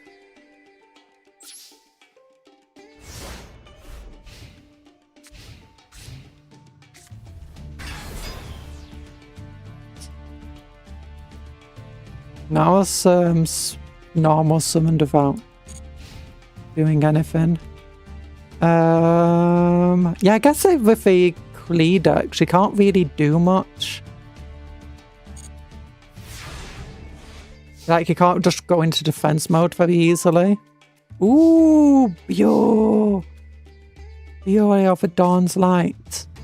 Oh, she's a cool card. I'm wondering, if I summon Proof of Prophalis, do I have a Link 2 monster? Oh no, I forgot to put the Link 2 monster in the deck. Ugh. I'm a silly bully.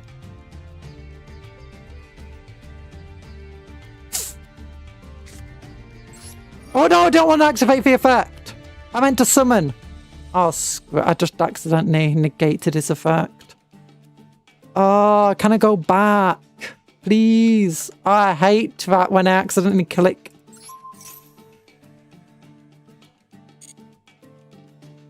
I'll just summon him in a face-up attack position. I forgot to change the deck to add a link 2 into it.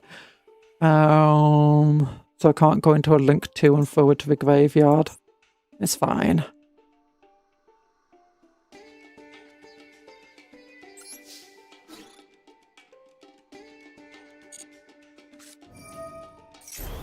Oh! Action! Oh, I forgot to activate the Archfiend's Call ability as well, whatever. There. Oh my gosh, I just absolutely messed myself up there.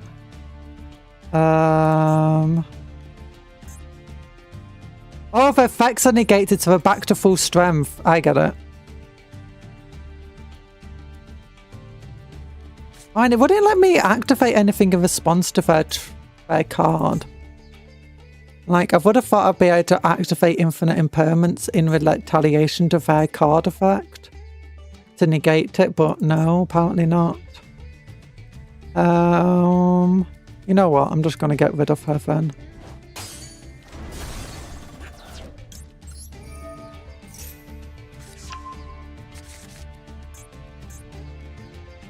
Unaffected by other spell and trap effects. Yeah, spell and trap effects, maybe. Right, fiend, fiend, fiend, fiend. Oh, because I'm still in the battle phase.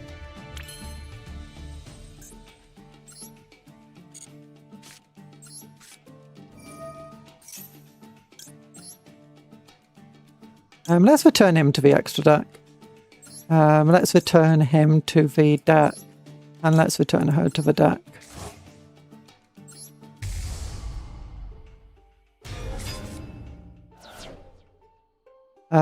Then I can activate this effect. Target one card on the field. Until the end of this turn. Yeah. We'll leave a Cleethorph there. Get rid of a trap. Send a card to the graveyard.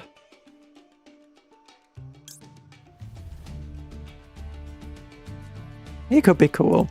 Now I'd send her to the graveyard. Which allows me to activate her effect. Which will return Stygian Patrol to my hand. And it's still not done a normal summon this turn. Do I want to do a normal summon this turn? Nah.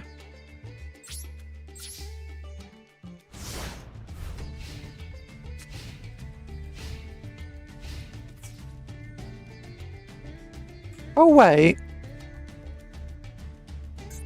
Until the end of this turn.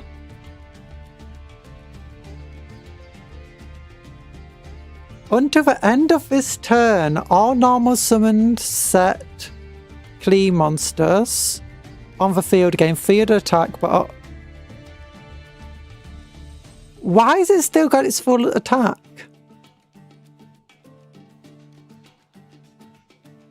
I thought it would have gone back to normal. Okay, never mind. Well, we'll just send Dark Karibo to the graveyard to protect it.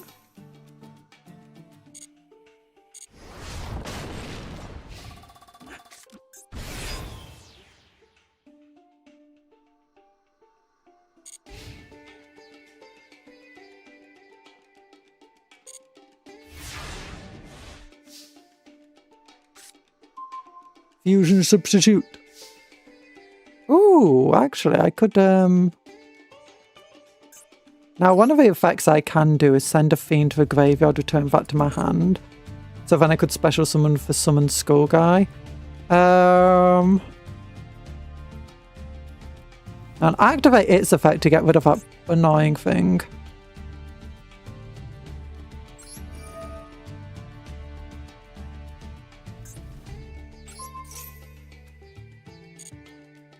And who do I want to send to the graveyard? He's useful. Return to my hand, please. Oh no, we get faced up, sorry. Then I can... What do I want to do? I got fusion. So I could summon Street Patrol, send Summon Skull to the graveyard. Ring. Then you can banish this card from your graveyard. Oh no, it's a fusion monster in the graveyard I'd have to target. Then I could send Proof of Prophalis to the extra deck. But then I don't have another fusion monster to summon. Yeah, there's no point trying to do the Summon Skull stuff here. So I'll just do an attack. Bonk. Oh yeah, return to my hand. Yeah, he's nice. See, that's right. We got loads of graveyard effects in this deck. It's a very fun deck.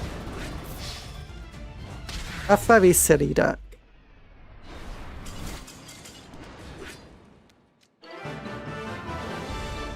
There we go. Oakley dokely. And what do we do? Ooh, Frontline Observer. Yeah. Okay, Duel.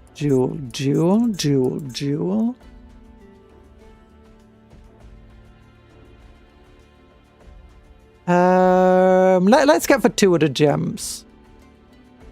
Now, let's look at what time is it? It's 3. Oh my gosh. I should have taken a break or something at this point. We'll do another story. Which story would we want to do? Anyone got any preference for the next story to do after the Cleese? We got the Invincible Bee Troopers. I wonder if there's like a specific story that follows from like the Clee, like Infernoids.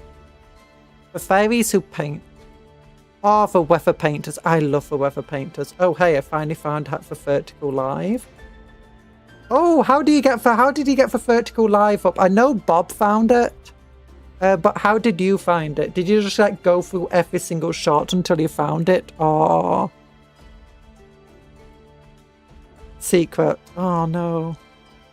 I want to be able to see my own Vertical Live. Is that like an option when you're here to just like see the vertical version? I don't see any options on my phone. Yeah, apparently the chats are the same. Good. I like the weather painters. No, I don't want to actually look at them now. I just meant like... Yeah, I had a weather painter deck. I just absolutely adored that deck. Really nice art in them. So we know that the Infernoids came after the... Clee. So, is this the Infernoids? No, they're facing off against the Crawler, not the Infernoids. Steam Dinosaur. I kind of want to look at Steam Dinosaurs, to be honest.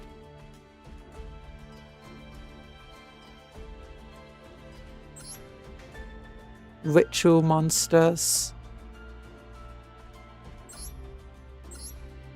The Fendred.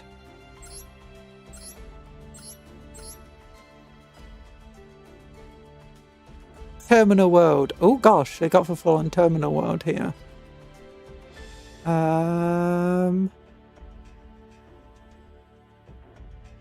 Ooh.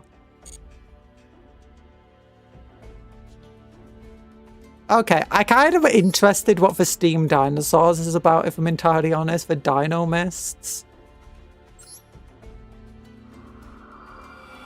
I did have some Dino Mist cards. I think I might have had a deck, or like a deck where they were heavily involved in it. A lot of the Pendulum decks from way back when, you know, they're kind of dead in the water nowadays. There's not a lot of real pendulum decks left. I mean, you got Enocrat, but they're barely considered pendulums.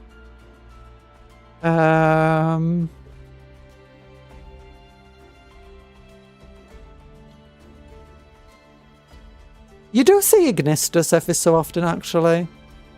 And Metrophos as well are fine. It's like, they're not meta, they're not tier 1 or anything, but they can be splashed into various decks pretty easily.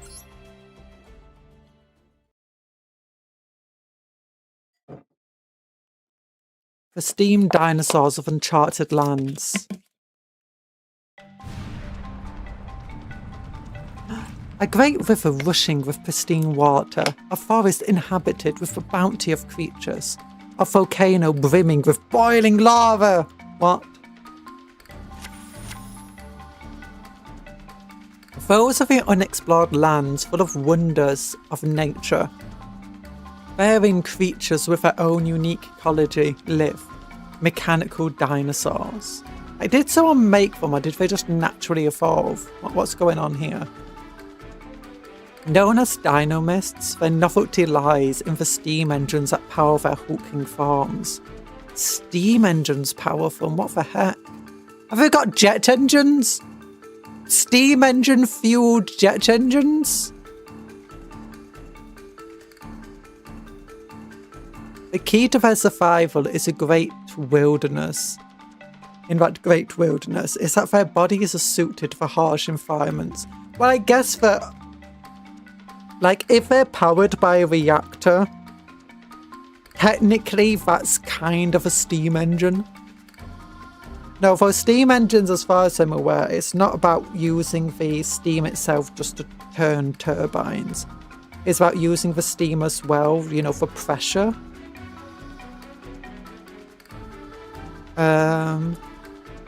This time, let's take a closer look at the shrouded ecology of the dinomists. Drifting with a gentle flow of a river is the long-necked dinomist Plesios. Oh my gosh, what the heck? It derives its energy from water, absorbed from a pipe in its tail. Or should I be doing a David Attenborough voice? It derives its energy. Wait. It derives its energy from water, absorbed through a pipe in its tail. Not only is stabilizing energy produced by its hover unit supporting the beast's own weight. I can't do a good David Attenborough voice, I'm sorry. The balance between the water imbibed and the steam released prevents flooding of the river. As a result, land-dwelling companions are protected from the potential flood damage. Are their mouths, like, made up of fire because, you know, they have to eat metallic things? So they just, like, bite into it and melt down the metal and then drink the molten metal? Flying freely through the great skies is a winged dinomist, Terlan. Appears silent. Turbines on both wings collect moisture in the air and generate energy for high-speed flight. The water vapor released is cooled by the atmosphere, turning into rain clouds and hydrating the earth. Oh, so it's been years since I've watched anything with David Attenborough, to be honest. I've got to speak normally. Among the known dinomists, those of the waters and skies are a rarity. Next, let's take a look at the many dinomists that dwell on the land. Yeah. Oh, we got the Stegosaurus! I'm a Stegosaurus.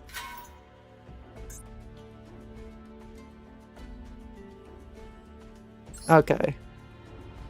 I don't remember the dinomists ever being particularly good. I might be wrong with that, but I don't remember them being any good. Like, even in a casual setting, they're kind of underpowered. Which is fine. Oh, there's a Spinosaurus. We really are looking at the land dwellers now. I'm a Stegosaurus. Wait, what do you want me to do? I'm sorry. Pendulum scale. Pendulum scale. Oh yeah, but one of the things that limits them is the very limited pendulum scale that they've got. 3 to 6, so they can only pendulum summon 4 and 5s.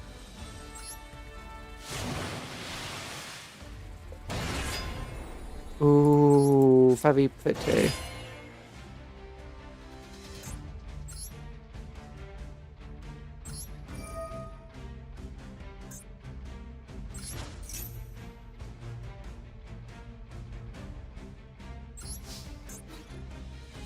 Oh, the Spinosaurus is stronger than the Rex.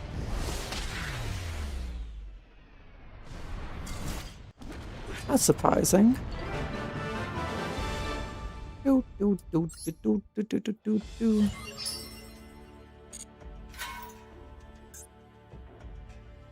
Okay. My deck. What cards do we get? Ooh, Brachion. And this one we get for Peliosi. Do we get a full Dino Mist deck? No, we don't get a full Dino Mist deck. What do we get from up here? Dino Mist Eruption. I guess we kind of get enough full deck from all of this. We're not getting... Don't they have fusion cards in the Dino Mists? I can't remember if they do. Let's look at the actual deck we've got. No, yeah, it's Draco Slayers that have the fusion. Yeah, I think I actually built mine with Draco Slayers as well. I can't remember if I did. No, I don't think it did. I think I did start doing that, then was like, nah, I don't like this. Steam Synchron. Well, that's fitting for the deck. Immediately after this is solved, synchro summon using this card you control. So it's just a synchro summon in your opponent's turn if it's on the field. I like reactive. Jet Synchron, I guess that's kind of fitting too. I do like Jet Synchron. You add 1 junk monster from your deck to your hand if this is sent to a graveyard. This card is in your graveyard. You can send 1 card from your hand to the graveyard. Special summon this, but banish it when it leaves the field. We've got no junk in here for it to search out, sadly. Unless there's like another junk card here. Okay, what are the rarities of all the Dino Mist cards? Okay, it's only the Rex that is rarity above normal. Oh, and Dino Mist Howling. Not just a Centaurius, a Predator, Vindicator, Destructor, and Whirlwinds are now legends. Wait, were the Predators legend? I can't remember if they did.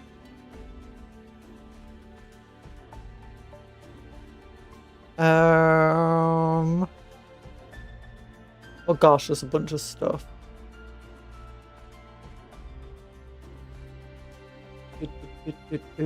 Big Space Marine news. Yeah, okay.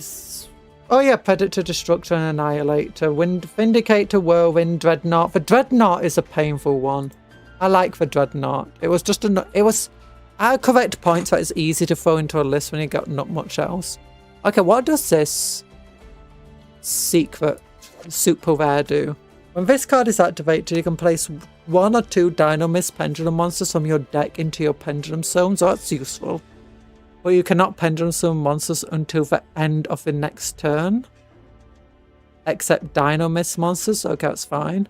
Once per turn, if this card is already face up in your spell and trap card zone, you can tribute 1 Dino Mist monster, then target 1 card your opponent controls, return it to the hand. Okay, I can see why that's considered a rarer card. And what about you? Once of this card is in your Pendulum Zone, you can negate an activated card effect that targets another Dino Mist card you control, then destroy this card.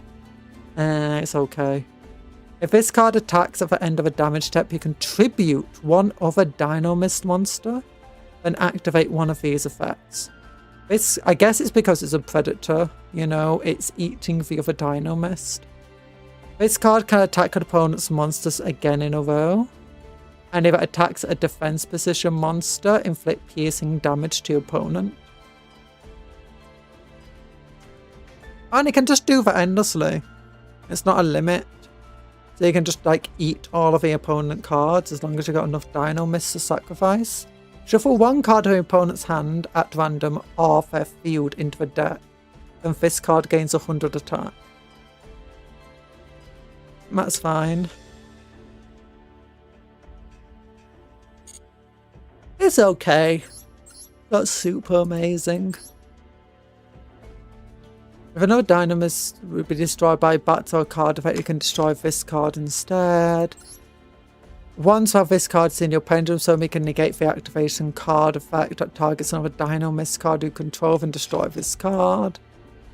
Ankylosaurus, once per turn.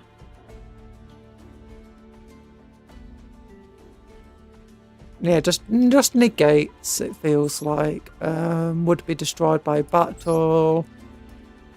Negate a card. If it would be destroyed by battle. Okay. So it's basic stuff. It's interesting enough. Normal. What about for normal effects? If another pendulum monster you control battles, after damage calculation, you can destroy those monsters. Okay, so that allows you to get rid of an opponent's monster that can't be destroyed by battle. A Hammerfall Bunker. Yeah, the Hammerfall Bunker being lost also hurts a bit. I wanted to get Deep Strike. It would have been fun to have, like, it be a cool piece of terrain. All face-up monsters your opponent controls lose 100 attack and defense for each Dynamist monster. Dynamist card you control. That includes the Pendulum Zones, that's fine. When this card destroys the opponent's monster by battle, you can add one Dynamist card from your deck to your hand. Fine, it'll be a bit difficult with its attack. Banish any monster destroyed in battle with the Dynamist monster. Okay, that's very good. If you do not control Dynamist Brachion in your monster zone and your opponent controls a monster that has the highest attack of the field, you can special summon this card. Okay, that's cool. Special summoning it. It's a level 5, so I imagine level 5 synchros are pretty popular. Not synchros, XYZs. Are you a tuner? You are a tuner, nice.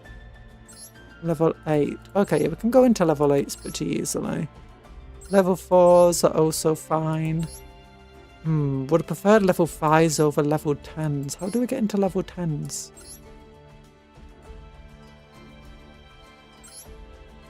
This is how do we get into the level 10? At the end of a battle, if this card destroyed an opponent's monster by battle and special summon one, oh, this guy. So yeah, bring out this guy to bring out the other guys. Okay. Also, Power Baden. Yeah, now it's the toughness for standard Orc Boy and Intercessors, but also half the toughness. I imagine a Baden, when he finally gets his own codex, is going to be buffed. Also, they did say once the Space Marine Codex lands, the Chaos Space Marines will also be getting a buff to keep them in line with everything else.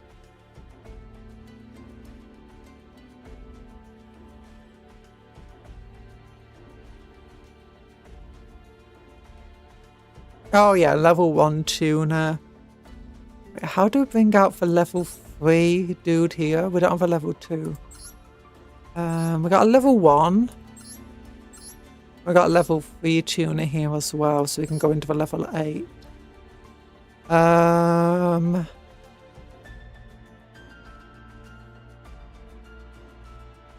don't know if we have anything that does tokens. Oh, we do. It's over here. Okay, so there's like at least a few combos you can potentially do in this deck. It's a bit weird. Ooh, I like this guy. Yeah, I think I had all of these Draco Slayer cards. They're pretty common. Okay, let's go. Dynamists. I didn't check what they bought. They probably just have a generic Dynamist deck that's a bit worse than ours. I'm bring out our field spell anyway with Terraforming. Ooh, they're immediately going into Dino Rex. Also, I like how Dynamist Rex has the cool thing. Draw. I guess we can... Oh no, we can't do any pendulum summoning. That's for all level 6. If a dino miss battles, you control, the opponent cannot activate cards or effects until the end of a damage step. That's nice and all, but... all dino miss monsters, including theirs.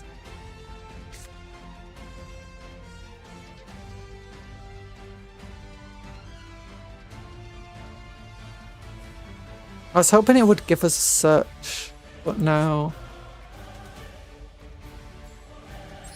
I guess we're gonna have to set this card. And unfortunately we've got all just Pendulum Scale 6 cards here.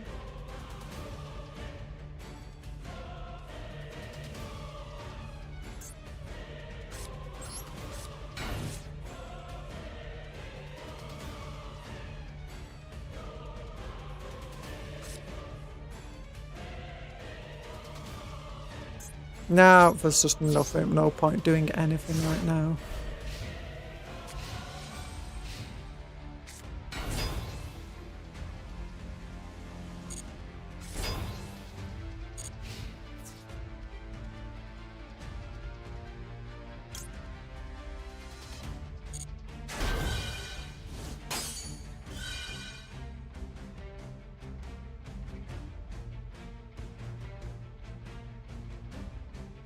Oh, because it only has 1700 attack versus mine 1800.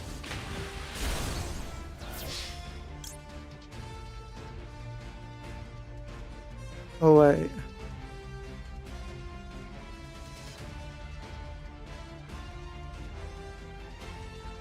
Oh, I got banished as well.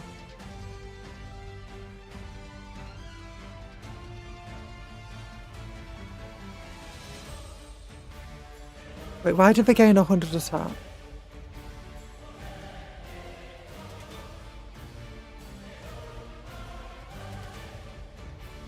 Why do they all gain 100 attack? I don't see anything here that says they should gain 100 attack.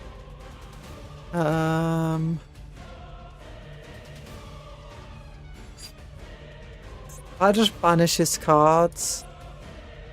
I can just destroy cards.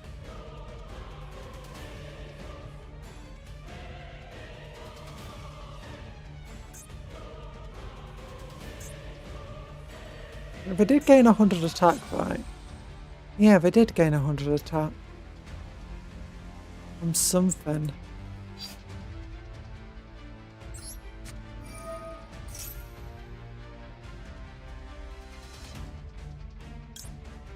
Okay, I can select him.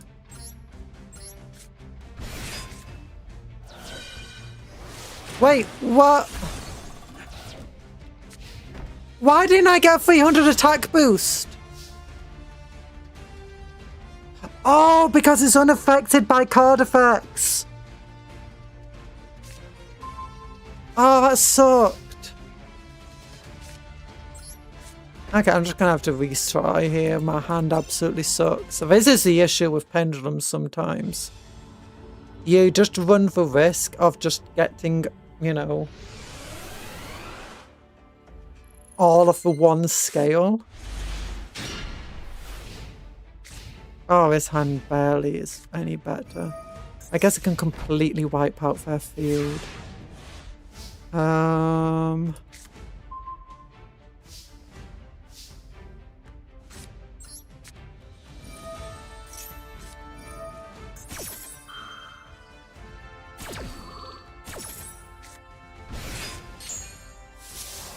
Yeah, there's summon Stegosaurus. So I can't use the Lightning Swarm to get rid of him. 3 and 6 isn't going to exactly be useful here.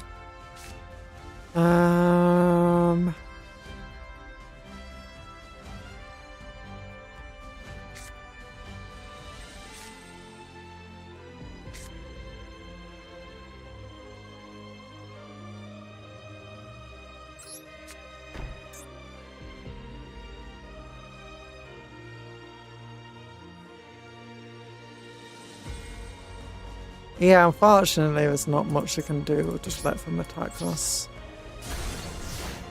Oh, Dynamis Rush destroys at the end of this phase, I didn't realise that.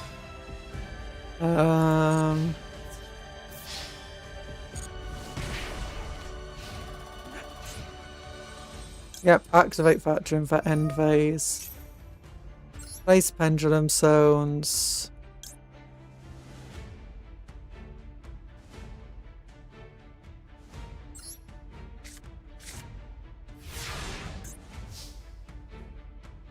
Oh! Did I? I messed up, I think.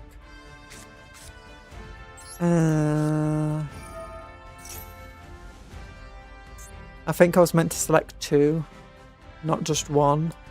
I thought it would be select 1, then you can select the other. Sadly, I was wrong.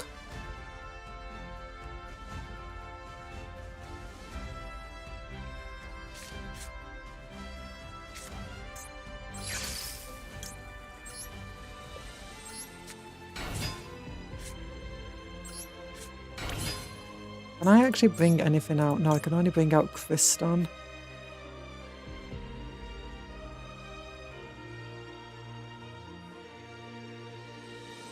I don't even realise I can only bring out Kriston. What the heck? I guess it's only level 7, isn't it? Oh my gosh, this deck sucks. Attribute that to get rid of that. I don't know why I returned it to the hand, whatever. I'll probably only help them rather than just destroying it. I'll set this.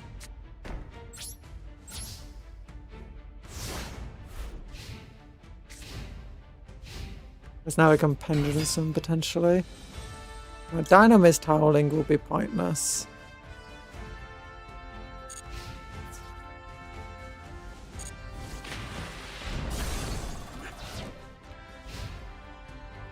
No, useless.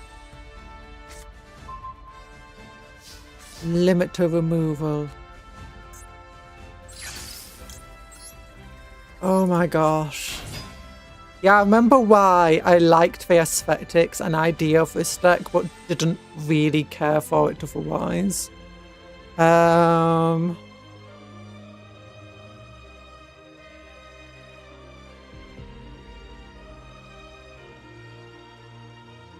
Yeah. Either way, I'll just get destroyed.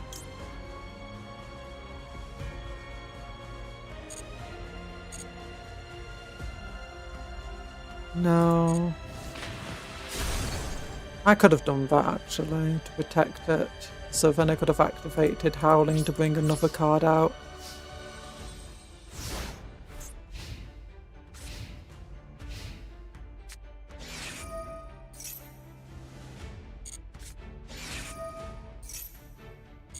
And we're going to bring out Stegosaurus. And Dino Mist Rex.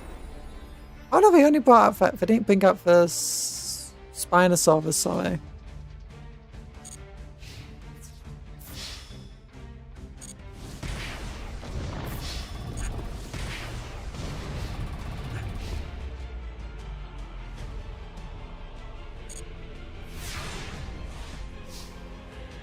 Okey dokey.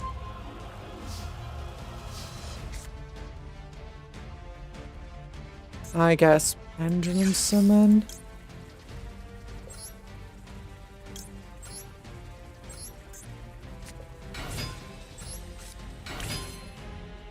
And what's the card I can bring out here?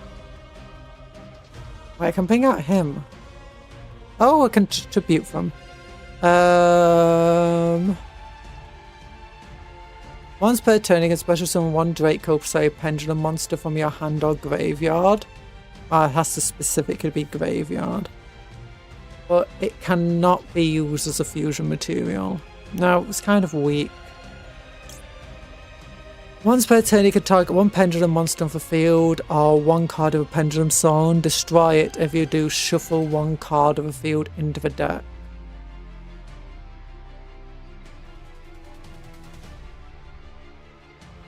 Once per turn, You can special summon one Draco Slayer monster from your deck in defense position, but it cannot be used as a synchro material.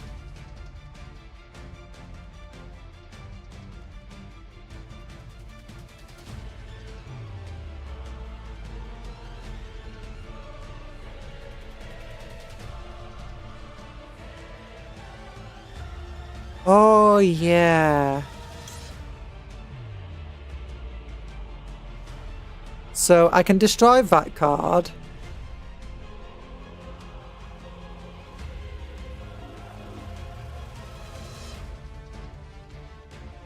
Dino Mist cards. Okay, I'm thinking actually is we limit to removal Ankylosaurus into the old T-Rex here. And then smash away that guy. Okay. You attack all machine monsters you currently control until the end of this turn. During the end phase of this turn, destroy those monsters. It won't be around.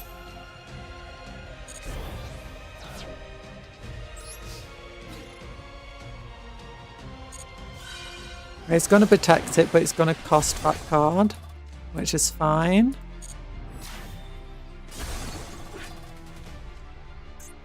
What we can do now is go into the main phase 2. Synchro summon into this guy. Oh, what about the XY set actually? Yeah, extra deck, but it cannot be used as material for an XY set summon. This card is XY set summoned. You can add one pendulum monster. That's okay. No, I'd go after this guy.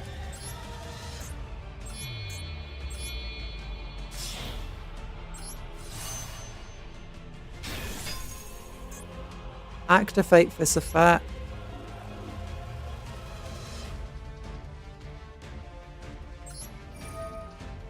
Destroy that card. And then shovel that card into the deck. And now they've got nothing. Yay! There we go. Yeah, it's very useful for you.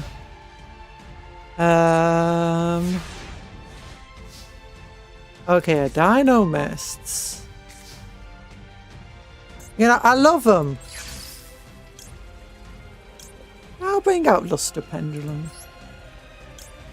And this guy.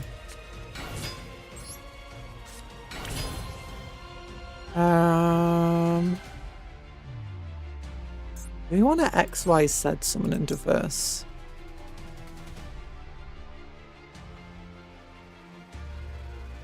Nah.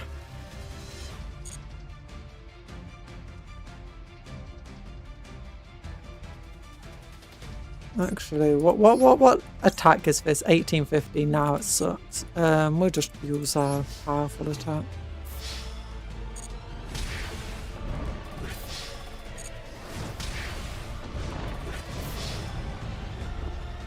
And we win! Yay! Okay.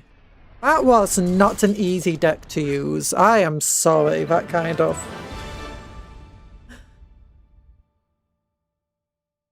I mean, it's an issue of pendulums in general, especially when they are reliant on actually pendulum summoning. But sometimes you're just not going to get the pendulum scales you need. Water. This time we direct our gaze to the land. Here a great many dino mists can be observed. Raising a great dust as they trample the earth are Dino Mist Ceratops and Dino Mist Stegosaurus. Hardly a competition, theirs is close to a patrol that protects the territory. Ceratops use sharp protrusions of their bodies to crush the boulders spewed by volcanic corruptions, making the land more suitable for their companions. Stegosaurus' backs are lined with fins the shapes of swords. that monitor the surrounding climate. Those are weird short swords. Fluctuations in temperatures and wind velocity that pose potential dangers to the land are sensed by those fins. In the unknown lands of a dino mist lift, there's one particularly perilous place, namely the volcano belt. Herein, colossal creatures glare at each other, vying to be the boss of all dino mists. These are the dino mist Spinos and the dino mist Rex. Both convert their steam engines' energy into electricity, and their power surpasses that of other dino mists. These two are rivals, but when a foreign enemy invades, they band together to protect their territory. That is their role as bosses. And so the dino mists perform their symbiotic roles as they coexist in these unexplored lands. Yeah, I think dino mists are probably a little splashable into better decks though. Advanced Warriors, which probably has a Draco Slayers in them as well. Yeah, Draco Slayers.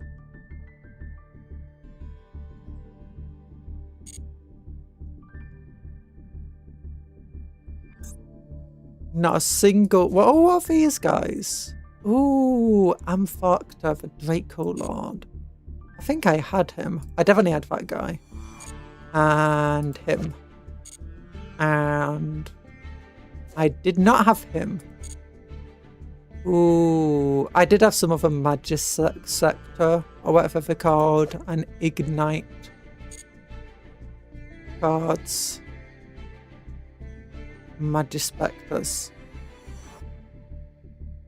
Wait, are the Dynamists even? Oh yeah, the Dynamists are here. Yeah, these are weird archetypes. Sometimes you find just archetypes of cards where, you know, a bunch of archetypes come at the same time and they just never get really any good support into the future. I mean, Draco Slayers themselves are kind of good, and they're still kind of good. Back then, they were good. Ignistas were probably this... Actually, I believe Magispectors did have some good stuff going for them. I don't know if they've had any future cards released. Actually, yeah, that is a future card for them. I think they released before Lynx.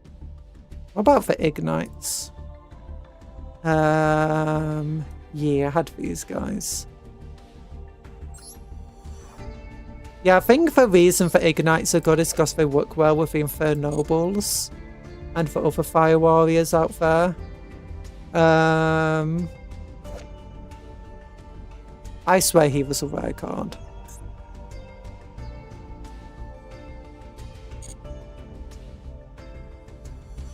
And Dynamists have probably, yeah, Dynamists have had no future support.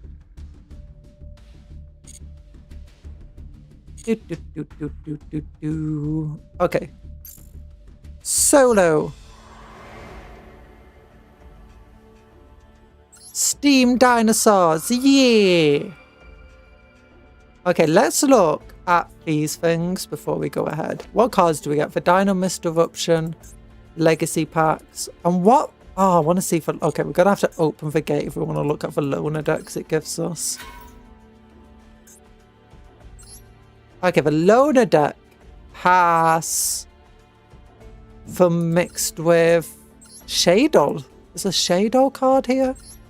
Yeah, it's mixing with the Shadow and the Stellar Knights. This is a very funky deck. Looks like it could be good though. Hoping it's better than the other ones we had to do. But there's loads of just random pendulums there.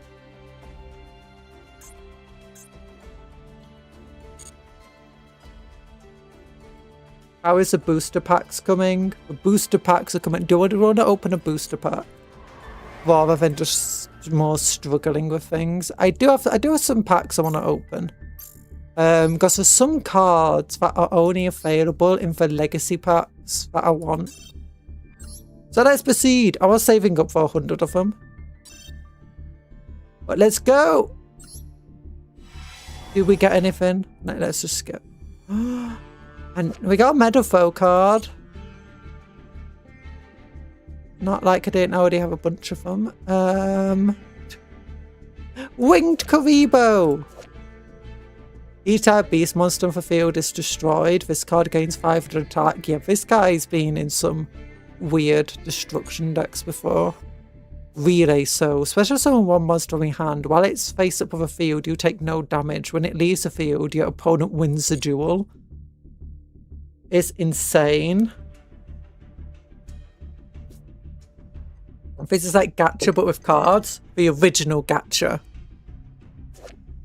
Special summon one monster from your hand. While it's in face up field, you take...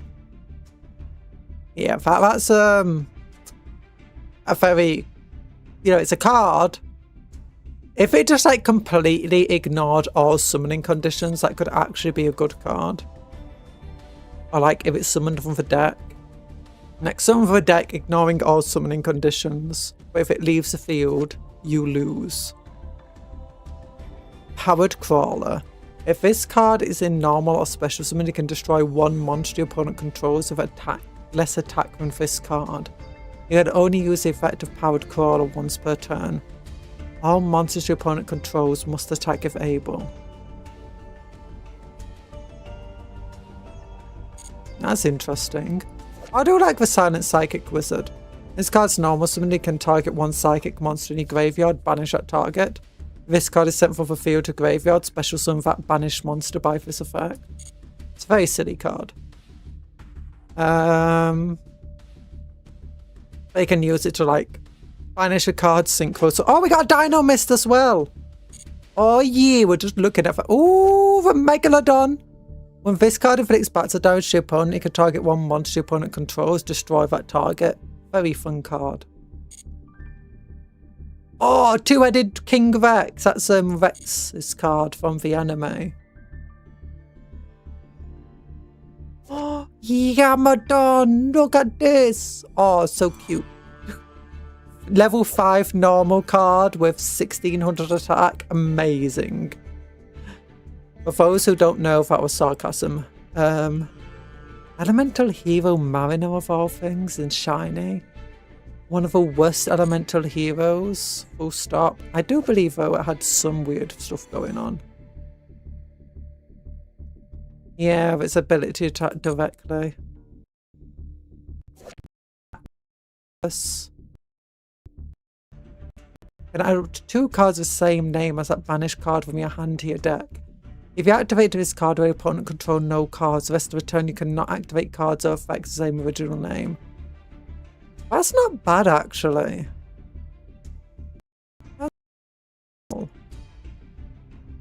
It's useful. Okay, but let's... Water Pond! Oh, no, I didn't get the cards I wanted. I really wanted this one.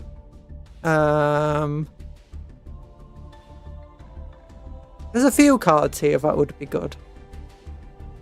Ooh, the digital book cards would be nice as well. Jinzo Layered. Oh, I've never seen that Jinzo card. Oh, interesting. Oh, he's a good card if I remember correctly. Blackwing cards. I want him. I've got like so many 5-headed dragons on these packs. It's unbelievable. I really like this card.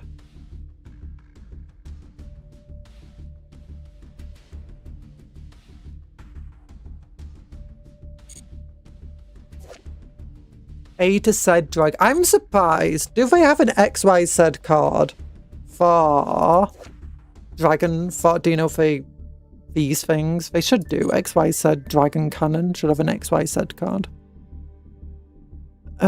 Suppression Pluto. I want. Oh, Master of Ham! Master of Ham! What the heck? If this card is fusion summoned or flip summoned, it's face up, you can flip. You can special summon one flip monster from your hand or deck. Whoa. Yeah, I want the First of Dragon Lords as well. But her, she's amazing. Anything else I really want? Ooh, this is a cool card. Hi, Nano Fate. How you doing?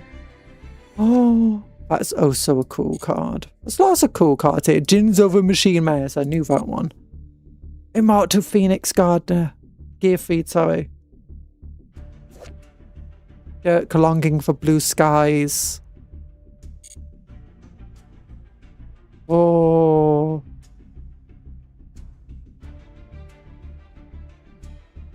Okay, any other cards that I would really want here? Yeah, there's a few. There's a handful of useful cards. I like that card. It's a funky... Look at that funky dragon with its cool hair. L'Oreal.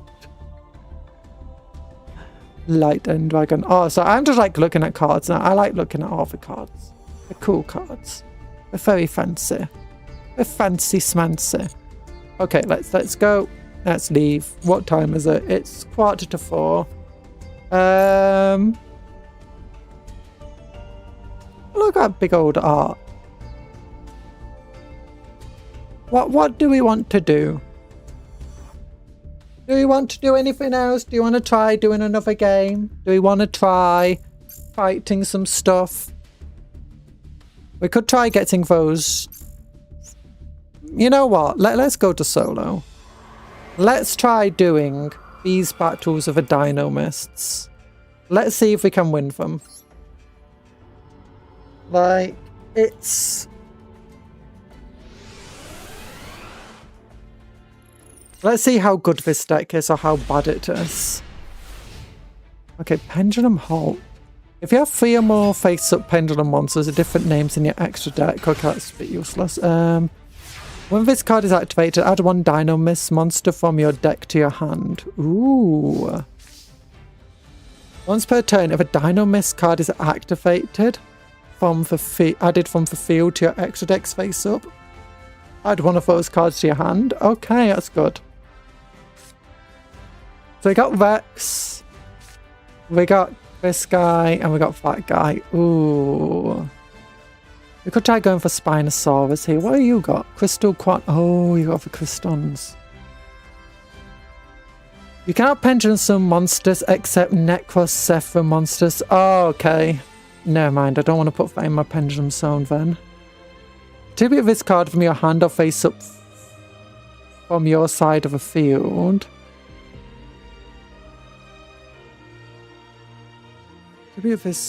Tribute monsters from your hand or field when ritual summon 1 Necros. So I don't think we have any ritual monsters. Okay, let's activate Dino Mist charts. We can add Spinosaurus to our hand.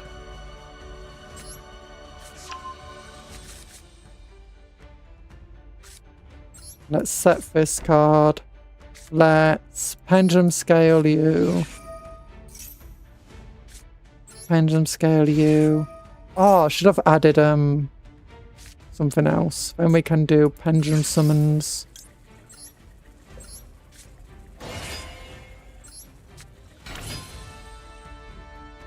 We can't activate its effect because it requires a tribute to the Dino Mist.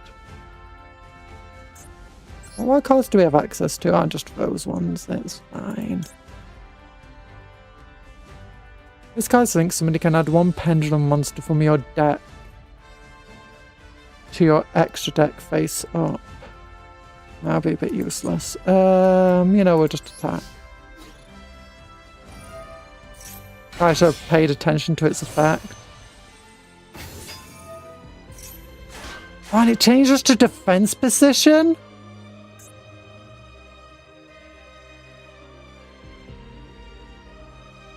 Oh, that sucks.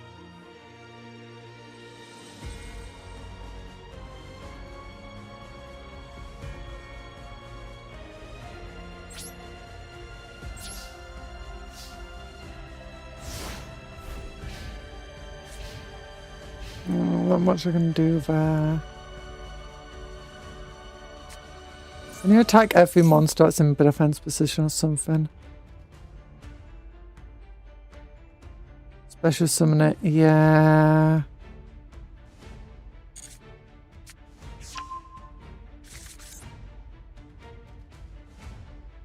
I feel like we got a much weaker deck here. We got a bunch of cards that just don't want to work together against an actual Kriston deck. And Kristons are pretty nice. It might not be a meta deck, but they're good enough.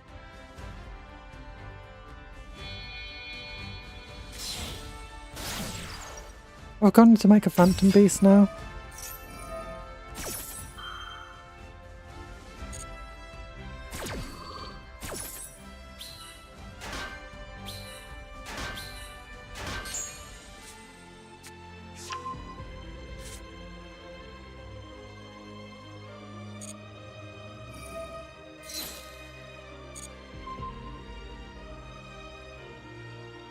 What's it doing?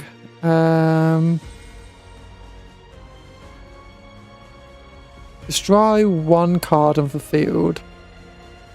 I don't mind it being destroyed.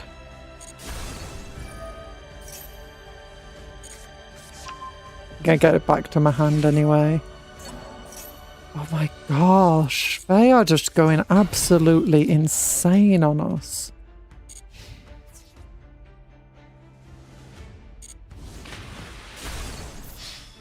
It's only 2100 damage, I don't care.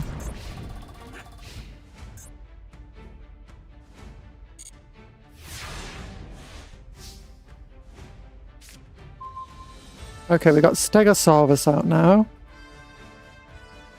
We can just pendulum summon all of these guys out.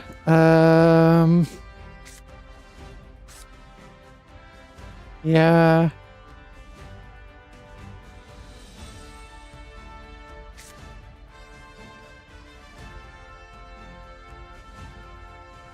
It being able to attack twice by sacrificing Oh wait, actually. Yeah, because then I can resummon Stegosaurus and Spinosaurus. Okay, yeah. It should work. Because I'd be able to add it back to my hand.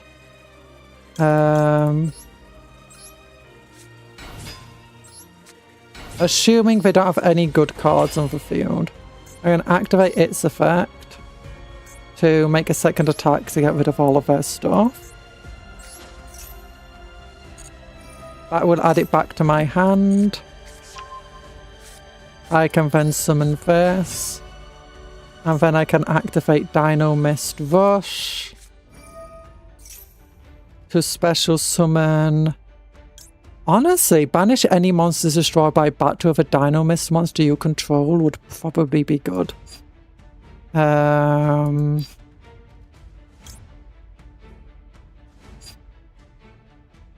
then those two can destroy that.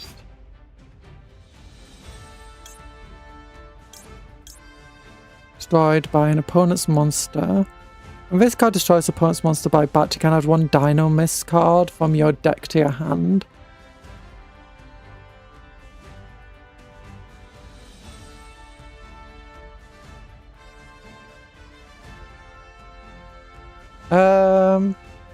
I think I played Yu-Gi-Oh! For the first time about 25 years ago. It was then that I learned the good guys in the anime were Cheaty McCheat faces. No, they don't cheat. No, I think I'll just go for banishing their cards, if I'm honest. Now,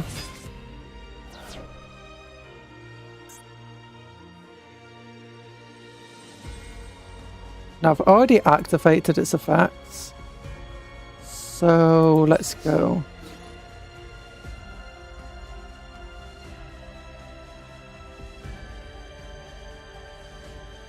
Yeah, gonna have to attack with him.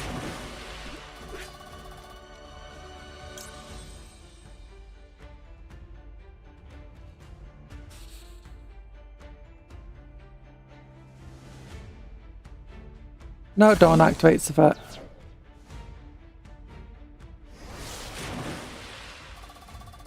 Don't want to activate that effect. An attack for weakest. Nope. Nope. Attack directly. Then main phase 2.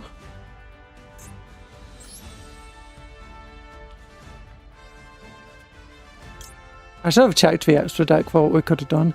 If you can pendulum summon level 4, you can pendulum summon this face-up card from your extra deck. You can detach one material from this card, special summon 1 level 7 or lower pendulum monster from your hand in defense position, useless.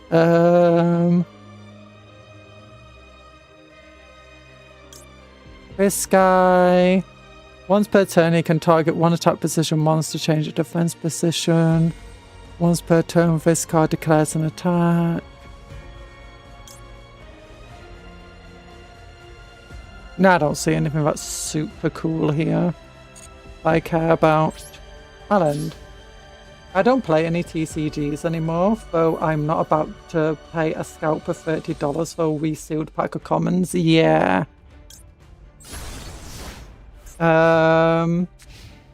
Yu-Gi-Oh! Scalping isn't the worst compared to a lot of things. No, I don't mind that being destroyed. We're gonna add a Dino Mist card to the hand though, unfortunately. Dino Mist Howling. Makes sense. Oh, I got 2 traps. I know one of them's Dino Mist Howling. Don't know what the others are. That could be dangerous.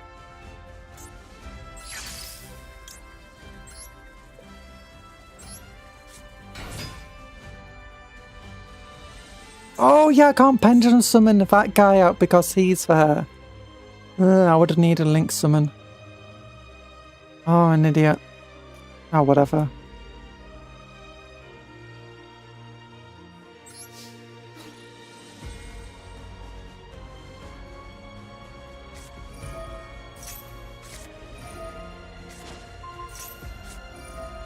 Oh, you can activate that immediately. I should have gone for the second attack this battle phase. I didn't think about that.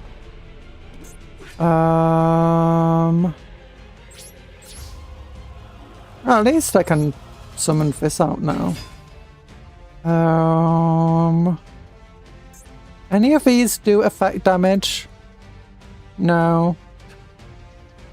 I can't do any pendulum summons now thanks to that trap card.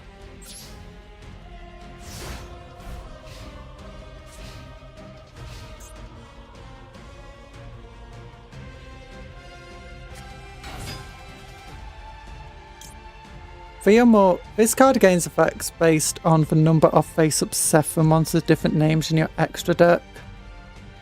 Face-up, if there's none. Yeah, there's no point activating that.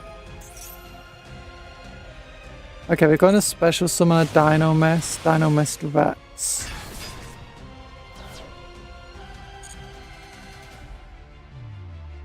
We're going to probably destroy Stegosaurus.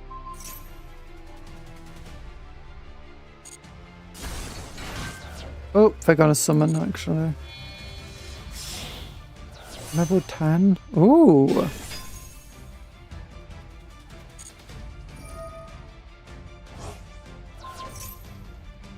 Destroying that guy for 1 face-up Sephiroth we're gonna have. Do you want to activate that? No. I think I'm gonna have 3 pendulum cards up there. No, 2. 2.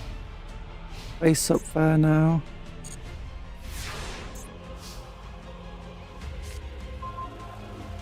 What colour of a Sephiroth? When this card is activated, add 1 Sephiroth monster from your deck to your hand.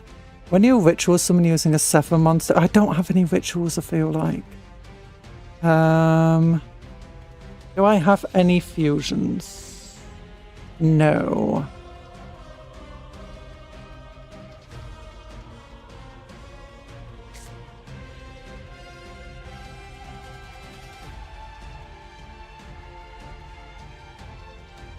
You know, I'll activate it because why not?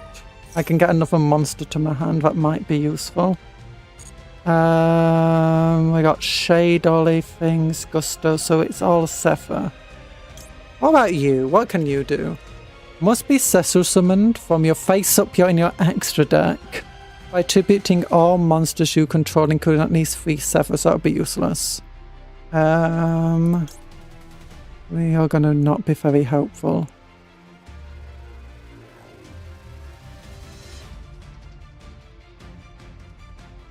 Not gonna be very useful either, because I don't know what spell cards I have access to.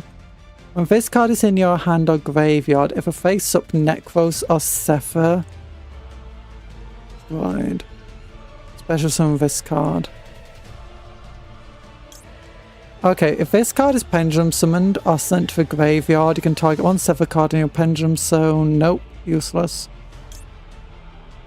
If this card is normal or flip or pendulum summoned, you can target 1 Tellarknight or Zephyr card in your monster. Nope, useless. If this card is normal, flip or pendulum summoned, you can target 1 other Tellarknight or Zephyr card in your monster zone.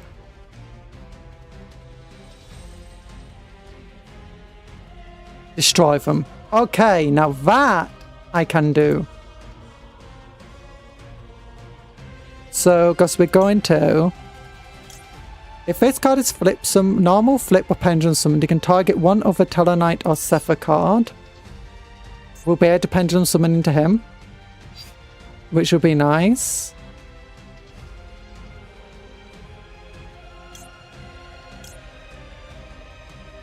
And 1 face-up card your opponent controls, destroy them.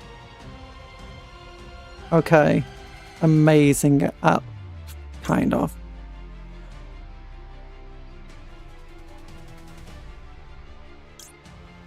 When this card is normal or pendulum summoned, you can target 1 ritual beast or Zephyr monster in your graveyard.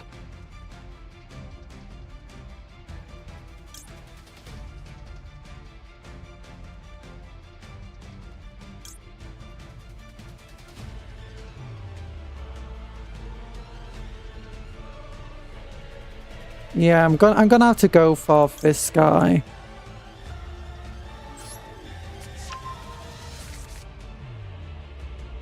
And we need to go for a pendulum summon with you. You. Oh, darn it, I meant to pendulum summon Stegosaurus out as well.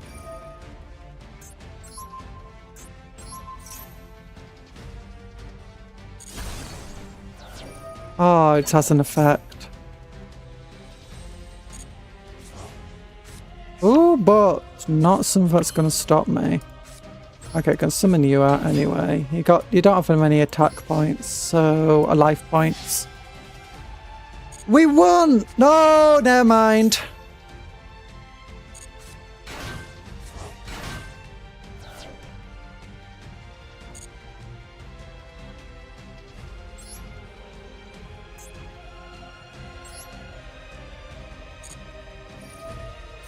And it can immediately synchro summon into him, who can immediately switch restore to defense mode.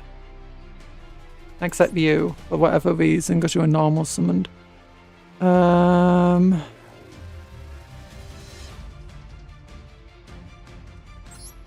just destroy that guy, I guess.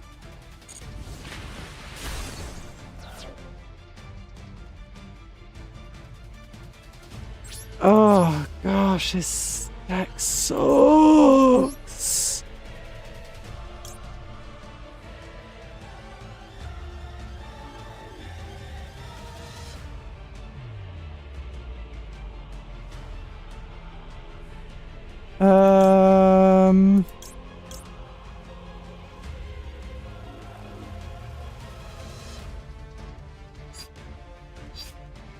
I could link into this guy. Then if it was co-linked, you can discard 1 card and target 1 card of the field, shuffle it into the deck. Then if this card was co-linked and this card was activated, you can draw 1 card. No thanks. You know, I might just go into this, dude. Whatever.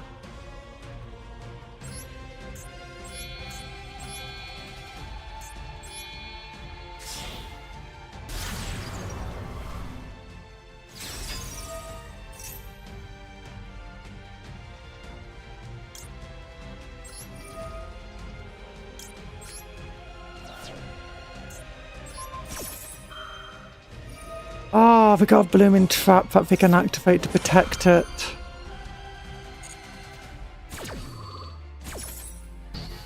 My effects negated. I want to add Spinosaurus back to my hand.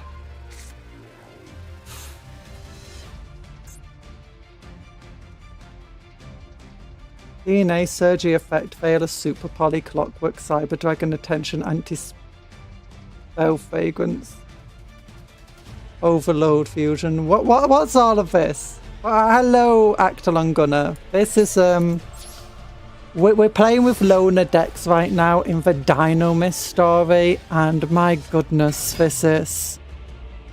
They decided for us against Crystons. I mean, I know Crystons aren't exactly the nuclear option anymore, but it's like coughing a baby versus the sun.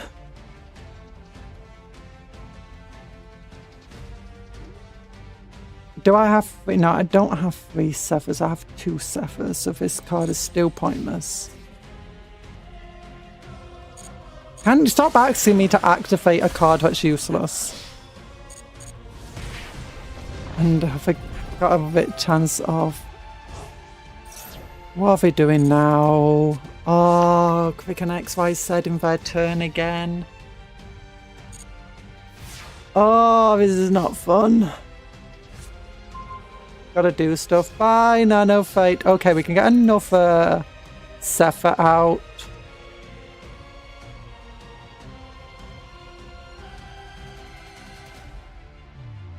Face up Zephyr monster from your extra deck to your hand.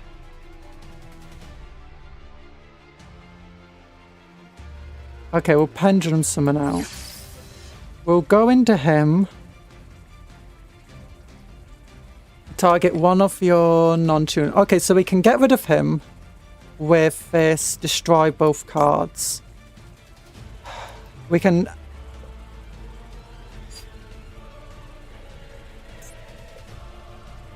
Yeah, we need to get rid of him, so we have to bring this guy out to destroy him. Oh, wait. No, I don't have to. I can bring him out. I can bring a Dino Mist card out.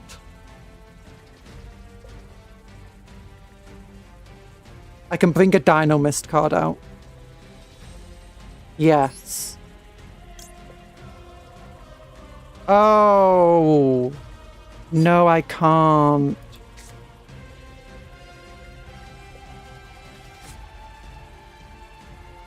Okay, cancel. Just completely cancel. Oh, no! No! I thought when it said cancel, I could just cancel for Pendulum Summon. Oh, screw this.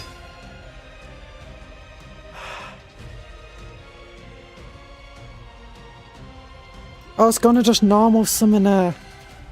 Ah, oh, gosh, I didn't realise. I forgot she's level 3 and they're blooming Pendulum Scale 3. There's literally nothing I can do. Whatever, I'll just summon her. No, because there's blooming nothing there. Get him to the hand. I want to normal summon her, get her to the hand, then I could Pendulum Summon. But what can I even do here? I could go into Heavy Metal Foes, Electrium, I guess.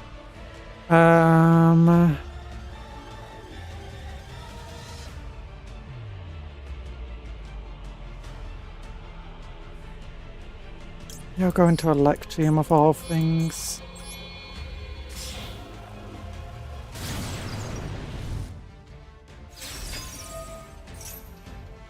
Select that effect. Put a fake card face up in the Pendulum Zone.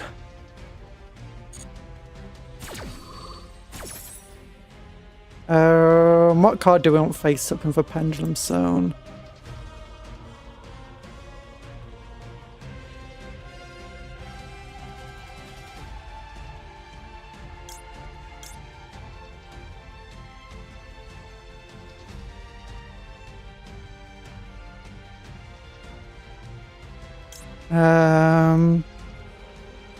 1 ritual beast or 7 monster in your graveyard, except... Nah, there's going to be none in the graveyard.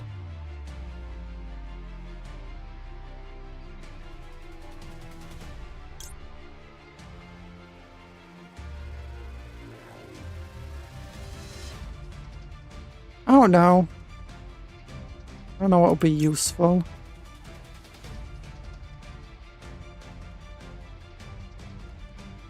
I guess that thing. Bring that back to my hand. Then I can target one other face-up card you control, destroy it. Add 1 face-up pendulum monster from your extra deck to your hand. How many Zephyr cards are in here now? There's exactly 3. So, monsters you control gain 100 attack for each face-up card in the extra deck. How many do I have in the extra deck? 1, 2, 3, 4. And that could take them by surprise, I guess. Another 400 attack boost. When you ritual summon, I don't have ritual cards in this deck for some reason. They gave us all this Zephyr stuff and no rituals. What do we want to do? I could destroy that card, add a card. Oh, I could have added Brachiosaurus to there. And I could have brought Brachiosaurus out in defense mode.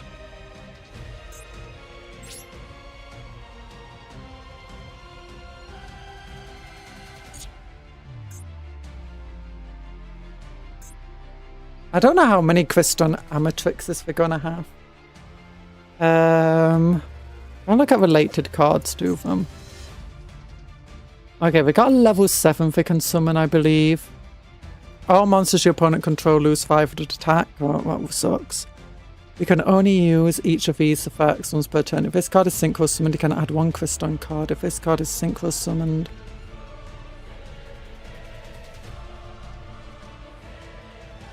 We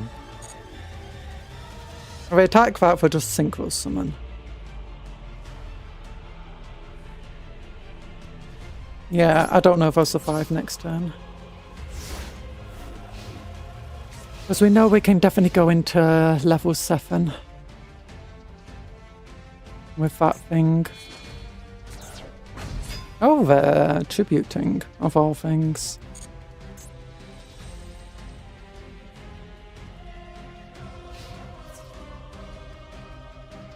Yeah, I'll activate this. Ooh! I didn't realise what. Each face-up card in the extra deck. What do you mean each face-up card in the extra deck? There's only 4 or 5 of them.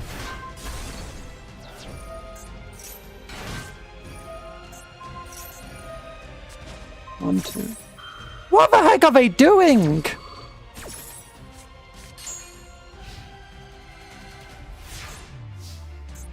Okay, you can special summon 1 non-tuner monster from your hand, but its effects are negated if you do it immediately after this. Okay, so they can't synchro summon with that anymore.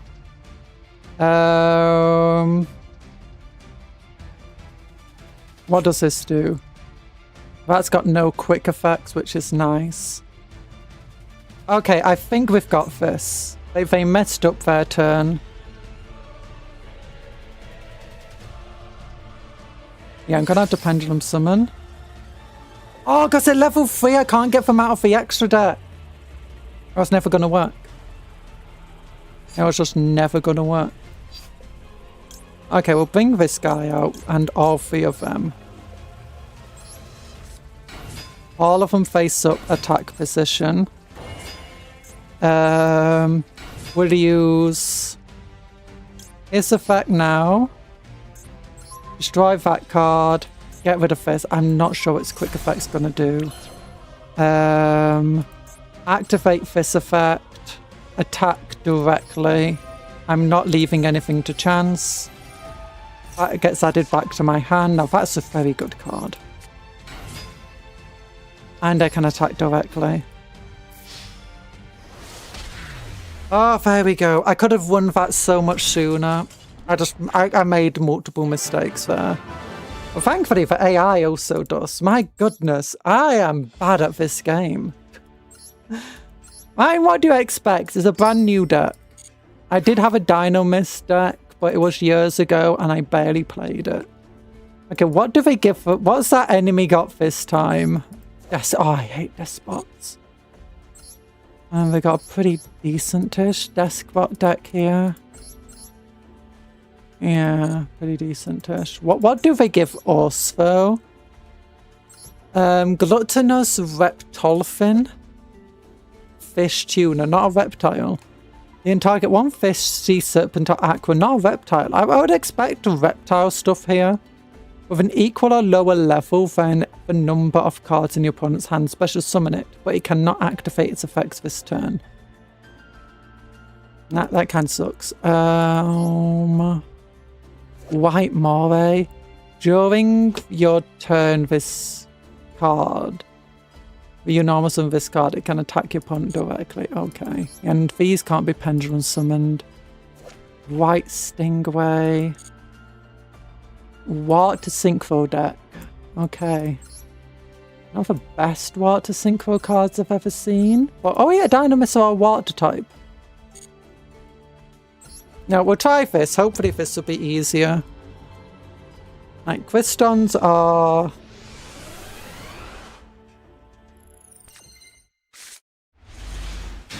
They're scary.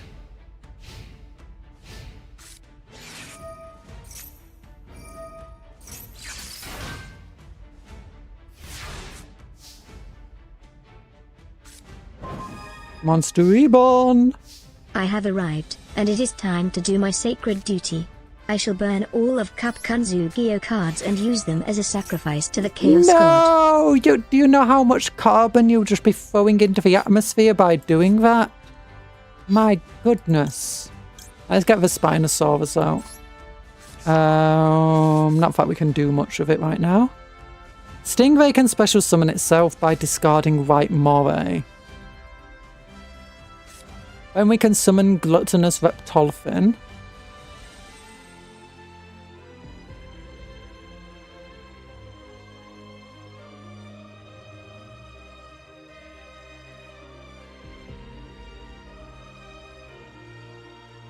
Ooh.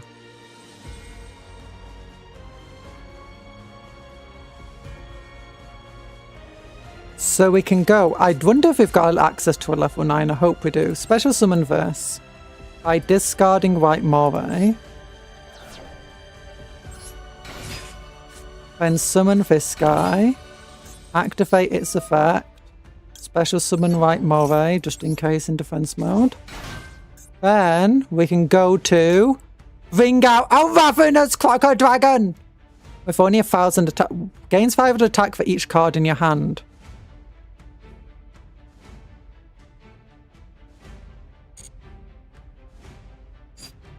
I got 3 cards in my hand. 2,500 attack. You can only use each of the following effects once per turn. If this card is synchro summoned, you can draw cards equal to the number of non-tuners. Ooh, that'll be 2. You can discard 2 cards, then target 1 card of the field, destroy it. That could actually be decent. Then White Aura Monocrose though. We can go into a level 7. When this card is synchro summoned, you can target 1 fish monster in your graveyard, special summon it. But it cannot attack this turn. Oh, that's great. That's great, that's great, that's great. Because we can go into a level 7 here with this guy. Oh, the White Stingray. Do we have a level 6? I don't think we have a level 5 tuner, but we do have a level 6 synchro we can bring out. We have a few, actually. So what we can do is we can bring this out, special summon White Stingray. When it's special summoned to the graveyard, it's treated as a tuner. Okay. We've got stuff. We've got this. If this card you control is destroyed by your opponent's card and sent to a graveyard, you can banish one of the water monster in graveyard. Special summon this card. If you do, it's treated as a tuner. Okay. we got this. The Reptilian giving us 2 extra doors is pretty amazing as well. I feel like it's just going to lose all of its attack and be a bit useless, so I think we'll just go into combos. Yeah, make synchros into tuners. Yes. Not sure what... Okay, we will activate both of these effects. Select this card as a target and activate this effect. It gains 400 attack. Face up, attack position doesn't matter. Acts as a tuner now. So now we can go into a level... Oh, we could go into this guy. All water monsters gain attack. No, it's fine. It's fine. Coral Dragon. Once per turn, you can discard 1 card and target 1 card your opponent controls. Destroy it. If this card is synchro summoned, it's sent from the field to... Wasn't this like banned at one point? You can draw 1 card. That's pretty good.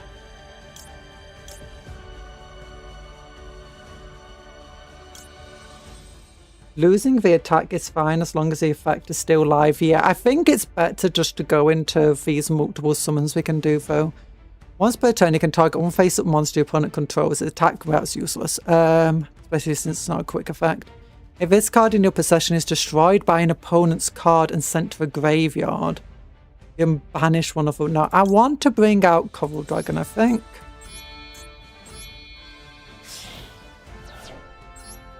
Face up attack position. Then we'll discard Dino-Mist Spinosaurus with this ability. Target 1 card your opponent controls, destroy it. They'll just protect it with one of these cards. Destroy this card instead. Well, that's fine. We'll discard Spinosaurus because it's got Monster Reborn.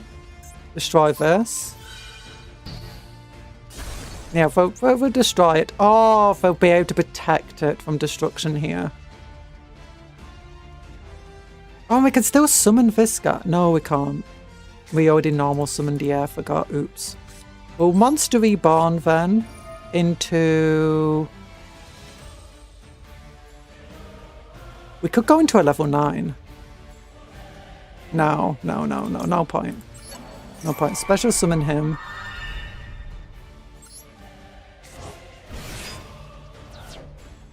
Then... Well, Coral Dragon. We can't beat from this turn. If I get destroyed, it's fine. That gets destroyed. We've got 3 cards face up in for extra deck now. That should have screwed them over. And I could get something else out. Nah. Although I could use that water one to special summon one of theirs, couldn't I? Once they do have cards going to the graveyard. Okay, looks like we probably will win here.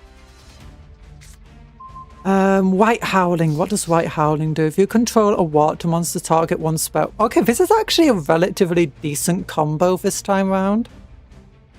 Target 1 spell card your opponent's graveyard, banish it, and if you do, for the rest of this turn, negate all spell effects on your opponent's field. Oh, that's good. I'm gonna discard my Dino-Mist, I guess. Just to deal with... Actually, we'll discard White Howling. Destroy this.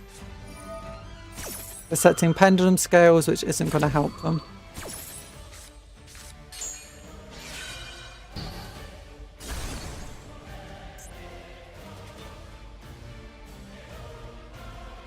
Yeah.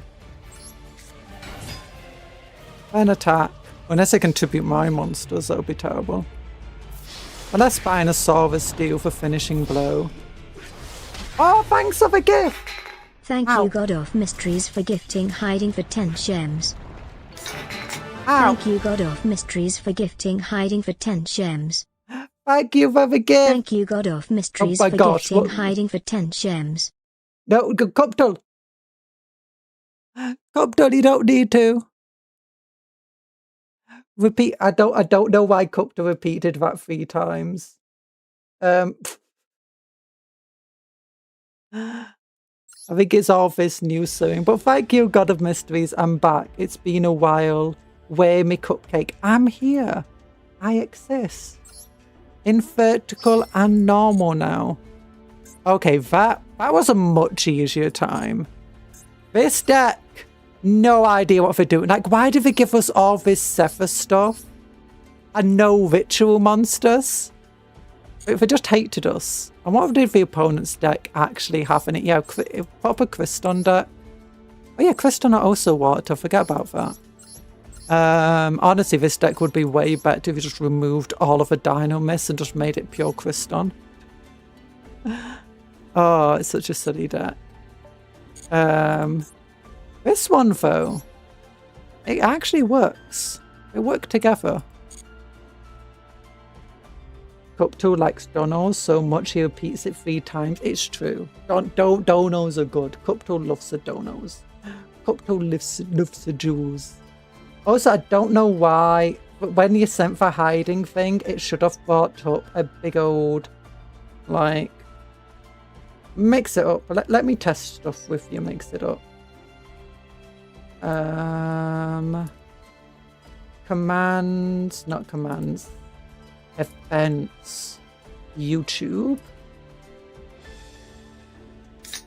Thank you, God of Mysteries, for gifting treat for 5 gems. Yeah, it should have, Thank you, Cupcake Conjuror, for gifting gift name for 100 gems. Why is it not working?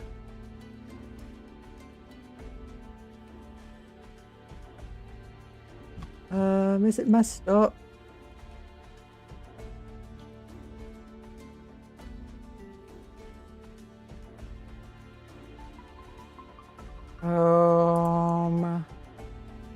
Okay, let me test it again. Thank you, Cupcake Conjuror, for gifting gift name for 100 for some reason gems. It's not working. Not behind anything.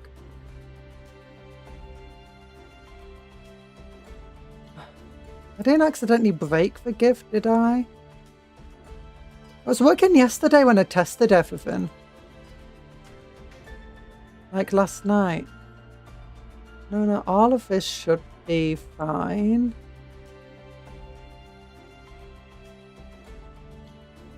Okay, let's try again. Thank you, Cupcake Conjuror, for gifting gift name for 100 gems. I think the overlay doesn't exist.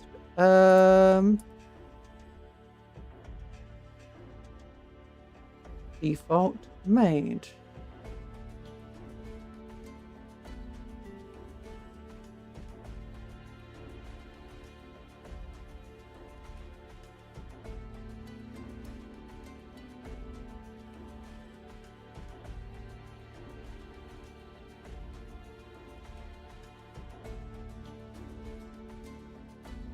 Control C.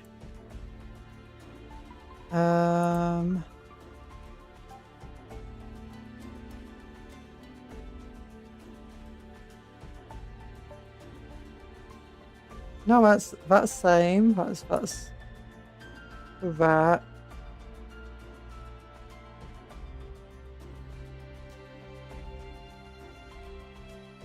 Okay, I don't know why it's broken. You have a deck or just plain loners. I do have a bunch of decks. Yeah, I have a bunch of stuff. I've been the one I've been using recently is this one. It's just a very fun, stupid deck inspired by Chas Princeton's first deck from GX. With Chthonian Soldier and Me Fist, the Infernal General and stuff. But really it revolves around this card. This card. Not from the GX anime, these ones as far as I'm aware. I don't know what they're from. But I found them, I realised I have these cards and they're very good and they work very well in this deck. So yeah, it's barely a Chas Princeton deck anymore, but it's inspired by him. It's still got... Oh yeah, I meant to put a link 2 into here. Gonna have to remember to do that later. You done date to courier yet? No, I don't think so. We done digital bugs. We've done the Clees and the Gem Knights. This is one of my main decks I built around Dragon Core Hexa because I love Dragon Core Hexa. I had built a deck around her in real life. And where's my actual good decks? Like, I got my Blue Eyes deck here, which I probably should remove some cards from it, but I don't know what. I've got a crazy deck over here, which is absolutely insane. Which the Dark Magician, it was meant to be a Gaia deck, but Gaia sucked so bad. I tried fixing him, and this is all of the band-aids that are on top of him right now. Some Draco Leafer, Draco Tails, Senko the Skybolt, Dark Magician, Primites. It's insane. Underground Date to Courier banner. Solo banner stories. Scroll to the bottom. Do. Stories. Oh, this one. Yeah, I've not done that one yet. I kind of want to. Well, she's got like full videos and audio and stuff. It's like, what the heck? Oh, Ghost Meets Girl. I like the Shirin Luis. I like zombies. I like the zombie decks. That's why I like the Surinus. The Surinus. What do they call them? Sheila Nuri. Sheila Nuri. Sheila Nui. It's Nui, isn't it? Nui.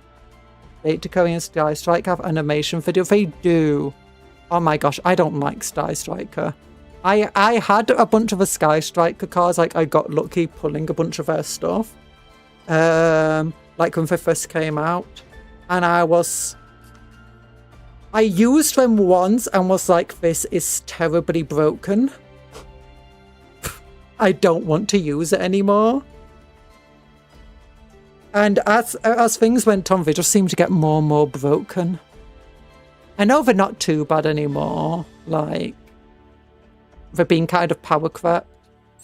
I don't know if there's like if they're in any limited list, but we won't do this today, guys. I've been going for like 5.5 hours now. And, you know, I got stuff to do. Actually, I got to rest. My blood pressure's insane. It's super, super low. I say rest, I need to move, apparently. So, recommend you only click for go when you max your gems. It will unlock the box. Ooh. That's nice. Yeah, I don't know what's happening with my,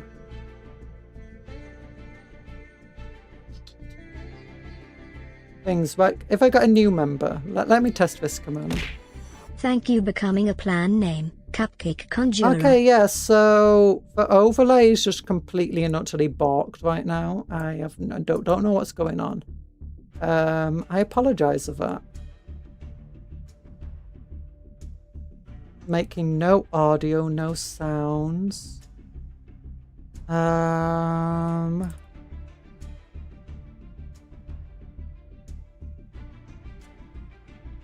Could it be I've got two sources trying to go to the same thing?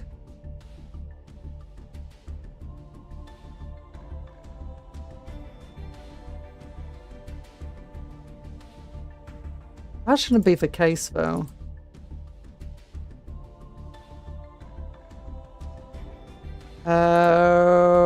We'll try this again. Thank you, Cupcake Conjuror, for gifting gift name for 100 gems. No, it just looks like what's it called is broken at the moment. Mix it up.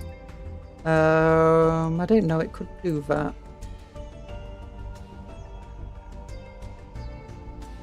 I'll close mix up and reopen it. Maybe that will work it out. Please wait while mix it up saves your settings and shuts down. So like everything that is run through an app called mix up on my computer. So like all of the interactable stuff. So let me log back into it. There's like loads of programs I'm running at the moment and plugins and stuff.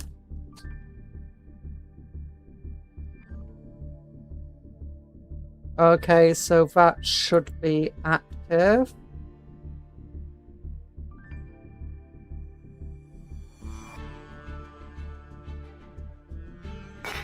Thank you, Cupcake Nope, it's not Conjuror, working. for gifting gift name for 100 gems. Okay, I don't know if it's because of the stream. I don't know what's going on with it. I'm going to have to look into that and why it's suddenly not working. But thank you for coming to the stream today. We'll go over here. We'll go over here. Do smash. Yeah, get the background playlist going. Oops, there you go. Close the app. Thank you for coming to the stream today. I hope you have a good rest of your days and stuff. Let's look. Do we have anything over here? Anything worth looking at the moment? Oh, there's new trailers of Bolt Gun 2 and Deathmaster. But no, there's not much point looking at stuff on the Warhammer website. Oh gosh, what's going on here? Fair. Okay, everything's breaking for me. I'm sorry. That's weird. My OBS is acting up. Hi, Denizen. Look at what? Shira Nui. Sheila Nui. Look. I'm looking. Oh, wait, there's an overlay bar behind me over here. Oops. There we go. Yeah. Fashtar in the game. Fashtar in the game. Oh yeah, Fashtar's in Bolt Gun. And there's like someone made a song for it. It goes Fashtar. Yeah. He's in Bolt Gun. He's in Bolt Gun too. Oh gosh. I'm not going to watch the trailers on stream. I don't want to get copyright hit or anything for them. Is that from Bionicle? It's what from Bionicle? A skeleton dinosaur? Fashtar? But I hope you've had a good time today. I hope you've enjoyed the stream. If you have, leave a like. Do that good stuff. I keep forgetting to ask people to like and subscribe. Like and subscribe! Yeah! Being a YouTuber. Also, if you're watching vertical, you can't see my cool skeleton dino I drew. It's over there. Over in this direction. But I hope you have a good rest of your day. Remember to work hard but play harder. It's a cool skeleton. Yeah, I drew it based on the Yu-Gi-Oh card. The Shira Nui sounds like... No, it's a zombie. It's a zombie faction from Yu-Gi-Oh. Zombie ghosts. Well, it's actually more of a ghost faction. Ghost samurais. No. But for zombie types. And I think for fire types as well. Yeah. Inspired by... I think Japanese folklore, ghosts and stuff. To some extent. But thank you for coming to the stream. I hope you have a good rest of your day. Remember to work hard but play harder. Eat good food, sleep well, dream of cupcakes but don't eat for cupcakes as a friend's not food. Also take care of yourself, be kind to others and vice versa. Goodbye everybody, love you all. Do. Smash! Yeah.